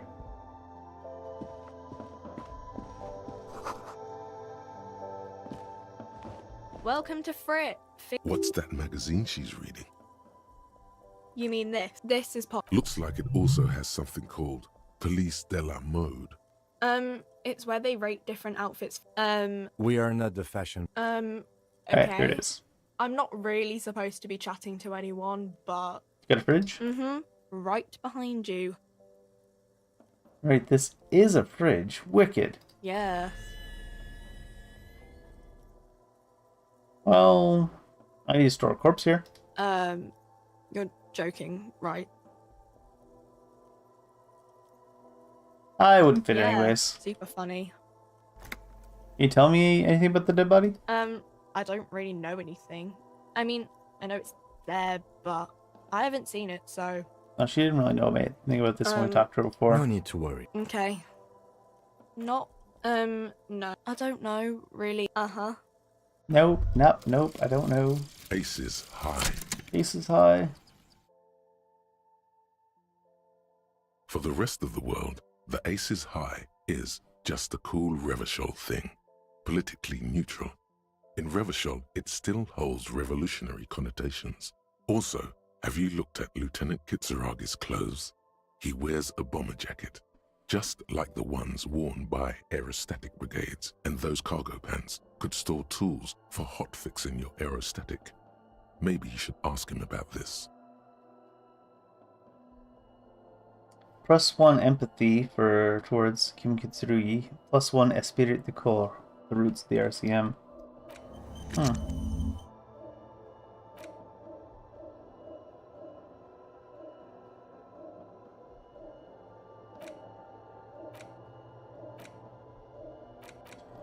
It's highlighting, it's like problem solution, problem solution. Do they cause a problem?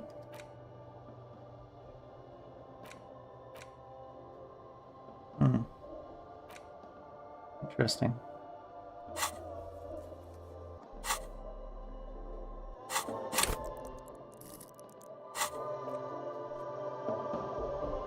Yes?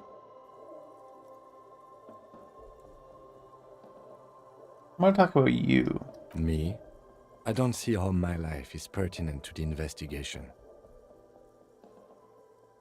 Come on, Lieutenant, open a little. If you insist. What do you want to know? Yo, you're wearing a Revolutionary Air Brigade jacket, aren't you? What? These? It's just seasonal clothing. Those look like airman pants. Good for storing tools in. Where is this going? Well, you see, Kim, I have this place in my head where I develop new ideas and connections. Interesting. I think it's called a brain. Oh shit, does everyone have one? It's no mere brain. No, it's actually a mind palace, sir. Okay, art cup. And in this atelier, I have realized that you harbor some kind of sentiment for the Revolutionary Brigades. I do not harbor a sentiment for revolutionary air brigades in particular. Just air brigades, then? Okay, I wanted to become an aerostatic pilot. Then I turned 10 and realized we no longer have an air force.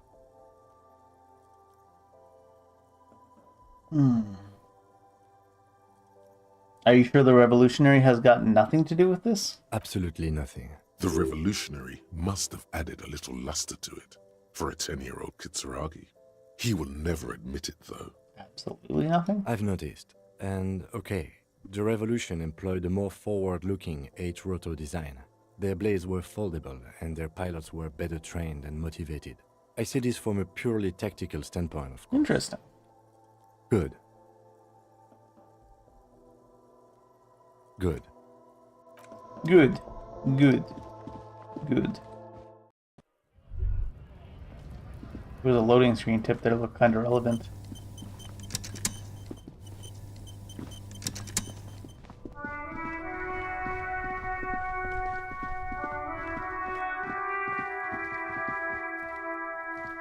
You see a set of tire tracks in the brown slush that covers the plaza mosaic. No, these tracks are not interesting at all. I'm failing like Let every the 80% plus slip check. away. What kind of vehicle drove through here? Hard to say. Your vision is blurred and you're having difficulty concentrating thanks to your relentless hangover. Rough. Cop habit. You look at everything. This isn't case related, you think. I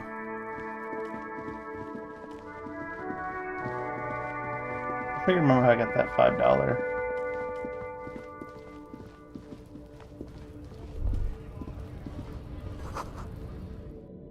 Three T's, how dramatic. The tear machine stands in the Not corner. this one.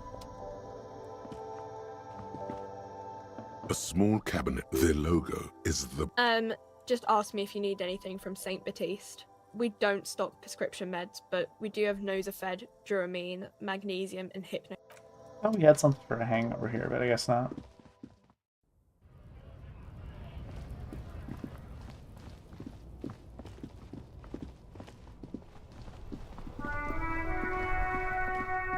Wah, wah, wah.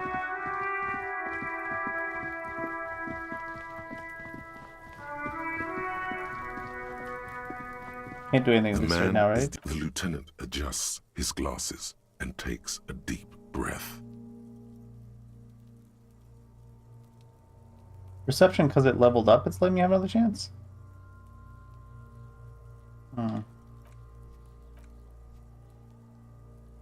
I've sailed so many high checks in a row, I almost want to like save scum this one. The man I don't know if I will or not, but... The lieutenant adjusts his glasses and takes a deep breath. You really ought to wait until the cadaver is refrigerated. Digging around in this mess now is proving hopelessly difficult. Looks like we'll get another chance once we refrigerate it. Fuck does Kuno care? I need a fridge there, Kuno. For the fuck imp. Good thing you asked the Kunmeister. Kuno knows a fridge. Perfect for freezing. I thought you would. Where is it? Bacon Man's in a rush. But what's in it for the Kuno? What's the return on Kuno's investment? Convince the Kuno to spill the beans. There's no way we can fail another reasonably high check again. By killing in his territory, someone has openly challenged Kuno. The Kuno. It's in his best interest to put them in their place. Some arrogant shit thinks he can kill in the Kuno's kingdom without asking the Kuno first. That sounds like lawlessness to me. A dark flame smolders in Kuno's eyes as he ponders your argument. Wordless, like kings do. This outlaw's fate is in your hands. Let's make an example of him. Help me locate him using fridge body technology. Alright, Kuno hears ya. See that shit house over there? The collapsed building with the bookstore. A cold comes over you as you glance behind him at the crumbling colossus there, casting a shadow on you. You mean the doomed commercial area? Whatever. Don't fuck back at the Kuno. You gotta get in that shit. In there deep. Yes, he means the doomed commercial area.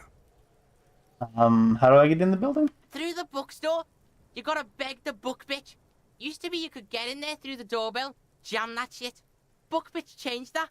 Kuno doesn't beg, so Kuno doesn't go there anymore. Beg her? Yeah, book bitch. He means the bookstore. We have to ask. Plaisance is the mother of the little... Impressive note-keeping, Lieutenant. See, the cloud gets it. Listen to your four-eyed friend. What do you mean by in there deep? Check the fucking basement, pig. Alright, Don't calm you know down. anything?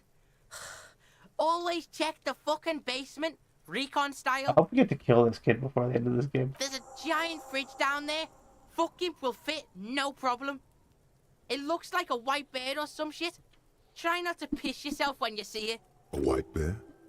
A polar bear? You didn't hear it from Kuno, pig. But don't forget where you heard it from. Kuno owns you now, pig. Your Kuno doesn't fucking... What the fuck is this kid's problem? Kuno knows. Kuno doesn't give a shit. You see a set of tire tracks in the brown Still have those gloves on.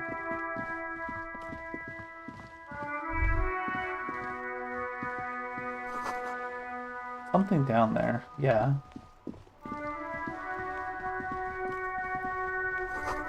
Some great tectonic forces cracked the pavement like an eggshell. God damn. The worn and beaten wooden planks of the bench do... We can sit on benches after we've solved the murder. Let's go. You can revisit the bench if you ever need to pass the time. Oh, I see. You pass time on benches.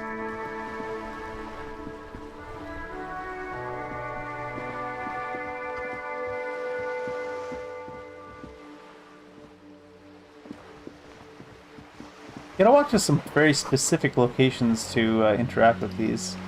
Cape Side Apartments, Martinez Pier, Roundabout North. Broken window? Tibbs has windows. If you had a bag in your hand, perhaps you could collect these bottles and sell them. I need to find a bag.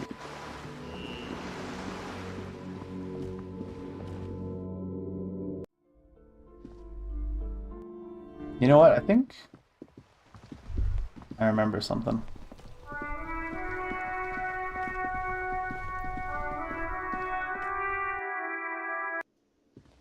From before we reset. Hello, sweet. Wait, who's Sweetie? Her eyes move up and down your person as though taking your measurements. What the hell? Her attention is scientific. Who's Sweetie? Why, you are, officer. Maybe I am? And have you found anyone to be sweet to? What the hell? Now I'm done with mating rituals, lady. The mating rituals aren't the good part, sweetie. Oh my god. I know it's none of my business, but you look like you need someone to take care of you. I suppose all of us do at one time or another. I don't know what I'd do without Morel. You must forgive me. I'm getting so scatterbrained. I completely forgot to introduce myself. I'm Lena. My husband Morel and I are staying with our friend Gary just down the street, but I come here for tea when they're away. This Lena is wacky enough for the motley crew. Hire her on the spot. What?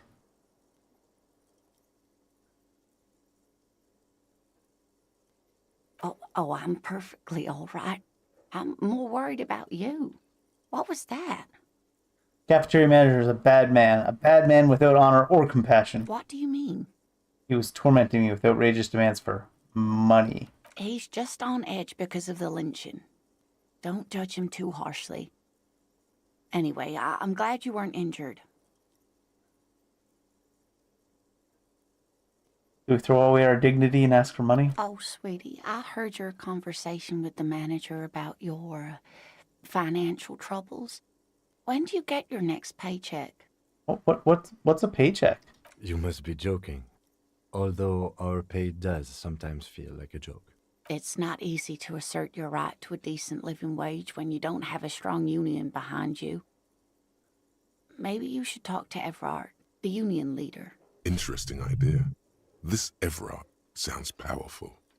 Maybe you can wrangle some coins out of his pocket. Send this one, send this one. Try to force a tear out of your duct.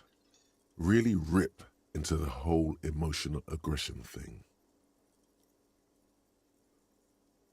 Oh god, I'm gonna die on the street, aren't I?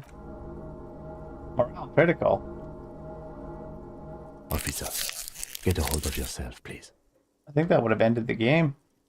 Sweetie, I'm sorry, but I think you need more help. Oh, no, I'm so sorry. I don't have money for you. If there's anything else... Did she get her to join the team? What do you mean? Wheelchair partner fighting crime. Sequence killers? Oh, my. But I think you already have a partner, sweetie. A partner who needs you to get back to helping the people of Martinez. It seems to me that you lucked out with your partner. Yeah, it He seems has to me someone you're in a Yes, chair. dear. I'm a paraplegic. Unfortunate. A paraplegic is someone with limited or no ability to use the lower half of their body. Paraplegia is caused by spinal cord injuries, like falling from a great height, or a grenade explosion. Yeah, let's just move No on. problem. Of course, dear.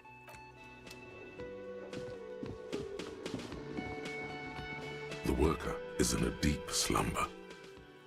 The man does not mind. Oh. You probably need them. You've just picked up some magnesium.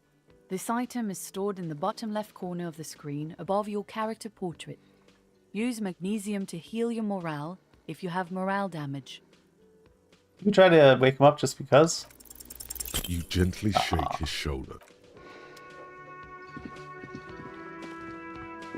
Where did I get that 5 from before? Before that one reset?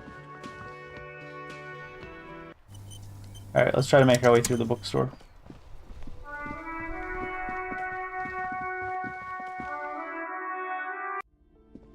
I'm assuming we need to go through here. Right now it's a physical check, which we're gonna fail. A heavy door with a missing handle stands before you, covered in dozens, if not hundreds, of Seminese trinkets and charms. It appears to be locked. Image stealth. That's funny. Ow! Shoot. Whose moronic idea was it to just run through the door? Don't Please you know don't that cry. things like Please that don't cry. Are you alright? These looked pretty intense and painful, I must admit. What is going on there? Are you really trying to break down the back door? I warn you, don't tempt the spirits, officer. Don't tempt the spirits, or you'll damage the holy wards on the door. It barely looks like you've done any damage to the door, however.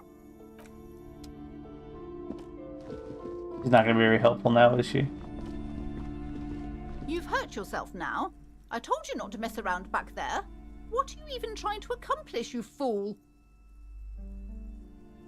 I need to know what secrets lie behind this door. It's part of a spiritual quest. You're only making things worse. Stop it. Be compelled to look at the books. Go to them.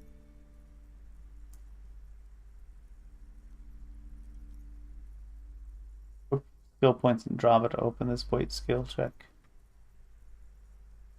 I was told there's a huge fridge in this building cellar. Can you lead me there? A fridge? No, I don't know anything about a fridge. Aren't you? For whatever reason, she's lying to you about the fridge. Seems like you have to find your own way to the cellar. Seriously, I need to get to the fridge in the cellar. It's a police matter. I have a dead body to take care of. Dead what? Oh my god! A victim of the curse? The curse has started killing people? It's That's right. killing now? Yeah. You're right. The curse is worse than ever. That's why I need you to let me in there to investigate. You're right. It's worse than I imagined. We definitely have to contain it now. Oh, no. Yes, this is your chance. This is your chance. Only a paradetective can solve this case. Okay, but please, only a few questions. You wouldn't want to disturb the spirits? Yes, I've contacted numerous. The wards help to keep the doom at bay and protect us against the darkness that lies further in the building. Even though now I fear, it's not enough. Oh, this? No, it's a special Himian amulet, blessed by desert pygmy shamans. It's to compel people to buy books. Oh my god. It's to compel people to buy books. There are numerous spells cast throughout the store. I had the books anointed with a different inducement spell, for example.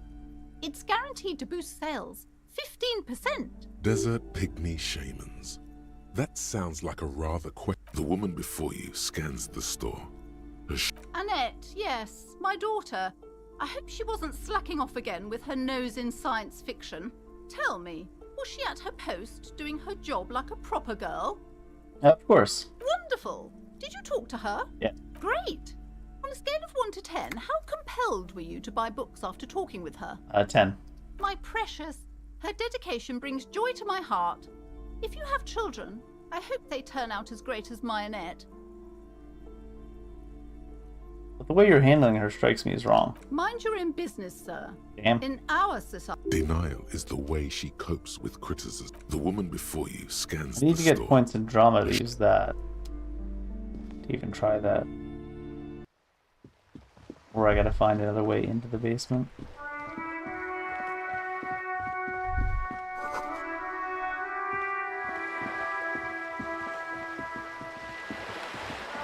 None of the sewer grates open up or anything. Whoa. What have we here? A bridge? A bridge with loose nails and rot-infested wood that creaks in the wind. A construction code violation if there ever was one. Guess I'll have to take my chances. Guess so.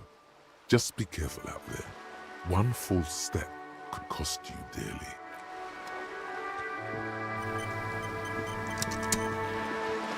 Oh, we're good. Lonely Cormorant surveys the sea, indifferent to your approach. Sure. Oh, look. We're back at the back of this. Ooh, can you climb that? What's this? Money. Money and magnesium. Are you trying to sneak up on me? Come to slit my throat in my sleep? Yes. Apparently, she doesn't like people standing behind her back. Logic error. She is not sleeping right now.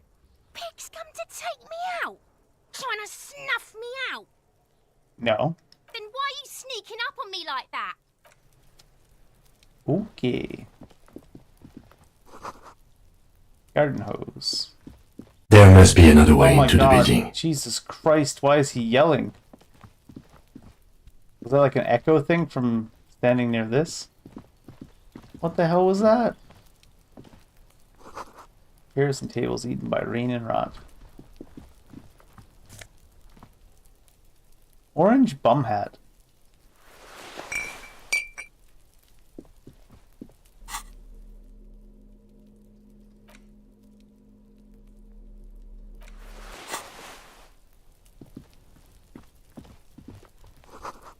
Barrels are half full of rainwater. Just a closed door.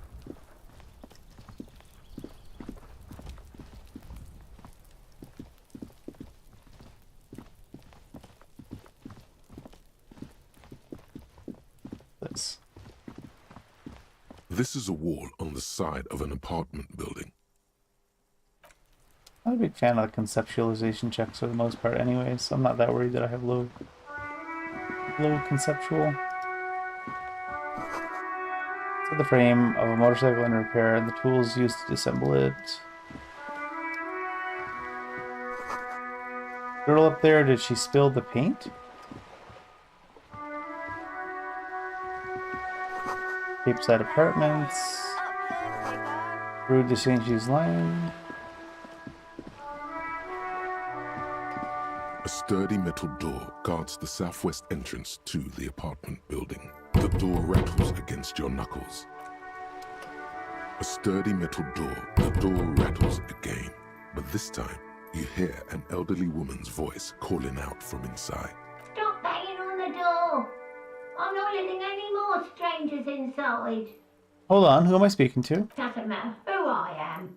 Now go on, get out of here. From within comes the faint sound of a broom sweeping across the concrete floor. This is the police. Open the door. The police? Everyone knows the police don't come round here. But I'm not joking. No, I already told you. I won't be responsible for any more strangers getting into the building. Go check the backyard door. Maybe someone there will. Backyard door? There must be another entrance to the east. Kim, tell her a real policeman. Madame, I assure you, we are real police officers. There is no reply. But ma'am. Ma'am. Looks like there was more construction here once, decades ago. Stop being reserved for residents of Rue Saint Julien's Lane 33A. This fancy boat. Your room in the Whirling isn't much bigger than this sloop. A striking woman leans against the cabin top of her sailing boat, smiling as you approach. Her green raincoat glistens with droplets. A silk scarf is tied around her throat. Good afternoon, officers. I'm Joyce.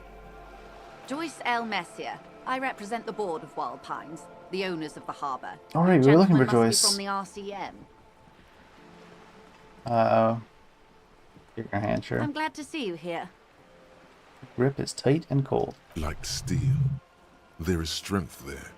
If she wanted, she could sink her nails deep into your skin. But why? I was dispatched to handle a strike, not a lynching. Anything I can do to assist the RCM in this matter, I will. Glad. That is good to hear, madame. My colleague will take the lead on this interview. I should let you know that he is recovering from an unusual medical episode. Very unusual. Alcoholism. But I can assure you of his ultimate competency. It happens quicker than a shooting star. But did the lieutenant just wink at you? How interesting. I wish you a swift recovery. In the meanwhile, you have my full cooperation, and the full cooperation of the Wild Pines group. You seem rich. Can I have some money? Is what you want to say, but it isn't that easy, is it? What? Why not? Look at that lady. Take a gander. Squint your eyes, bub. Nice fabrics? Why, yes. Tucked away under that sturdy green raincoat, almost rustic in its simplicity, a silk shirt and matching scarf around her gentle throat. A breeze carries with it the faint scent of juniper Jesus. oranges. They're really talking this lady up. While dull orange pearls hang from her earlobes, red from the cold. Her light green eyes scan you, full of knowledge and worry. Wealth and all its possibilities. These are the kind eyes of the rich man that seem to say everything is possible, within reason. Yeah, so? Now look at you. You misery-clad simian. Barely able to tie your own laces. Getting a little bit personal there, game. A scythe of booze precedes you. Your hair sticks to your forehead, and your underwear feels uncomfortable. My underwear, too? What? You're poor. Poor as balls. You can't ask this person for money. You're too...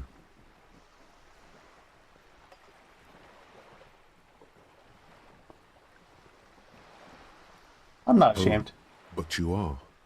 Too ashamed to ask this person for money. Too scared to belittle yourself in her eyes. Nope. As I was saying, if there's any way I may be of assistance, please don't hesitate to ask. Difficult. I am sorry.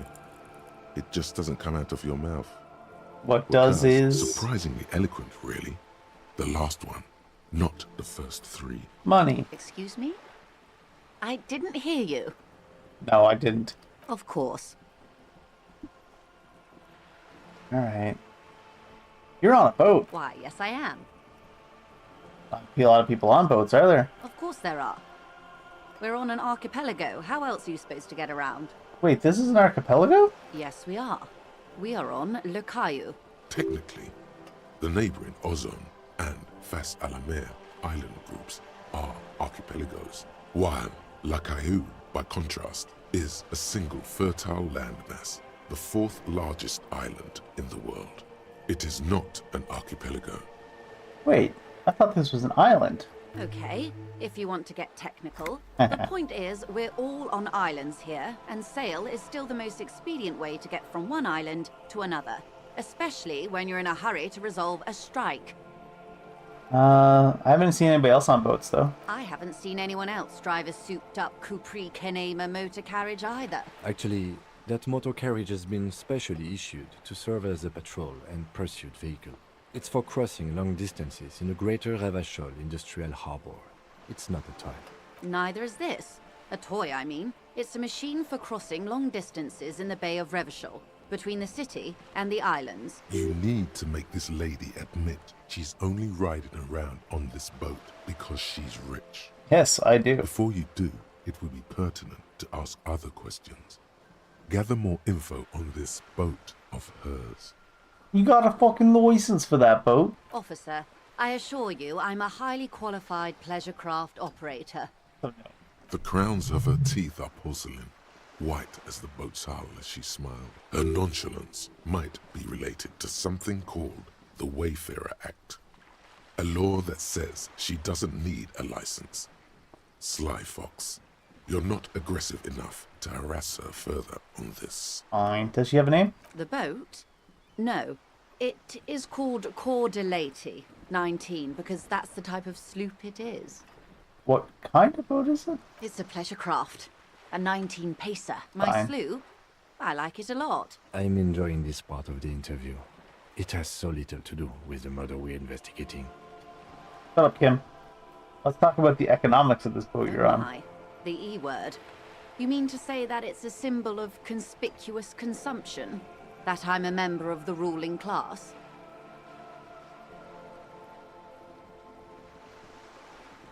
Symbol of our subjugation to foreign capital, the bad kind of capital. Detective, may I remind you that Mrs. Messier is a professional negotiator? No. Then what does that say? Does it say docking reserved for residents of Rue de Saint-Ghislain, 33A? Yes. 33A? This old proletarian haunt here? As I said, plenty of people drive boats, of all social strata.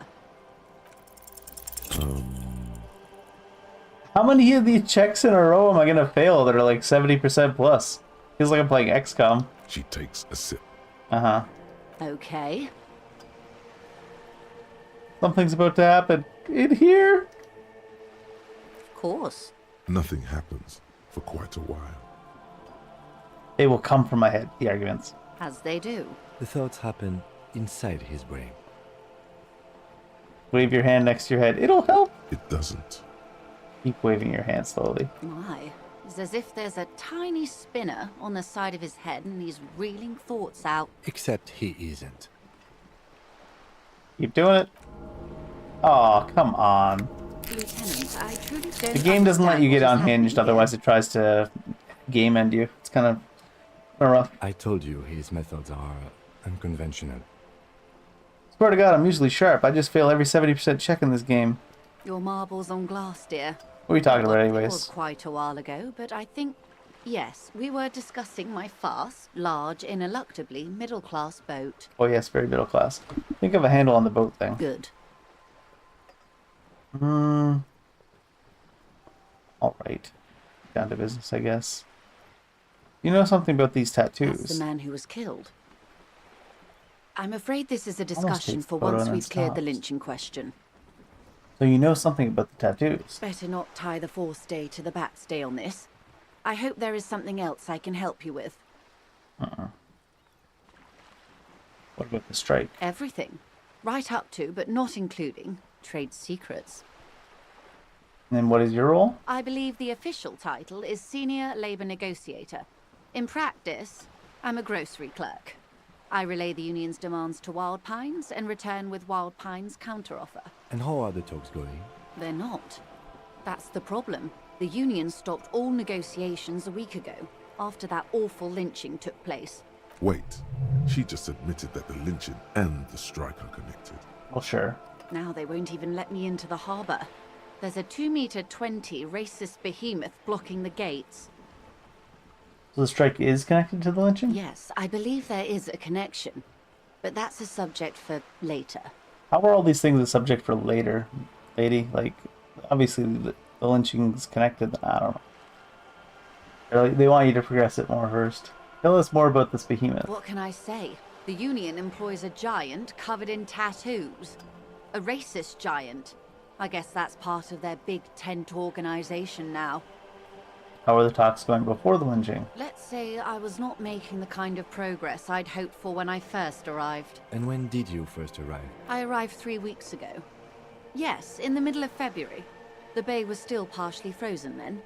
I prefer to do these things on site, like the RCM. But the strike began in December.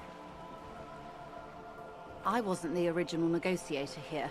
I took over after Mr. Gaumont hit a wall with Mr. Clare, the union boss. Mr. Clare refused to speak with Gaumont despite concessions he'd granted the union in prior negotiations. This isn't the first time the union has gone on strike? Heavens no. There have been 2 prior strikes. Both times the union won significant concessions, including a medical overtime pay plan and a medical plan. This time How their dare they? demands are more, I guess you could say, aggressive. Now they want 5 sick days a year. Ludicrous even. It's meant. What are their demands? There are leaflets everywhere, and banners. What did they say again? Oh yes, every worker, a member of the board. Most of the workers probably don't know what that means. Over-aggressive commie posturing. Seems like they have no idea how to do business. I don't know what to think about that. Every worker a member of the Fortunately, board? they explained it. Every time the Wild Pines group makes a decision about anything, it needs the signature of each of the 2,200 workers in its Martinez terminal. Just so you understand, this is but one of 22 terminals owned by Wild Pines. Essentially, not only are they kings of the company, they are also kings of the 72,000 employees of Wild Pines Group. Pretty funny.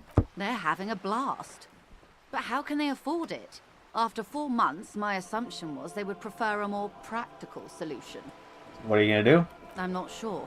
Naturally, I assumed that was just their opening position, a hard-nosed tactic with a side of mockery. But there's been no follow-up, just the same nonsensical slogan repeated over and over again. And now, people are getting lynched, I hear. Behind the whirling in rags. A disastrous situation if there ever was one. Excuse me, from whom did you hear about this lynching? I first heard it from the boyer at the gates. The one whose very name advertises his aversion to work. I think he said it was, "Call me mañana." This checks out. Did you put the scabs at the gate there? The scabs? You mean the huddled masses of Jamrog, come to plead for work where the union refuses to? Don't let her answer it herself. No, I mean scabs. If these workers were organized by Wild Pines or its affiliates, then it would be a company secret. I could not share it with you. Not yet, at least. She's like, yes, but I can't say it out loud. It's implied. She's open to discussing this matter with you at a later occasion. So what happened to this Gaumont? Mr. Clare told him to... how did he put it? Fuck off, midget. Gaumont is short of stature, you see. Okay, then. Yes. Keep in mind, this is a negotiator Mr. Clare has worked with before, and who was more than fair with him and the union. Tell me about this union boss, Mr. Clare. Everard Clare is a man of the utmost integrity. If you can say one thing about him, it's that he always puts the interests of the workers first. Really? Of course not. Everard is fantastically corrupt. I imagine he has a thick, viscous goo where you and I have blood. If you were to prick it with something sharp, you could see it oozing out. A knife, maybe? No, a rapier. Sound like you're about to take a rapier to him. Oh, heavens no. We get along just fine. Yet, now that you mention it, I can't stop imagining that black treacle just dribbling down his double chin. He is the most corrupt individual I have ever seen, and I deal with men like him for a living. If there is anyone more venal, more irredeemably nepotistic, then it's his twin brother, Edgar. This is getting out of hand. Now there's 2 of them? Yes, Edgar looks exactly like his brother, except for that lazy eye. He also talks exactly like Everard does, and when one's term as foreman is up, the other takes over. It's how they circumvent the term limits, you see, with a funny little switcheroo. While in office, they've embezzled God knows how much of their workers' dues. What about the union itself outside of the brothers? The Débardeurs Union was once a perfectly normal institution. 20 years ago, anyway. It must not have been easy to establish under the Emergency Act. But they did it. I can respect that. Organized labor at its best, as they say. Then something happened in the local chapter elections. The brothers Clare came and transformed it into a... how do you say? A mob. The Débardeurs are a crime syndicate. Sad as it may be, I suspect we'll be forced to cooperate with them. Refreshingly honest, officer. The company has tried appeasing in the past, but I'm afraid our concessions have only emboldened Everard and his brother. And your opinion, detective, if I may ask? I'm a curious and talkative person, you see. Would you say the Débardeurs Union is... None of these things, like none of these really, right? Clearly not an effective advocate if the guy's just embezzling all this shit. This would be the closest one right now. The way she's saying it is not quite in line. I mean, it's effective for the rights of the local workmen, but the most recent demands are stupid. Let's just say nothing, because all three of these kind of suck. Of course, officer. Something happened in the elections? I'm glad you asked. There was a woman, the previous forewoman of the union. Disappeared? Yes. On the last day of the local chapter elections, her daughter phoned in and said she wasn't running anymore. Or coming to work. Ever. End of story. This forewoman, her name? Sadly, the company records do not even give a name. She's just forewoman in private correspondence, Holly. I don't even know if it's a sir or given name, and I don't have access to the union's files. Some kind of extortion, probably? Indeed. The company suspects foul play, but there's nothing they could do. It was a union matter. The point of the presentation is, these kinds of things happen around the Clares. Watch out when you're dealing with him. Thank you for your concern, ma'am. We'll be just fine. Alright, that's it for now. How else can I help? Was all in one category? What do you know about the lynching itself? Quite a few things, I'm afraid. The information I'm to share with you includes sensitive trade secrets. For the sake of my employer, I have to ask for your names and badge numbers. Rip. Of course, ma'am. We should have introduced ourselves. I am Lieutenant Kitsuragi, and this is my colleague from Precinct 41. I'm afraid he doesn't have his badge at the moment. I hope mine will suffice. How curious. Why is that, detective? I lost my badge in the unusual medical episode. I see. So, are you saying you lost your badge during the course of this episode? Yes. I can't hear you, darling. Speak up, please. Drinking. Oh, dear. I suppose this does explain some of the more curious turns in our conversation. She must have been suspecting something for a while now. As I said, ma'am, his technique may be very unconventional, but he is an officer of the RCM. Of course, I sympathize, but I'm afraid I simply can't share anything more until I've seen that badge. She's a professional negotiator. She should be open to some sort of mutually beneficial arrangement. She's a Hey, if we're gonna fail all the 70s and 80s, pass all the 20s. Insinuates.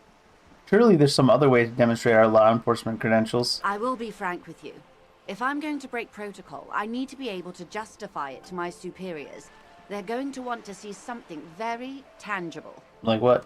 You're in, but expect her to drive a hard bargain. What's actually like what the line? Reports from inside Terminal B suggest it's a hub for the local drug trade. This is an open secret in Martinez. The Union controls the terminal, so it goes to reason. They're profiting from this trade. The company has tried looking into this matter before, to no avail. Perhaps someone with your authority and resources might turn over the right stones, or you can recover your badge. Though if I may be blunt with you, it sounds like that may be a lost cause. Maybe. Detective, a word in private before we continue. Excuse me for a moment. He was like all the way up here taking notes. This is not going quite as I hoped it would, Detective. How'd you hope it would go? Honestly, I was expecting you to use your unorthodox technique to keep her off balance, and not volunteer us to be her henchman.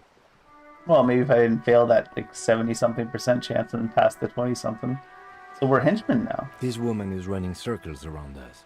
She might have known about your misplaced badge all along, or she's simply an adept improviser. Either way, we've played straight into her hands. Maybe this is all her plan. She might have heard about you.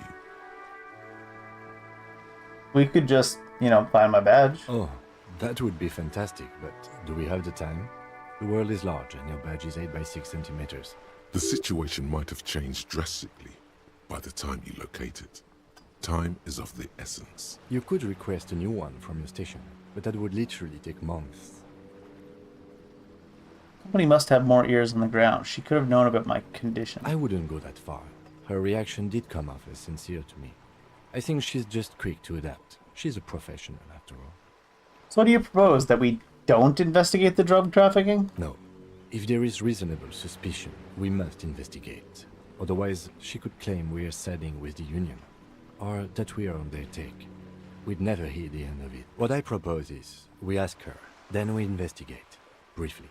But do not share the outcome of this investigation with her. We tell her it's done, and demand for her information on the lynching. Alright, let's get back to her then. It's over here, by the way. Magnesium! I believe this boat shines like it was recently painted. It sure doesn't. What? You're back. Good. What can I help you with? Tell me with Wild Pines, what do you do? There was a touch of discomfort there. She wants to merely represent. So what do they do? The Pines' core competency is logistics. Container shipping, freight, that sort of thing. See those airships there, blinking? Those are the shipping side of things. And that is the terminal. Another subdivision deals with energy, oil and gas exploration, offshore platforms. The Wild Pines Group is one of the original Revacholian Indo tribes. Companies awarded royal monopolies by the king, the suzerain himself, centuries ago. The king is long gone, but several of the Indo tribes remain. So who are the other Indo tribes? Son Baptiste, Elysium, an unknown entity known as Brightest Star. Got it. Tell me something else nods. then. Tell me about the alleged drug trafficking. It's quite straightforward. Someone is using Terminal B to smuggle raw ingredients from the Samar and Isola into Revachol with the Union's blessing. Wild Pines has suspected it for years. Ingredients for what, ma'am? Meth and dextroamphetamine, GBL and various synthetic psychedelics. Honestly, it might be quicker to say what you can't make from the stuff. And you want us to move on, or to investigate? Yes, but you won't get anything out of Evrat and the Dockworkers Union. Still. The handoff. Oh. The motor lorries at the roundabout. The lorries. Precisely. Someone needs to move the ingredients from the harbour into the city. Once they reach Jamrock, they're distributed to a network of local manufacturers well beyond our grasp. But in transit, they're vulnerable. How convenient that they're stranded like beached whales at that roundabout. Perhaps you've noticed that a number of lorries are tangled in a traffic jam at the roundabout just now. Interview the drivers who are still hanging about. One of them might be waiting for a crucial shipment. Her irises are light green, like the river Well, we met that one Esperance guy. in bright daylight, upstream where it's clearer. I'll be explicit. If you find this driver, I will share company secrets with you. Uncovering Union secrets could also give you an upper hand when dealing with them. We already have some suspicions that one of the drivers was present at the lynching. The two might even be connected. Or not. Though, if you have evidence to the contrary, I'm eager to hear it. As eager as I am to share it, Lieutenant, once the job is done. It's no coincidence the lorries are stranded there like this? No. We asked East Motor Track to raise the drawbridge. The road company is a partner of one of our subsidiaries. However, this is a limited time opportunity. Once the complaint has been processed by the Trade Committee, they'll have no choice but to lower the drawbridge, and the operation will continue. Thousands of litres of raw ingredients will pour onto the streets of Revachol. Not the east across the river, but the west. The vulnerable, the weary. Well, at least this solves one mystery. What is that, Lieutenant? Why I had to call East Motor Track and beg them to open a drawbridge for me. I'd wondered since I first drove in, on my motor carriage. I am sorry for the inconvenience, Lieutenant Kisaragi, but we need them trapped here. This is a unique opportunity. I'm sure you understand. Alright, I've made up my mind about the smuggling investigation. We'll take this case, probe the viters, see what it yields. Excellent. According to my reports, there are at least 3 lorry drivers lingering near the roundabout. Hopefully one of them will know something. It may come to nothing, or it may just blow the case wide open.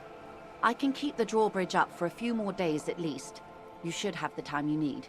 In the meantime, let me know if there's any other way I may be of assistance. Of course, Detective. Pretty sure it's that one dude, right? But it might not be just that one dude. What's this? Already looted it. I thought there was going to be some kind of combat in this game, to be honest. Now that I've been playing it, though, it seems like it's more of a investigation, dialogue choice type game. We're getting pretty unlucky on some of those high skill checks, like the high percentage ones, but getting really lucky on some of the low ones, which is kind of funny. This coin-operated viewer is facing southwest. Its coin slot is full of fossilized bubblegum, rendering the machine permanently inaccessible. Might come back and pet that for maybe morale at some point. If that's what it is. Ooh, $1.70. You hear distant squall of seagulls. Oh, what's this? Can I steal your bag? Yoink. Nothing I can't do. On the job for every man. What? Oh, I have a bag now. I can't interact with this? This coin-operated viewer is facing south.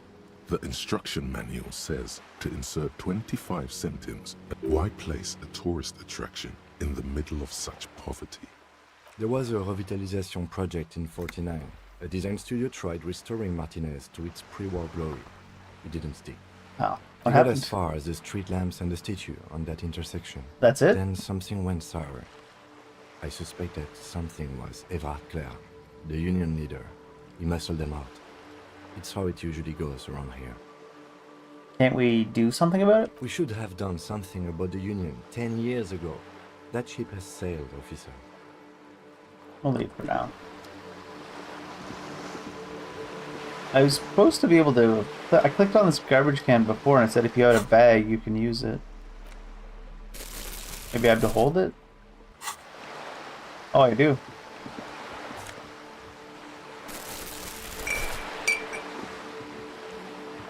Clean up the streets. Get ourselves some terror.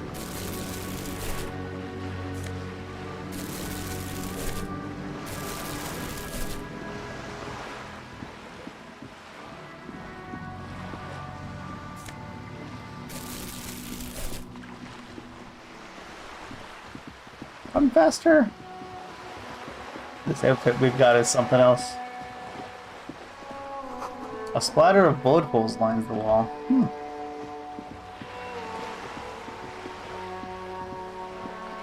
A little bit random.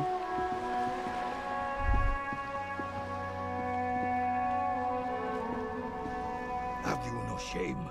Whining about your back every time you bring out the measuring tape. René, you're a man with a fork in a world of soup. Please. You're a let's man just with a try fork to in a enjoy world the of game, soup is a wild expression. I like that one. I'm trying to, but you keep breaking my concentration. You're old. I can see that. We're both old. Now stop grabbing your ass like it's a girl. What the hell? These manly men are playing balls. This is a ball game. Grab a ball and play it. Don't ask questions. Shoot first. Ask questions never. Alright, I got this ball time. That's the spirit. Don't even waste your breath asking about the game. They wouldn't know anyway. I'm gonna show you guys how it's They're done. Way past their prime. I'm about to fail a 92.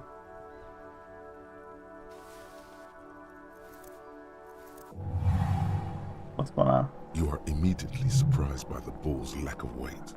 No matter, you'll make it work. Feel the ball. The cold metal ball is surprisingly smooth against your neck. It has a pattern on it. Probably a sponsored ball. Yours would only be covered with bumps of learning and scars of victory. Already your muscles are adjusting to the weight.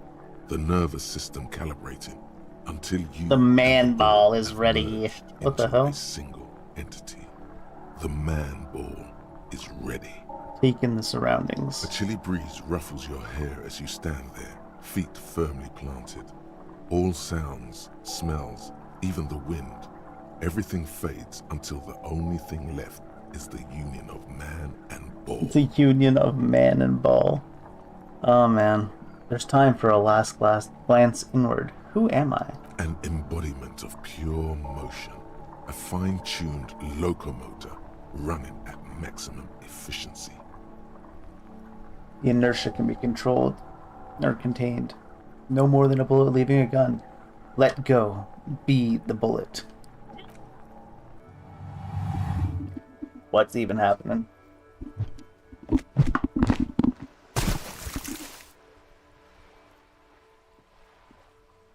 Merde! Bordel de merde! A whorehouse of shit? It wasn't whorehouse of shit. The shot was at least 23 meters, probably 24, and then some. Nothing to be embarrassed about. What the hell is your problem?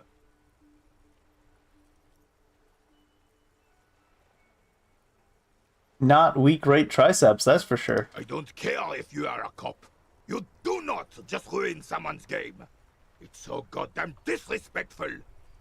I'm sensing anger. I don't quite understand why. You vandalized our game, son. We can't play pétanque with 5 bull. Thought it was shot put. Well, it damn well isn't. It's pétanque. You ruined a pétanque game. We want our bull back. Take it easy, René. This is just a misunderstanding, isn't it, officer? No harm done. Of course there's harm done, you orange slug. You owe us a goddamn bull. Maybe I'll try to fix it. Good. Mistakes are forgiven when men at least try to right their wrongs. I believe you will try. Now, why did you approach us? Yes, why did you come here? It's unlikely they know anything about the murder. You never know. He might know something. This is a good vantage point. Do you know anything about the man hanged in the backyard of the Whirling in Rags? Unfortunately, I don't. Unlike most of the locals, I have no qualms about assisting law enforcement. But this affair has passed me by completely. And most of the locals? In Martinez, the union is the law. So can you really blame them? But you don't have a problem with cops. Cop is a pejorative term. Is it? I don't have a problem with policemen. On the contrary, I admire the effort to bring order to our streets. He doesn't know about the crime. Your time is better spent discussing politics. What? What about police women? I'm confident they are indispensable in regard to all the paperwork and other administrative duties. Oh, damn.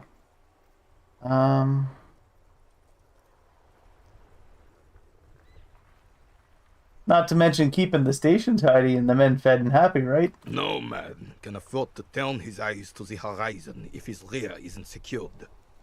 If the women folk take care of that, then men can tackle the bigger issues.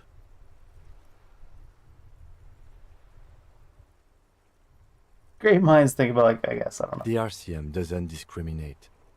Women are held to the same standards as men, and as we're just reflected messing around, in the Kim. quarterly statistics, are equally effective in their jobs. Unlike men, They also have to deal with the very same mentality you two are displaying right now. If it weren't for this, they would outperform us. I don't know I'm about glad that. at least some people keep a level head in these turbulent times. You seem to be playing in a crater. Yes. The terrain here provides an interesting variety to a familiar game. Anything to do at all with the bullet holes I've been seeing around? Yes. It was left by heavy artillery fire. Okay, it's a crater left by artillery fire. But why? Why what? Why was heavy artillery used? Because that's what happens when communists hijack your country, execute your supreme leadership, and turn your capital into a slaughterhouse. You use heavy ordnance to clean up your home. So who are the communists? Commies, communists, socialists, anarchists, call them what you like. They just chose the name to feel special. Senseless sentimentality. So were you in the war? Sadly, no. Sadly, no. It was the foreigners who brought them to their knees. We fought valiantly. Too valiantly. So valiantly we got licked. Should have fought dirty, like they did with their suicide sex cult propaganda and mad anarchist women strapped to shrapnel bombs. Shrapnel bombs. We didn't so, and we lacked caliber. God bless him, but the suzerain's cannons simply weren't big enough. It was probably a bit more complicated than that. I understand. I'd bomb this fucking shithole too. This place is a damn beachhead, son. They didn't do it because they didn't like it. They had to soften the commies up first. The beachhead? Yes. The military coordinated amphibious landing to take back Revachol. Martinez was used as one of the 3 footholds in Revachol during Operation Deathblow in 08. The other 2 are off in Stella Maris and the Delta.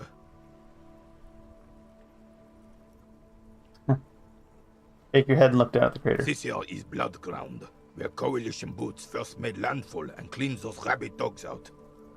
Most likely, we're playing pétanque on their mangled corpses. Blood ground. You got old René going there. Like he isn't hungry enough already. Is that why everything's so bombed out? Damn right, son. They laid the fire of hell on the city before they stormed it. And it worked, too. The rest of the city got cleaned up, but Martinez they keep as a monument. And now the Union Socialists are practically running the place. Well, it's your own damn fault. You, we, the coalition, Revachol, whoever you want to blame, never finished the job. Officially, the party never surrendered. Of course they still hold influence. You don't even begin to truly understand the players at the table, let alone the specific circumstances surrounding the... What do you think? Thinking men have opinions on these things. Present one.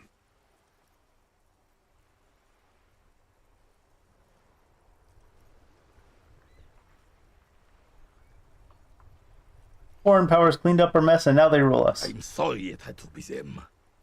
After 8 years of fighting those hyenas, boiling cats for food and drinking piss in the mountains, I would have preferred if the Right Honorable King Guillaume returned through Revachol, or even if that damn clan Frisel had risen from the grave and led us. Sadly, that was not the case. Instead, all that is just, holy, and beautiful in the world was wiped away, and now it's neon signs with toothpaste ads everywhere. Foreign influence peddling garbage and stupid music on the radio. This is just what the commies wanted. This was their plan all along. This is what they wanted to replace the role of the suzerain with. What exactly is a suzerain? The suzerain is the king. Has everyone forgotten already? They've forgotten already. It's no use talking to you. You were still in Daddy's balls when it happened. When we took our last stand against the filth and rode the cavalry straight into gunfire. Oh no, I threw the bull into the sea, so it's got a lower chance. All you observe is a... This is the uniform of the Royal Carabineers in service of Frisel I, Guillaume le Lion, and the valiant King Philip V before him. Don't you mean Frisel the Fan? You do not speak his name. Craven, although he was a clown. But he was our clown. Ours to ridicule and to mourn. There's something you missed. You will get to it. Don't worry.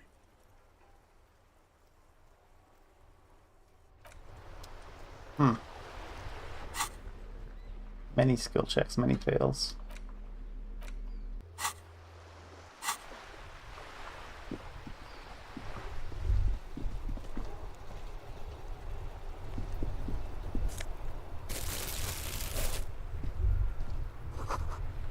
Enormous bulls, worthy of a real man. Okay.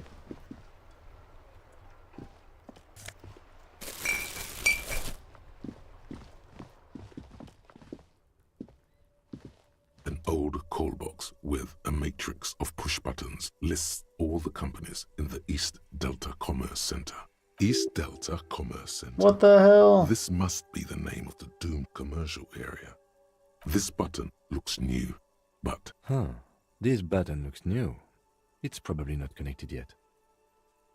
An off-key melody starts playing after you ring the doorbell.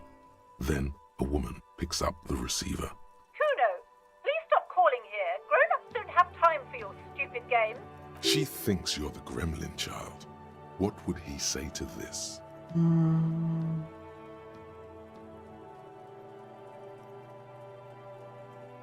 Pardon? This is not Kuno. Who is this? Please just stop calling here. I don't have time to deal with this. Thank you. A single beep indicates that the line has gone dead. You ring the doorbell. What an ominous name for a hair salon. Doesn't bode well for anyone's hair. All you hear is static, but no one answers the call. You ring the doorbell. You wait for a minute or two, but all you get looks like someone has... You hear static from the intercom speaker. It sounds as if someone has picked up the receiver, but isn't saying anything. You can almost hear them breathe. Hello? Anyone there? Yes, hello. This is Tricentennial Electric. The woman's voice crackling and fragile through the static. Have you come to place an order? She sounds almost antique, as if her voice was being played off an old wax cylinder. A receiver must not be working properly. Or she's a ghost. Wait, but what happened to Slipstream SCA? There's no Tricentennial Electrics on the list.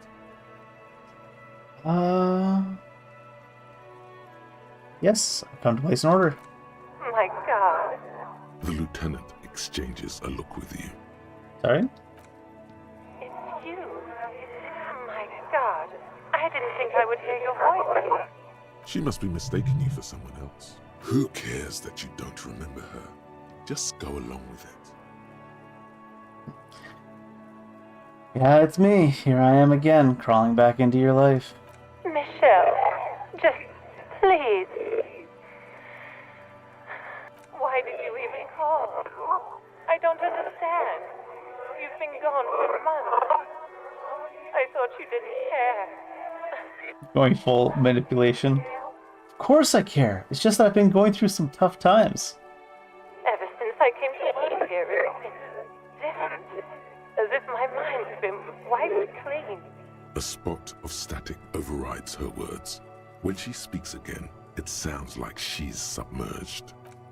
It's so nice. It's so nice to be able to finally meet again.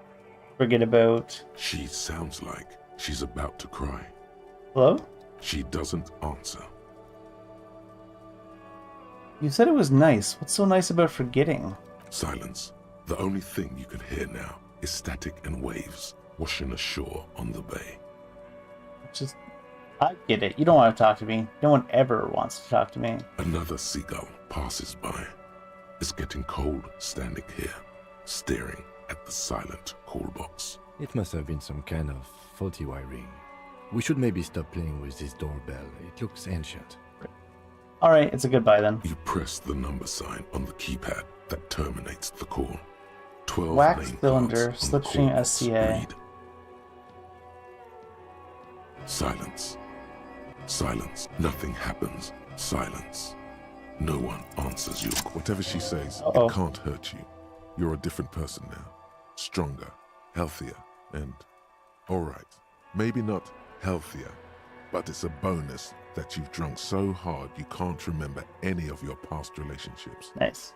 Oblivion's the ace in your corner. Press the doorbell to Slipstream SCA. There's a light buzz as you press the doorbell, waiting for her to answer the call. It's cold outside, and you can hear the wind blowing into the speaker. There's the static again, whispering like a seashell pressed against the air. Yes, hello. This is Tricentennial Electric. Have you come to place an order? Last time we talked, there was some confusion. You got me mixed up with somebody else? Hey, it's me again. I want to talk to you. My God. Here come the bad vibes again. Relax. Distance yourself from it. Please don't hang up. I just want to explain myself. It's you. You're doing the same shit. My God. I didn't think I would hear your voice again. Wait. Is she... Are you repeating your words? Michelle, just please. Why did you even call? Is this some kind of joke?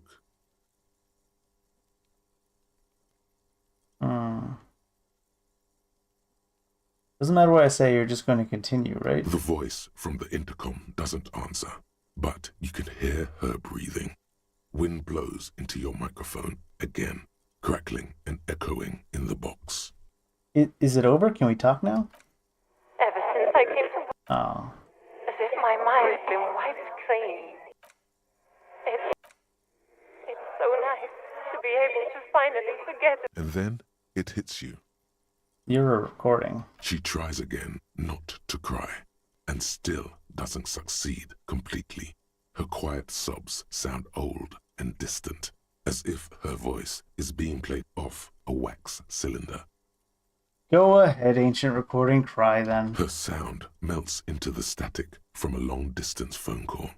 From time to time, you can hear people talking in the distance, but can't make out any words. This is where you hung up the call the last time, but the recording is still going. Keep listening. A phone rings in the office with an old-fashioned chime, and someone walks by in a pair of heels. The static is like a warm blanket wrapped around the sounds. Is there anyone there? No one replies, but the static grows stronger like rainfall. Then a female voice speaks out, completely different from the one before. Glorious and total somehow.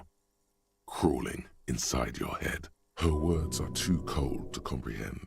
She smells of sodium lights and rain streaks on car windows. Eyes like pilot lights watch your shape in dark hallways, guttering. So... A strange alien thought pattern ends. The lieutenant cuts in, inspecting the intercom. It was a recording trapped in the circuitry from some ancient tenant. This sometimes happens. Shall we conclude here? We have other mysteries to solve. Something weird just happened to me. Don't take this the wrong way, but during our short stint working together, something weird is almost always happening to you. That is true. I thought there'd be more to that, considering we had to pass a check to get it, but... I guess we got a little bit of experience. We need to go in here and see if we can listen in on the Union, guys. But I'm going to take a really quick bathroom break first. I'll be right back.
This game is... it's strange.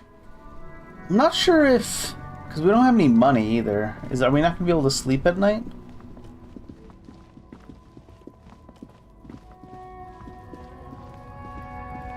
What's his name in the hotel or the hostel expects me to have like $60 from at least. Is this about the questions? No, actually I just need to go to this. The tear machine, your bottles clunk into 90 cents, woo! Maybe I should have researched the hobo thing.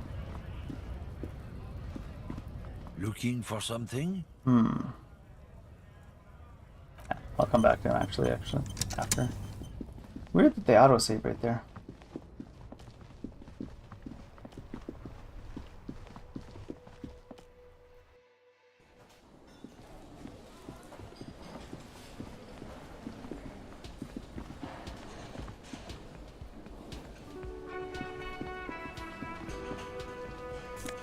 Oink. Maybe I needed that guy's ID card to get in here. Probably not though. Doesn't even give me an option to interact with it. But the Union guys are supposed to be here after 4 p.m. or maybe another day.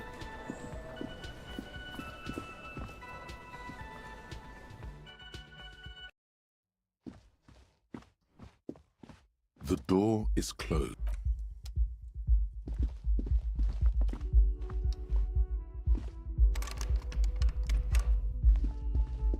Iguanas -4 centigrade. Oh, this is for sleeping? A mirror hangs on the bathroom wall. In it, your face, adorned with the expression. Interfacing. Electrochemistry.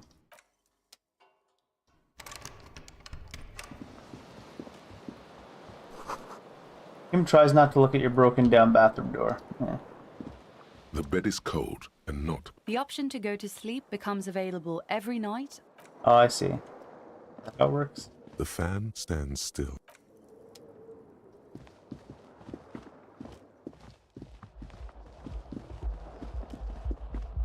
I can't click just to go downstairs. That would be weird.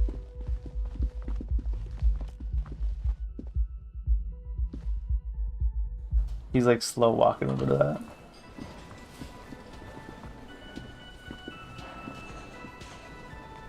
Is that not? I guess can't walk that way. Rip. I guess we'll go do the investigation then. We still need to get into that basement bridge too. Need to maybe level up and get drama. Looking for something?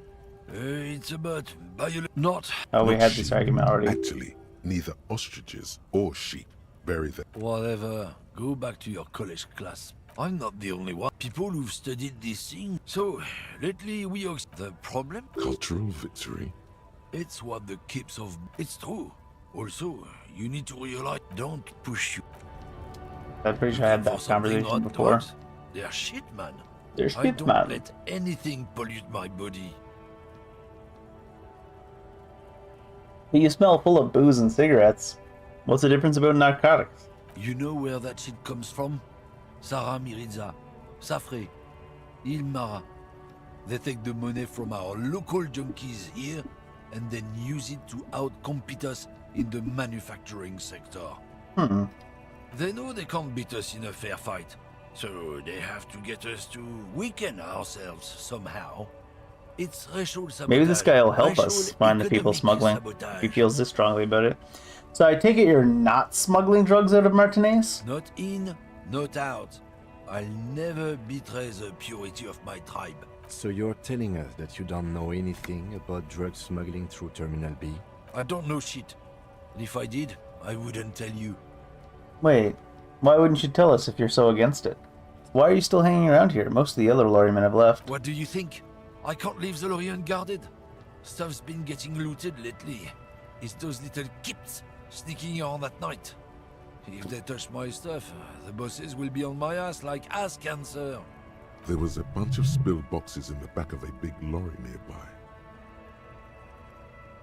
I did see one lorry with the trailer doors open on the way here. Do you know what happened? Yeah, I knew that guy. He was an honest driver who loved his country. We were having a good debate about genetics. Oh yeah, were you? In rags, when some kip boys smashed his luck and took damn near everything. Lost his fucking job over it. Since he left, I haven't had anyone to talk to. If no one can getting match drunk your inside the racism whirling freak. rags, how could they know who broke into the lorry? That's a good point. Thanks, Logic. If you all were here at the whirling, how do you know it was Kips who broke into the lorry? What? Aren't we allowed to say that it's the Kips who do all the stealing around here? That's not road to science, man. Not you, then who's running drugs through Terminal Isn't B? it obvious? Fucking Sealang, that beady-eyed South Samaran. His little side business is a scam. I wouldn't be surprised if he was peddling drugs as well. Who's that? He's a Samaran guy who likes to pretend he's some kind of businessman. Really, he's just selling his employer stuff. Stuff he stole after he broke the seals on his Humanox lorry. Where do I find him? Just follow the smell. It smells like apricot and oil when you're nearby. Yes. Where is he? Looks like I offended your partner there. Too bad. Sealang's usually a little bit south of here, the other canal. You can't miss him. Just watch yourselves. His tribe are natural liars. It's in their blood. He's your man, all right? 100%. I wouldn't be so sure about it. Not until we've heard what Sealang himself has to say. Guess we need to pay Sealang a visit then. So. Watch it actually be that Sealang guy.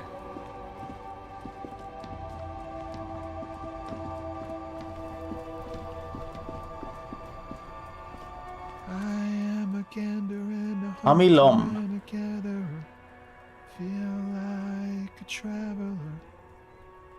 A simple little cadence. He seems to be making it up as he goes. From another planet. Hey there. I am the law. You sure are, my man. From another planet. What's going on here? The gym, my man. He motions towards the sprawl of lorries with a sweeping gesture. The air from the east is thick with the smell of crude oils, heavy metals and other byproducts of the modern era. You can almost taste it. What's the jam? It's a traffic jam for the ages. Harbor gates up the street are shut tight. No explanation given. Workers on strike, scabs agitating, an all-around clusterfuck. Meanwhile, we're all stuck here in long-haul limbo for days upon days upon days. Upon days. On days. How long you been here for? Feels like forever. Like I was Feels born like on this here forever. roundabout and this was all I ever knew. Just me and the metal and the tires, the oil and the fumes of mazout. Mazout is an antiquated term for heavy fuel oils. This man has a barely suppressed performative streak, or he just likes unusual words, or both. I dig your style, man. Yeah, imagine. It's been a whole week already. So tell me, what do you need? Care to spare some change for this working stiff? Huh? Oh, Ah. the bosses, man.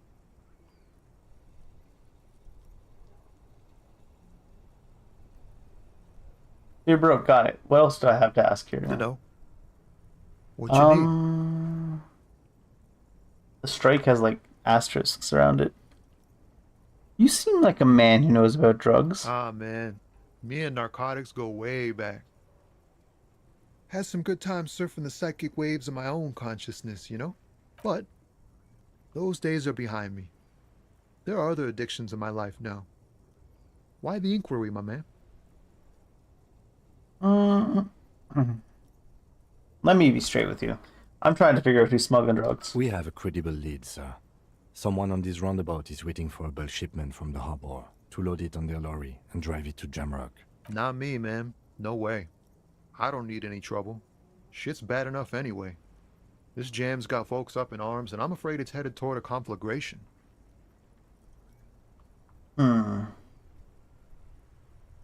Who do you think could be conducting the drugs trade then? Look, man, I try to stay away from the criminal underbelly of Revachol. I'm a guest here. You really need to find another man to probe with those questions. We wouldn't say he's lying, sire. Oh, that's the lie detector from drama, I see. Tell me more about the strike. It's like whatever's going on over at the docks. Workers got a blockade set up, making demands. I mean, I know No what a waiting. strike Going on is. strike would probably help you dodge a bullet or two. Anything you know about what the union is demanding? Some pretty wild stuff, I hear. Like a giant new power crane in half the company? I forget what exactly. Good on them, I guess. I've heard talk there's a company rep in town, too. Like a strike negotiator type. They'd know what's up. Precise demands and so on. What do you think the company wants? They want to keep that money flowing in, my man. Ka-ching. He doesn't blame them, but he's not on their side. That's for sure. Anything else I should know? Anything else? Yeah, this ain't really my area of expertise. I just do my job and get paid. I have things to do and places to be. All of us do. All of who? Us lorry drivers. Camionneurs. Camionneurs. You still hang around here waiting for this mess to end. Most have scurried off somewhere to get drunk or high. Or laid. Not that I blame them, really. Not my thing. Not you, though, huh? Chasing transient pleasures is a drag these days. I prefer the examined life now. Thinking, reflecting, observing. Interesting. He tries his best to look nonchalant, but there's a rigidity in him, as if trying to conceal something warm and deep beneath a cool exterior. Ease into it. Not gonna Don't pass go that. too far. My man, I want to know about your You soul. really are the law, aren't you? I get that being bluntly observant and inquisitive comes with the territory, but it certainly doesn't help with your conversational skills, does it? Just like that. He ain't one of Hey, us but the dead drivers. man? I know that. All accounted for. Otherwise, I haven't really asked about that. Been wasting time right here. Keep him busy. It's easy to see he's telling the truth. He's kept his nose out of the dark stuff. Alright then. The man taps his finger. Don't be a stranger. Seems like a very chill fellow.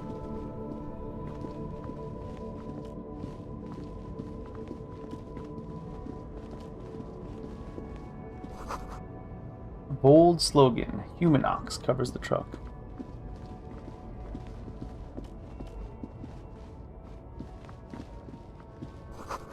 Foreign car kept in good condition. This traffic jam is something else. A Stars Riker, one of the finest Zhimsk-made motor carriages ever. An That's oldie. cool, but I have policeman things to do.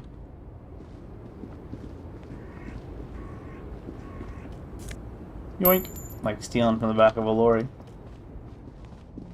An old monument stands in the middle of the traffic island, pointing toward the sea. It looks as if it's been reassembled piece by piece, secured and mounted in the air with the aid of numerous ropes and rods. Who is this? A silver plaque on the statue's pedestal reads, "I am Philip III, the Squanderer, the greatest of the Philippian kings of Revachol, son of Philip II, the opulent, father of Philip IV, the insane." Don't have the most reassuring of names, do they? As you look up, you notice something about the statue. There are some odd indentations on the king's chest piece. What did this king do? What did he do? Oh my You god, I have just no failed another idea 92%. what you did a week ago. How would you know what this guy high above you, the king, stands? Something with great kinetic energy seems to have impacted the cuirass, around where the heart is. A bullet?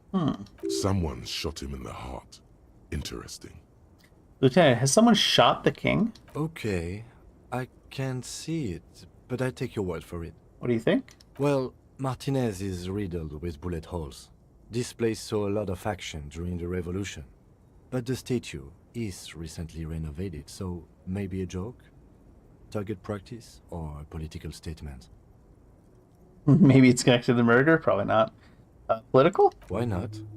Why not? What this shows us is guns aren't too uncommon here, and people still shoot them, sometimes at kings. The king stands high above you, surveying the bay, mute and indifferent to your sightings. I didn't even think of the possibility of failing the minus whatever percent. Gives plus this. I don't really like conceptualization, so if I put this on here, let's go instrument up. Oh, not many minuses on it either.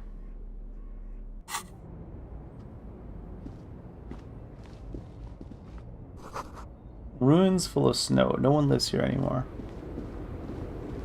Who dis? The small, wrinkled woman does not greet Tail you. driver. She nods along to something on her radio.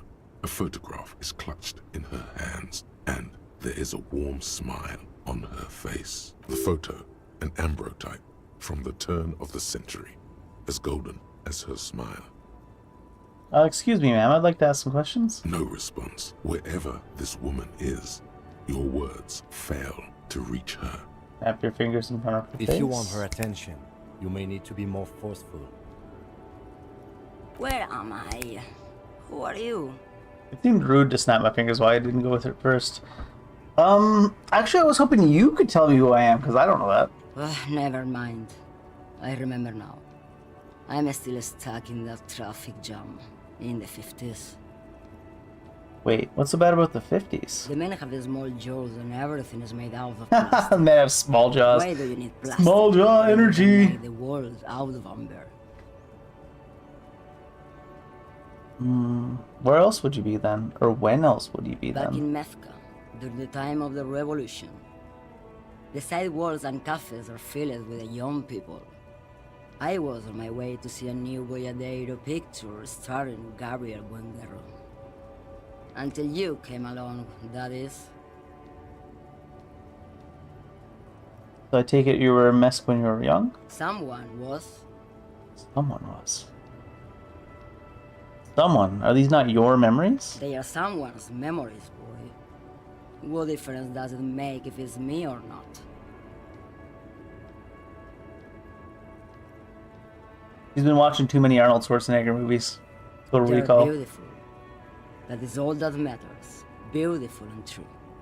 And they will win. They're coming for this, you know? All of this. All of what? The world. The present. Sorry for interrupting your dreaming, ma'am. I wasn't dreaming. I was there, Loman. It was early spring, and the mine behind the Black Sun had just come out. The posters were 20 meters tall. Everything was golden.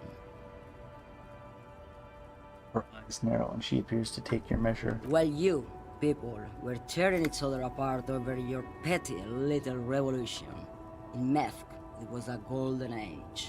The Republic of Mesk is a massive confederation on the Isola of Muindi, the world's largest state by territory. It's a petrostate, a constitutional monarchy, and, as of recently, an outcast due to its tilt to the far right. Alright, I have some other questions for you. Police questions. Why not, Harife? It's not like I have anything better to do in this hellhole. What are you hauling? Diamonds. Diamonds, really? Of course not. But Oh. wouldn't it be marvelous if I was? Okay, what are you really hauling? Whatever stupid things they put in the lorry, I imagine. So you don't know what you're hauling in your own lorry? I quit concerning myself with that a long time ago. Besides, I don't drive the lorry for the cargo, if you know what I mean. What if the cargo is contraband? Then it's contraband, Loman. What? Do you want to take an old woman in? Be my guest. Lock me away like Bad Hand Hermenegildo. Bad Hand, Hermenegildos' bad hand, strangled 300 people. What can I say? Some people just really like strangling people. Yeah, I mean, we do sometimes. You seem like a woman who knows a thing or two about drugs. What do I need drugs for, Loman? What I see, what I feel, the great adversary, no drugs can compare. The adversary? Yes. There is a protagonista and an adversario. I am on the side of the adversary. There's no coming back from that hole. Those epithets are familiar somehow. The great adversary, the great unrest. That's not really what I was getting at. Where could I get my hands on an experience like that? If you don't know, Well, maybe if she thought you're corrupt. I wanted to ask if you'd be interested in smuggling some drugs. why would I want to do that?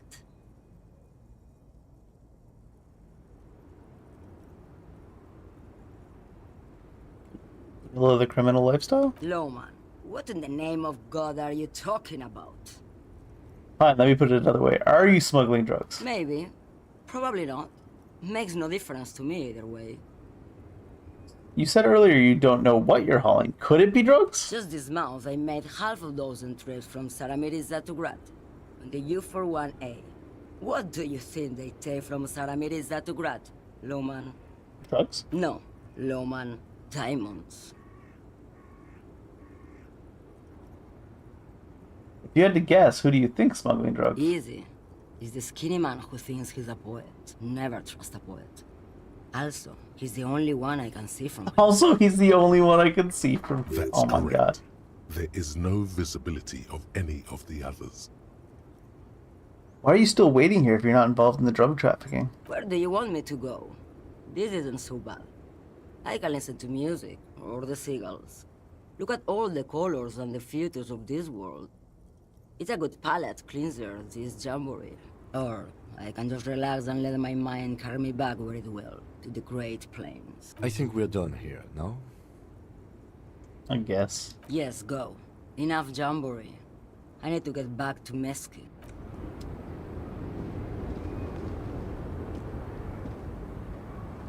So the other guy we were looking to talk to is way down by the river. Supposedly. That lady's having a time over there, that's for damn sure.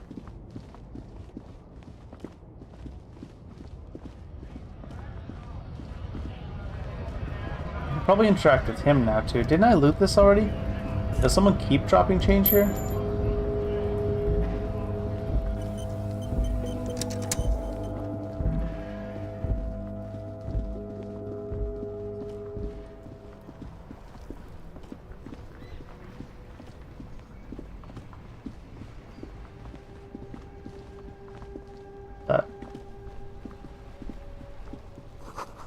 An ancient fountain. It doesn't pump water anymore. There's a tree in it.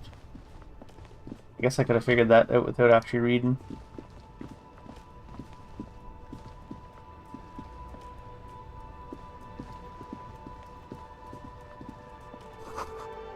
Tire tracks leading onto the roof. Slush and rain has almost washed them off. The roof?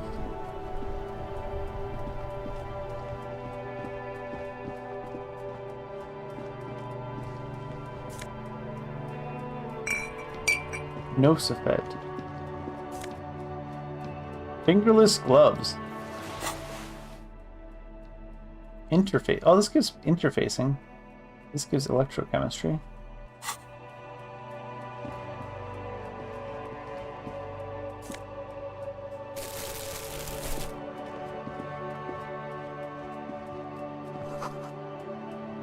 Water lockout of order until Wednesday 7:15 a.m. Are you the other guy? A burly man hangs out by the waterlock, carving up a generous serving of salami with an old hunter's knife. His eyes are fixed on a man stranded on the other side of the waterlock and on an enormous billboard that has fallen down into the canal between them. You know what happened to cause all this wreckage? I wasn't here to witness it, but those look like tire tracks on that sign. Weird, huh? Then again, plenty of daredevil drivers in Rivershell. Too bad it also takes a year and a day to repair anything around here. Especially a waterlock. That's The not rest that of the salami? coast is closed off till then. Sure thing. Oh, nice. It is Thanks. salty. It is savory. Oh, healed me. It is chewy. The hangover only makes the salami more tasty. You're goddamn right. Want some too, officer? Why not? The lieutenant ponders the offer for a moment, then decides to go for it. Takes a slice of salami from the man with shoes on it. You know what's further down the coast? Well, there's the fishing village, an abandoned fish market, a bizarro church. Not much use to the congregation, though. There always seems to be something wrong with it. Yeah, not really much else. Just bombed out ruins. Alright, bye. There's tire tracks on the sign as well. Water sign down? And there was like tracks going onto the roof. Did someone like drive up across the roof and hit the sign and take it across the gap? Who's that creepy man? A bust of woman. The plaque simply says DEI. Uh-oh. In the dark, a film projector is whirling away. You see rows of toy soldiers guarding the rest of the trinkets displayed on the table. Some on horseback, others in rags, others yet in bright blue uniforms. All are stern and unyielding in their duty.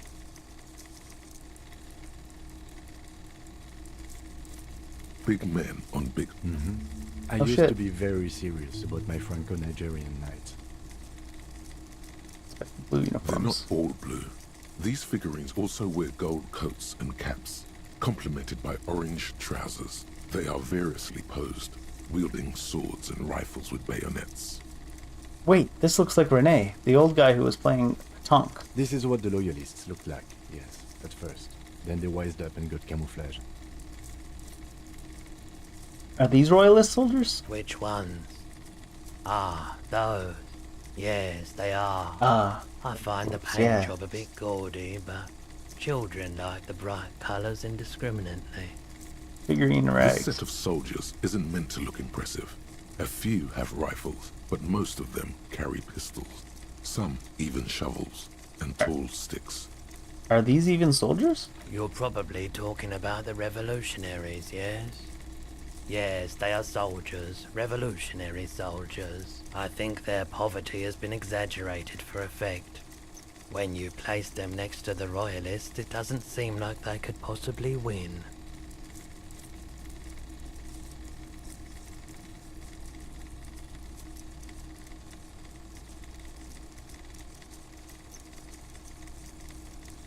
What the hell? This one's insane. Contrast is meant to be disheartening. I don't like either set very much, to be honest. Alright, let's But fail there another are many 83%. parents among my customers. Let's fail another 83% check. Why? Ah. What's this? A headless man riding a horse? A headless man wearing futuristic tracksuit trousers that say found. What is this? Oh, that's the headless phone rider. Of course. There's been a lot of interest in that particular figurine. I had to hide it so it wouldn't fall into the wrong hands. He doesn't elaborate on these wrong hands. It's unlikely that he ever will. I've heard about it. I've heard the headless phone rider ride the headless bull.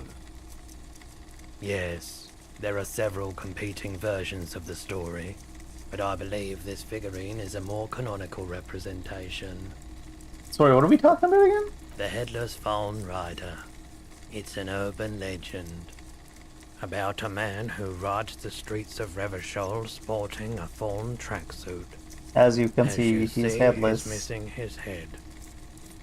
50 cents. Bargain price. I'll throw in the tiny cap too. I think he's looking for it, or something. That part of the story has many interpretations. He lost his cap when he lost his head. Perhaps he's looking for the head. Well, maybe. It's clear you like the hard stuff, Bruta. What is my lower intestine going on about? Lower intestine? The term is metabolic and circulatory system. Okay, bud. What's the hard stuff? Fascism, Bruta. What is fascism, though? Many things, but it's mostly about trusting your gut. Who does your gut tell you is the source of Revachol's problems? I thought you were my circulatory system. Quit stalling, Bruta. We're talking about the weakest, worst, most insane thing. The weak link. They're all causing some issues here? Probably liberals? Yes, them. But also women. Women? Women. Men of war. You don't like them. They're insane. Their idiocy needs to be scrubbed off What the hell? Rubbing alcohol. Woo men need to go back to the fucking kitchen. What? This is his circulatory system telling him this? That's what fascism boils down to. The rest is also important. But the main thing is that woo men need to know their place. Am I having some kind of stomach see here? Stomach truth. You're having a stomach truth. Where am I because getting you've this? said the hard things that others won't say. The good things, you've said them many times. Fascism sounds so bad though. What if we called it something else, like traditionalism? Alright, okay, stomach. I've made up my mind about fascism. You're going to keep your views, right? Keep your views, Brota. Opt into what?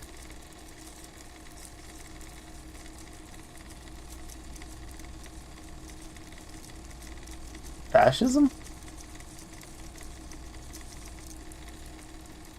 I'm not going to be played by an upset stomach. There's a slow, painful growl somewhere in your intestines, knocking on your alcohol-engorged liver. It is one of betrayal and disappointment. Okay.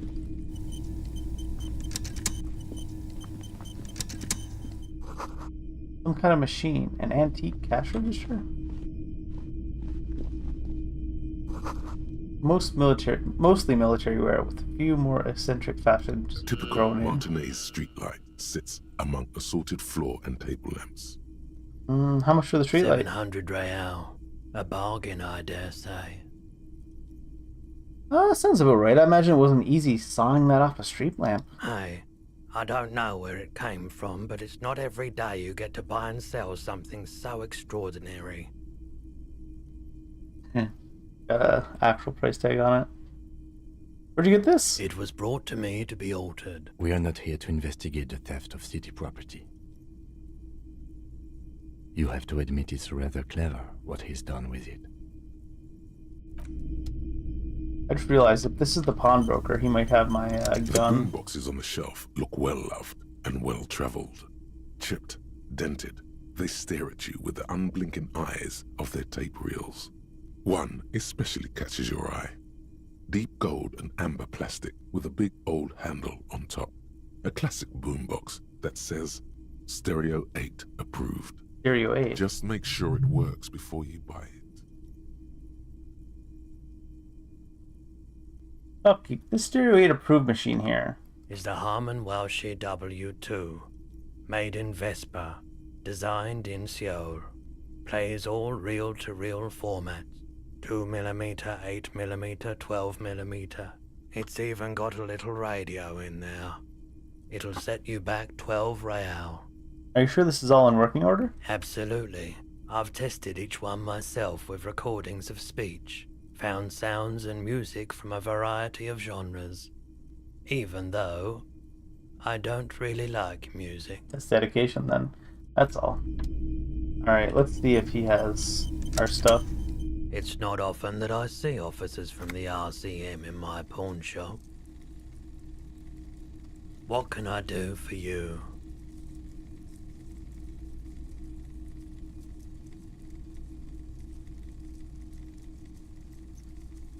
Have you had any trouble lately? I haven't had any problems myself, though some of my customers have complained about inconsistent law enforcement. Who are your customers usually?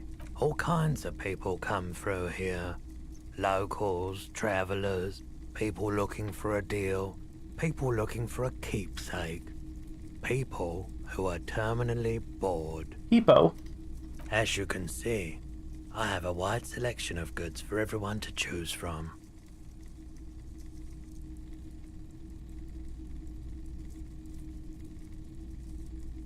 Quite the collection. It keeps me entertained. He's well composed, but underneath it you sense psychedelic processes bubbling. Some kind of drug, maybe.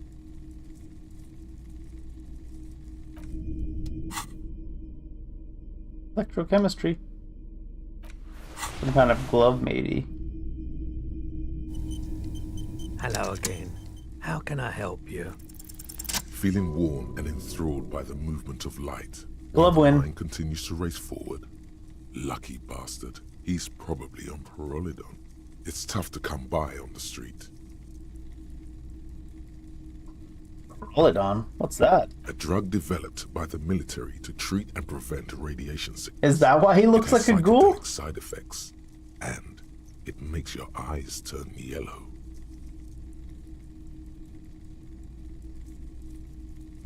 Is it just me, or is it really warm in here? I try to keep the shop at a comfortable temperature.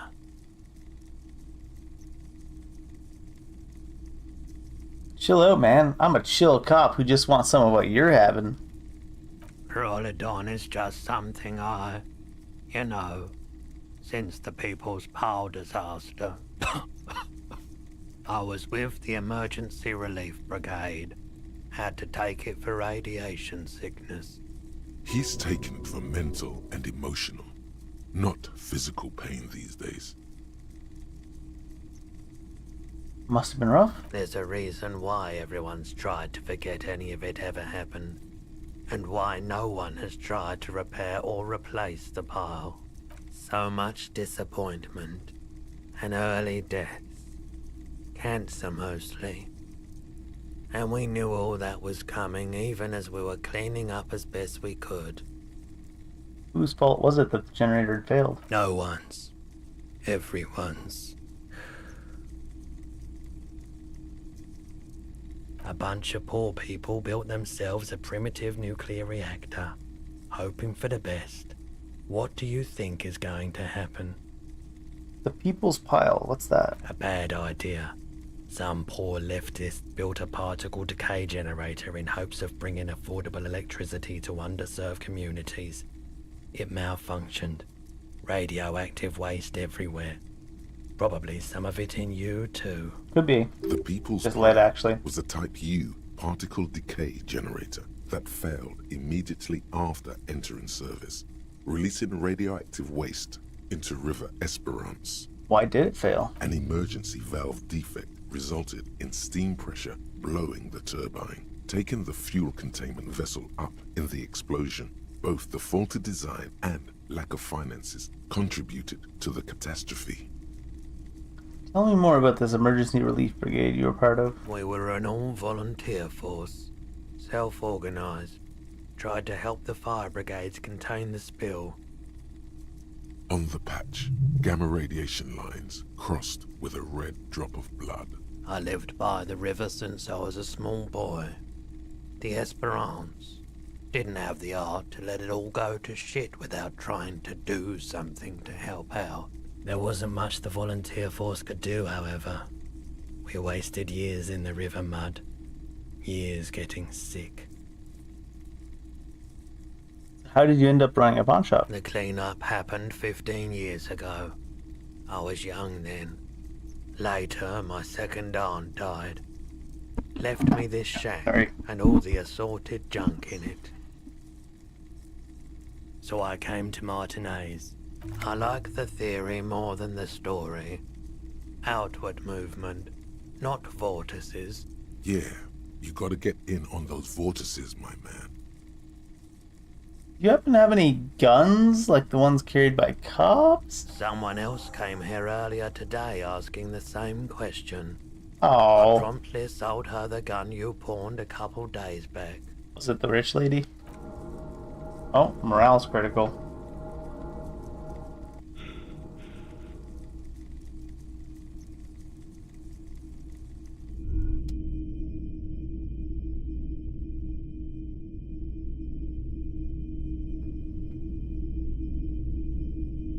Despair creeps into you, getting fat on your weakness. Whatever noble intentions you once had as a police officer, it's eating them all up now. You're still coming up with sentences. That's a step up from total annihilation, right?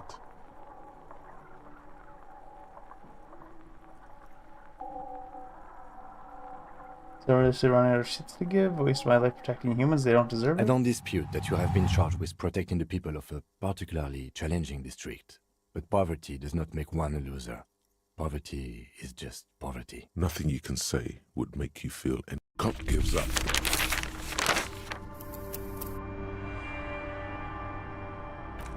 I was gonna heal with the morale thing, but it wasn't getting any close to 0, so I was like, I'm safe, right? Well, the actual meter doesn't mean anything. I should put an actual save in, because I've never done a hard save. Hello again. How can I help you? Okay. Redo it, because I did pass it the first time.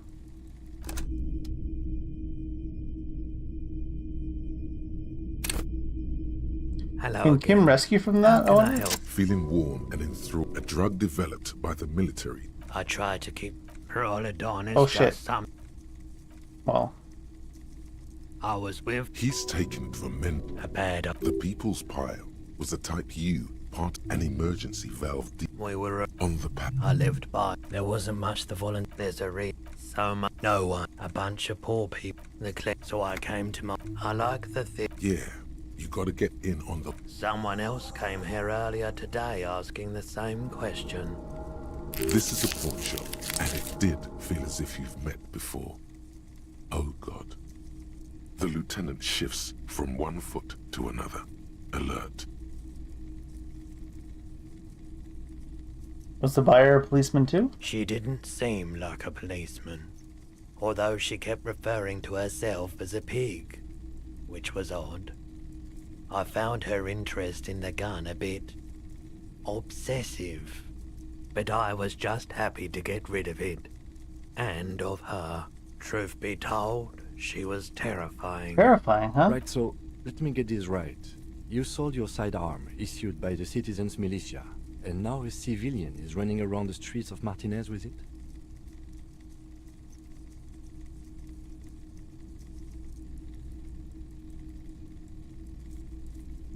She must be one of my rabid fans? In that case, she'll be happy to get a visit from us, if we can find her.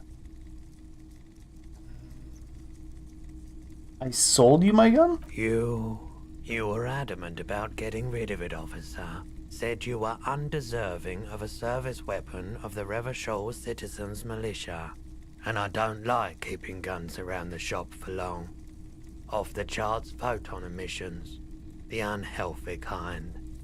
Any idea where I can find this buyer? My apologies, officer, but I have no idea where she was coming from or where she went. A needle in a haystack. There is nothing you can do about it now. You'll just have to hope you luck upon her somehow. Someone that calls themselves a pig. At least now I know how I lost my sidearm. Of course. Care to share your drugs? Have you tried it before? The lieutenant steps away, pretending to admire some of the knickknacks on display. Looks like he doesn't want to get involved. He won't be your nog, but he won't be thrilled about this either. Haven't, but don't worry, I can take it. If you say so. Here you go, man. Large cap-shaped object on the palm of his hand, very odd looking. Yes, darling. That's the coalition government ordained Parolidon. Straight into your gut. I was just actually wanted the physical item so I could have it in my inventory. I don't need Parolidon. Or it says take it. Of course. Okay, it was take it. You might be able to aid our investigation. I doubt it, but I can try and answer any questions you may have. Know anything about the guy that got I lynched? do my best to keep my distance from all manner of butchery. He doesn't know anything. Any dealings with Everard Clare? He's been by the shop a couple of times. There was something awfully deliberate about that laziness. I feel like you don't want to talk about him. He discussed union business with you? He tried. Wanted to come to some mutually beneficial agreement around my dealings with the dock workers. I politely declined to hear him out. So you don't know what kind of arrangements he was talking about? As I said, I refused to talk to him. That's why he came back a second time. That's also why he hasn't come back a third. Why do I feel like you don't want to talk about him? They weren't the most pleasant interactions. Small town bigwigs always want everyone to play a part in the play they're staging. But I bowed out at some point. I prefer to watch from afar while the bigwigs come and go. I heard that the forewoman before Everard disappeared. It was all very strange. That forewoman was more pleasant than Everard. But I guess it's all the same in the end. You buy anything? He purchased a remarkably garish paperweight the first time he was here. Nothing the second. I have other questions about He nods reluctantly. The I'll pawnbroker's gaze is already fixed on the dancing colors. Something I'd like to sell. Let me have a look. Clothes, photo of a corpse, check my pockets, pawn menu. Anything else you're thinking of selling? Well, these are the only things I could sell. Another time, perhaps. I wanted to ask you about my missing gun again. Sure thing. Oh, Sure, I guess there's man. nothing new. You're a man. Alright. That morale hit is weird, because I was like, it was ticking down, and I was like, I'm not going to bother to heal unless it gets, like, low, but it didn't need to get low, and it still killed me, or reset the game anyways.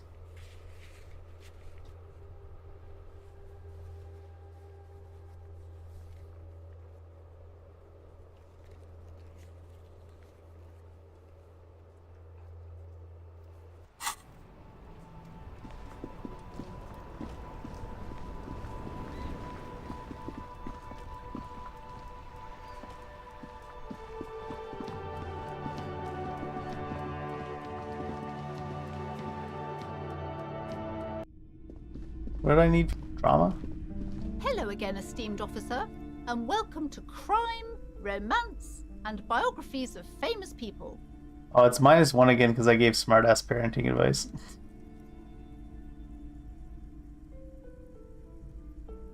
Put skill points into drama.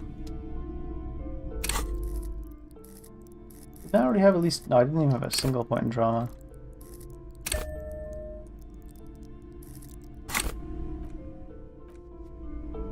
I might cheese this, I don't Hello know. again, esteemed officer. Well, it's and really high welcome to anyways. Crime, Romance, and Which means it's bound to fail if it's really high.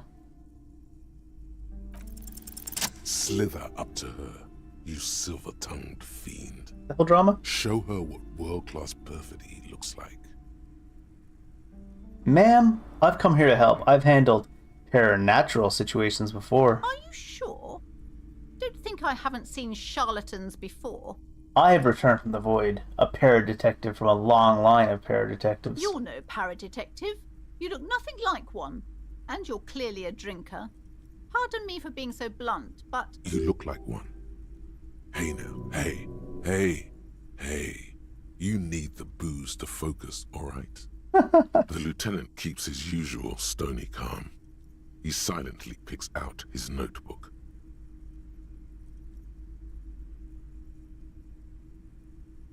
You see, it's necessary to drink the spirits in order to contact the void. How do you know all this? Here we go. Your wards brought me here in the first place. The Seminese blood also runs through me. You're part Simonese. Oh, it means our meeting couldn't have been mere chance. The hand of fate guides us. But I am not the only one at risk. I have to think of my daughter. You are certain you can help us? Keep us safe? I can't allow any collateral damage to hit us. No problem whatsoever.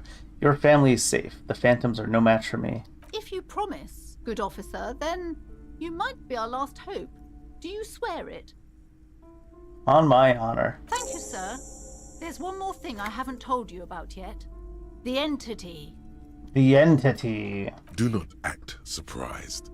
You know of these things, sire. Of course, the entity. For I have sensed its presence. You have? The entity takes the form of a woman, a witch probably. I've suspected that she must be connected to the curse ever since I first saw her. Did you know that she lives inside the chimney? Chimney?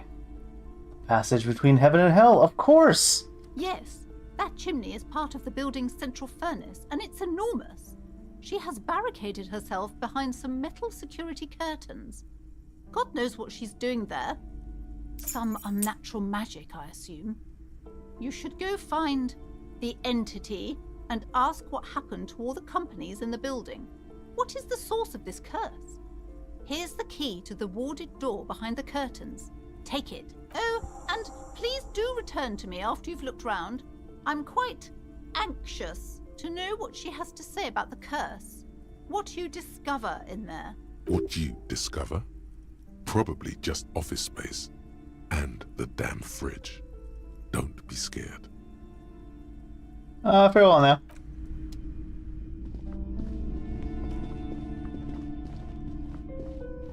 A heavy door with a missing handle Unlock stands the door. before you. After exerting some force, you manage to turn the key. It's eerily silent. The door slides slightly open, letting a draft of cold air into the room. Kim? Maybe you should go first? Detective, you're the one in charge. Fine. Ooh, a gym. Ooh, is this a bull? Shot football. Smells like leather and sweat. Delicious. Sand is dripping from a punching bag. What do you have to say here, Kim? What is this place?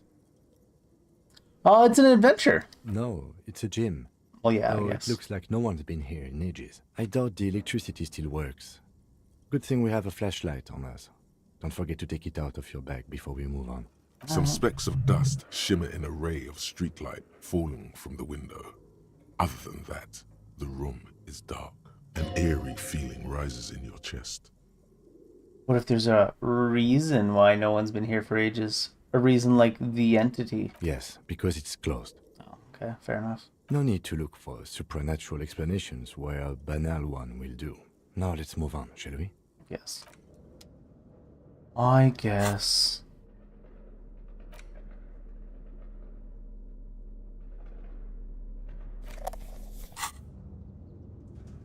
Oh, I can shine my flashlight now. A barbell lies on the floor. The color has worn off its weight plates. It's 60 kilograms. Your triceps hum at the sight of these weights. Show the world what kind of beast it's dealing with. Lift them. There are no collars on the barbell. This is a safety hazard. Look, Kim, there's no collars on the barbell. You're right. The weight may fall off. Better not touch it then. What kind of bastard would just remove the collars? Should be a felony. It would be a violation of EPIS safety regulations if the gym was still operating, but it isn't. No one's supposed to come here anymore.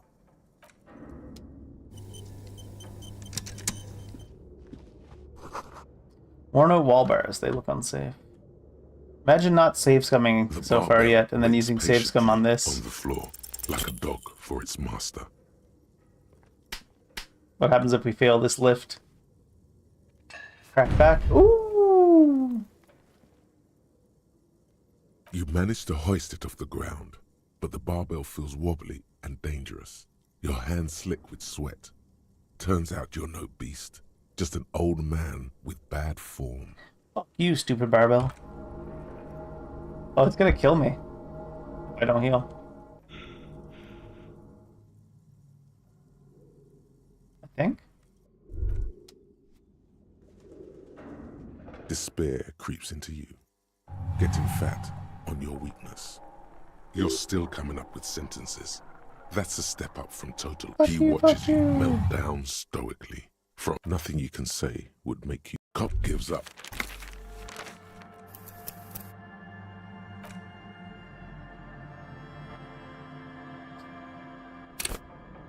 Kinda funny. The barbell waits patiently on the floor, like a dog for its master. I have to wait until I fail. I want to see what happens if you succeed. You manage to hoist it.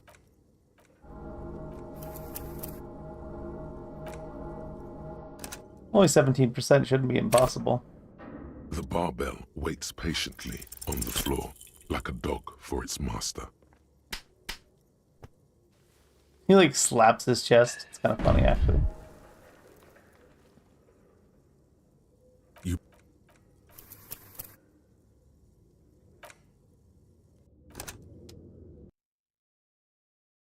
Probably gonna give up.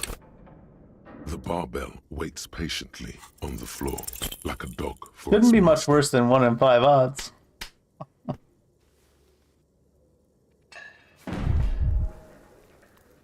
It's funny that it like kills you unless you use a morale item. One more try, just because I want to see what happens if he does lift it.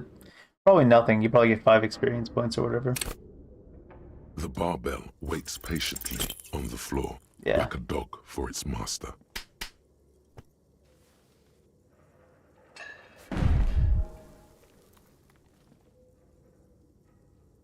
We're not playing a very physical character anyway, so it makes sense.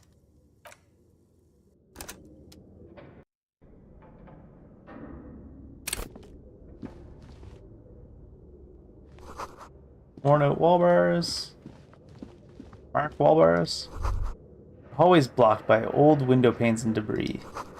Looks like the remains of the 24-hour window repair shop.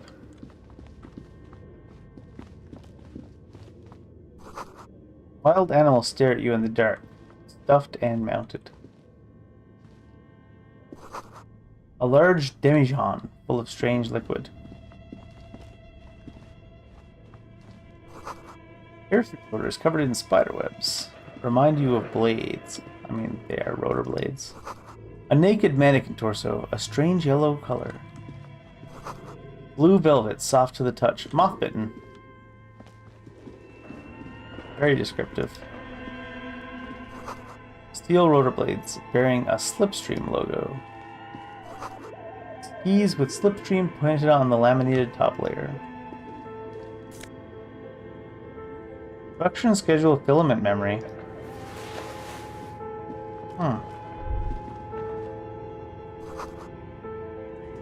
Is this Emma's atelier?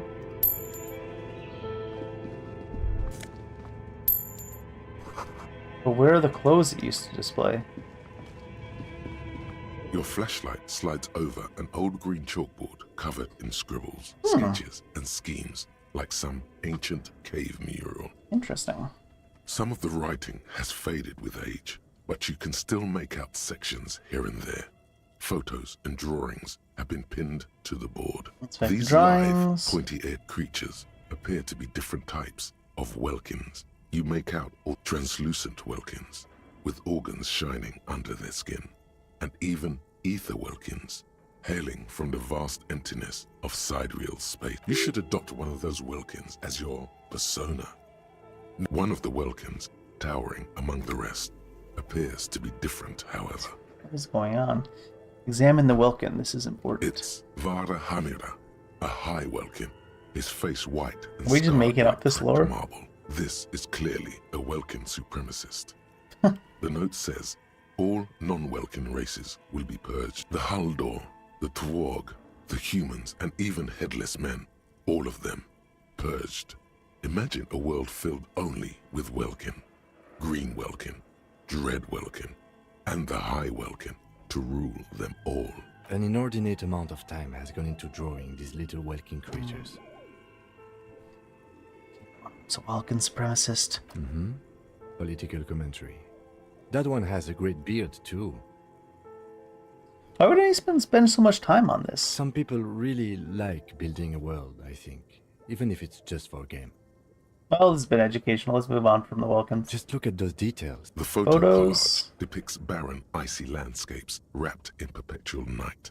You see permafrost and glacial landforms, dead trees grown in under the snow. Entire oceans have been frozen from shore to shore. There are pictures of settlements on dried-up riverbeds, abandoned in a storm. Animal corpses in the dark, carcasses and bones. You see primitive oil rigs built into glaciers, boreal dvorg, yurts under the snow, great mammoth-like beasts of burden. Albeit dark and cold, this vision also feels cozy in its own way, like eggnog or morphine. What? A much needed Got myself a little respite from cozy hit of morphine. A pinned postcard reads, "The heat death scenario. A desperate fight for geothermal energy engulfs the world as Wirral becomes untethered from its sun. Guy just storyboarding a novel inside of his own game. This is a monthly calendar from the year 50. Cryptic words like sprint, daily minimi, and GPI span the marker-drawn grid. The grand scheme of production and money. It looks a bit like an academic calendar. Minimi stands for a mini meeting. It's part of a bigger framework for managing work called RUN. Station 41 tried to implement it a few years ago. What happened? But as time goes on, the numbers in the boxes grow rarer and rarer. The board becomes an empty snowfield in the final days. Only failure and regret dwell in this region. That's rough. Looks like they didn't make it.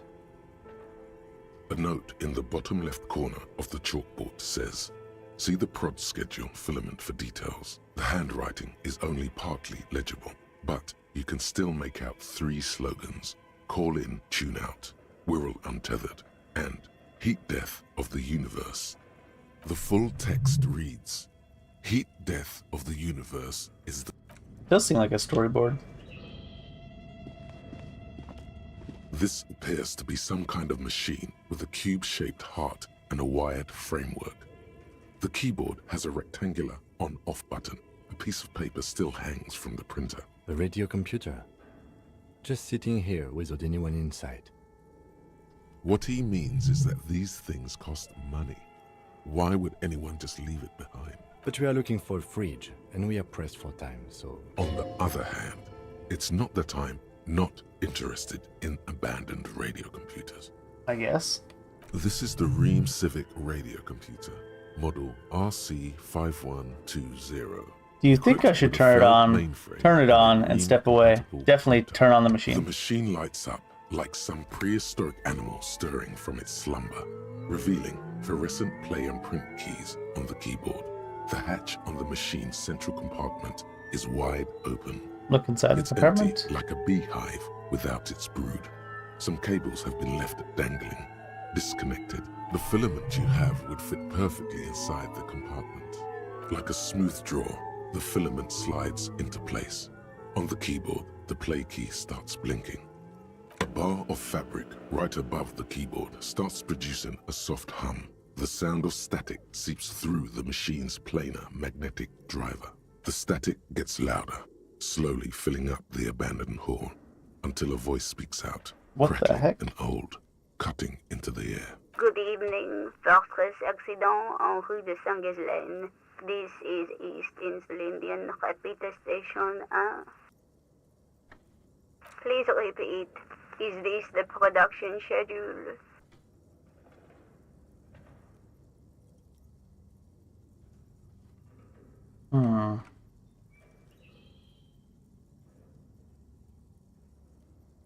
What is the production schedule? The filament you have inserted into the reader. Ah, right. That was a question. Have you inserted it into the core? I don't know. If you are unsure, could you please take a look? How to do that? Open the hatch on the compartment. Don't touch the wires. A current is running through it, but the core is safe. There's a filament inside. I need to know what it's called. Called the production schedule. Good. Please repeat the password. Password? Of course it would have a password. That's why there's a human administrator involved. I'm really bad at passwords. Can you give me a hint? No.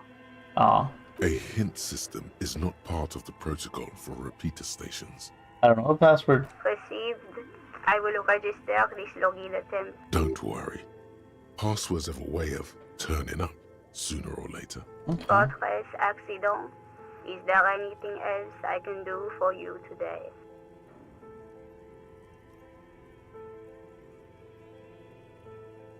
Why did you call me Fortress Accident? Fortress Accident is the company on whose name the terminal you are currently using has been registered to.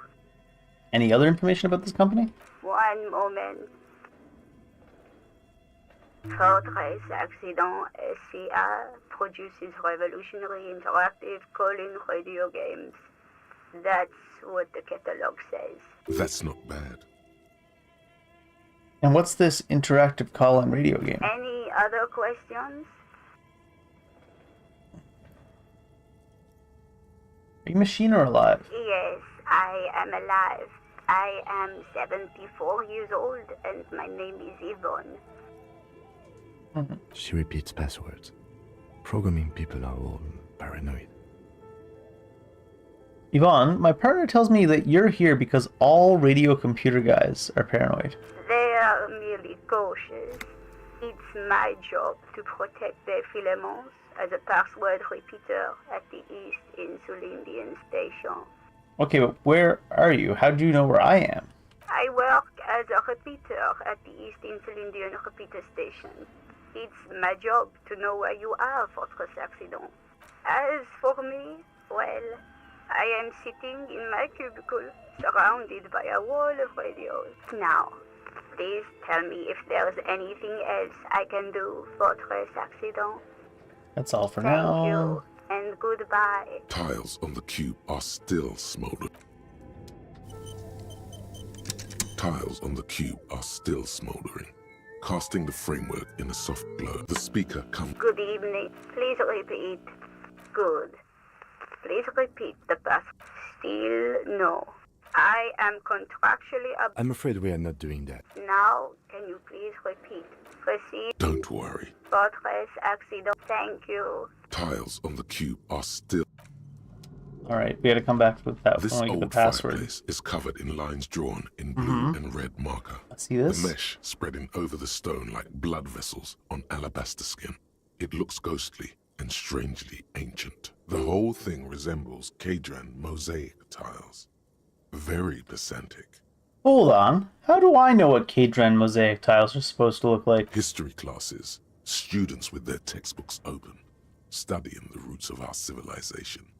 Those aquarelle blue tiles looked beautiful in the sun.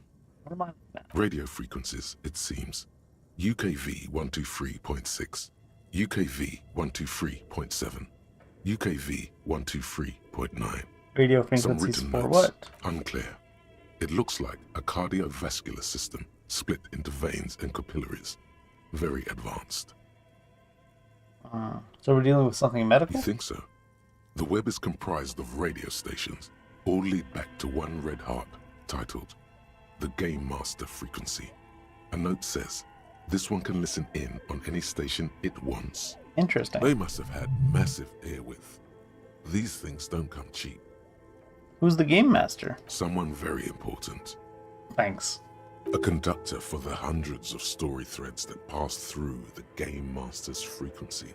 If it's a game, then who's playing? Whoever decides to call in to a call-in station, it looks like. A list of names under the stations suggests people across 6 Isolas would be playing. Muindi, Insulinda, Kotla, Grad, Samara, and even Il Mara. There's no way a little basement studio working here could pull anything like this off. My God. It's as if the less money they had, the more ambitious their project became. Cost of airwidth alone must have been huge. Exactly. This schedule, I know doom when I see it. The company was running out of funding. What else? Nothing. It's just lines on marble. An echo from times long gone. No one has used the fireplace in ages.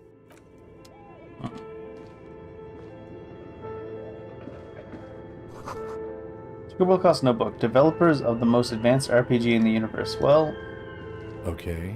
What do you think is going on with that computer, chalkboard, and fireplace? Just a failed business? Yes, that is the question. Like he's ready to lay out a fine theory, crafted together like a puzzle. It looks like one of those popular pen and paper role-playing games. Right. Only these people were trying to automate it, make it work on radio computers. What do you think happened? No idea. They stopped filling out the schedule on the chalkboard. Indeed, it's ambitious and untethered from reality, but...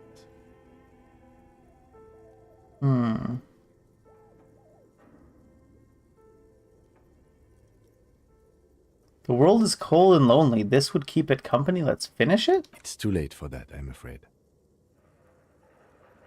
Okay, let's keep moving.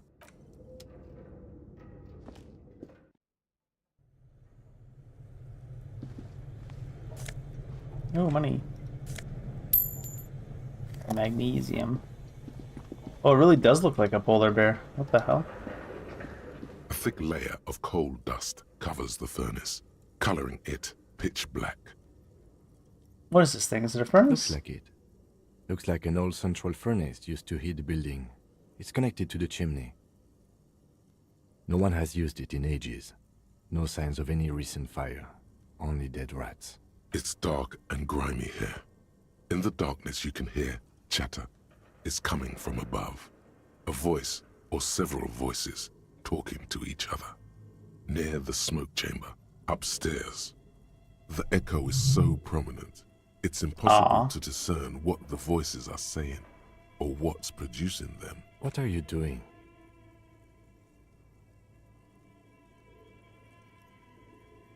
I can hear someone talking upstairs. Wait, really? We should investigate, see if someone's upstairs.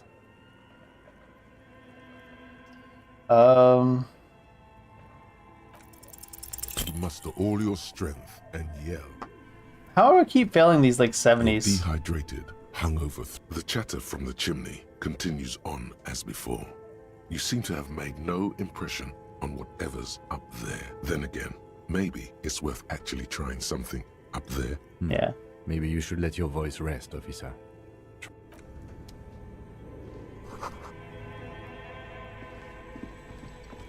You see a terrifying ice bear with a strange compartment in its belly. The door is covered in frost, and the bear's eyes are glowing red. The bear looks oddly realistic. Is it taxidermy? This must be the fridge you were told about. Look inside.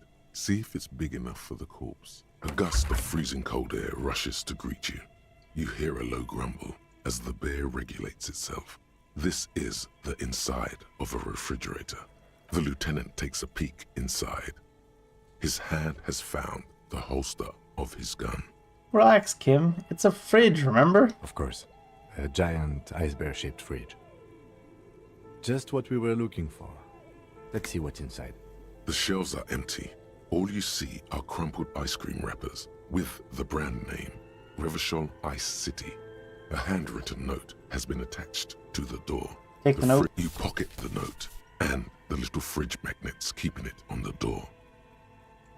This is clearly the fridge, big enough for 2 corpses. It's certainly an eccentric choice, but it is capacious and cold enough, too. Capacious, as in like it has enough capacity? I don't know if I've ever heard the word capacious. Your visual confirms you could fit 2 more bodies in the ice bear fridge. Shall we go and get the body, then? I'll take the head, you take the feet. The stairs won't be easy, but we'll manage. Let's do this. The body is heavier than you expected and stinkier. It takes half an hour to get it down to the basement. Then 10 more minutes to stuff it into the fridge. The lieutenant takes a step back to admire your handiwork. Beautiful. A dead body in an ice bear fridge. This is some of the best police work I've ever done. Really? You think it's good work? No, not really. Look at that. What have we done? We stuffed a dead body in an ice bear fridge. This story does not leave this room. We did our best with the means at our disposal. Did we, though? Okay, maybe we did. At least we've stopped the body from decomposing further. Now you can conduct another inspection under controlled circumstances. Inside the icy realm of the ice bear fridge, the corpse stands slumped, waiting.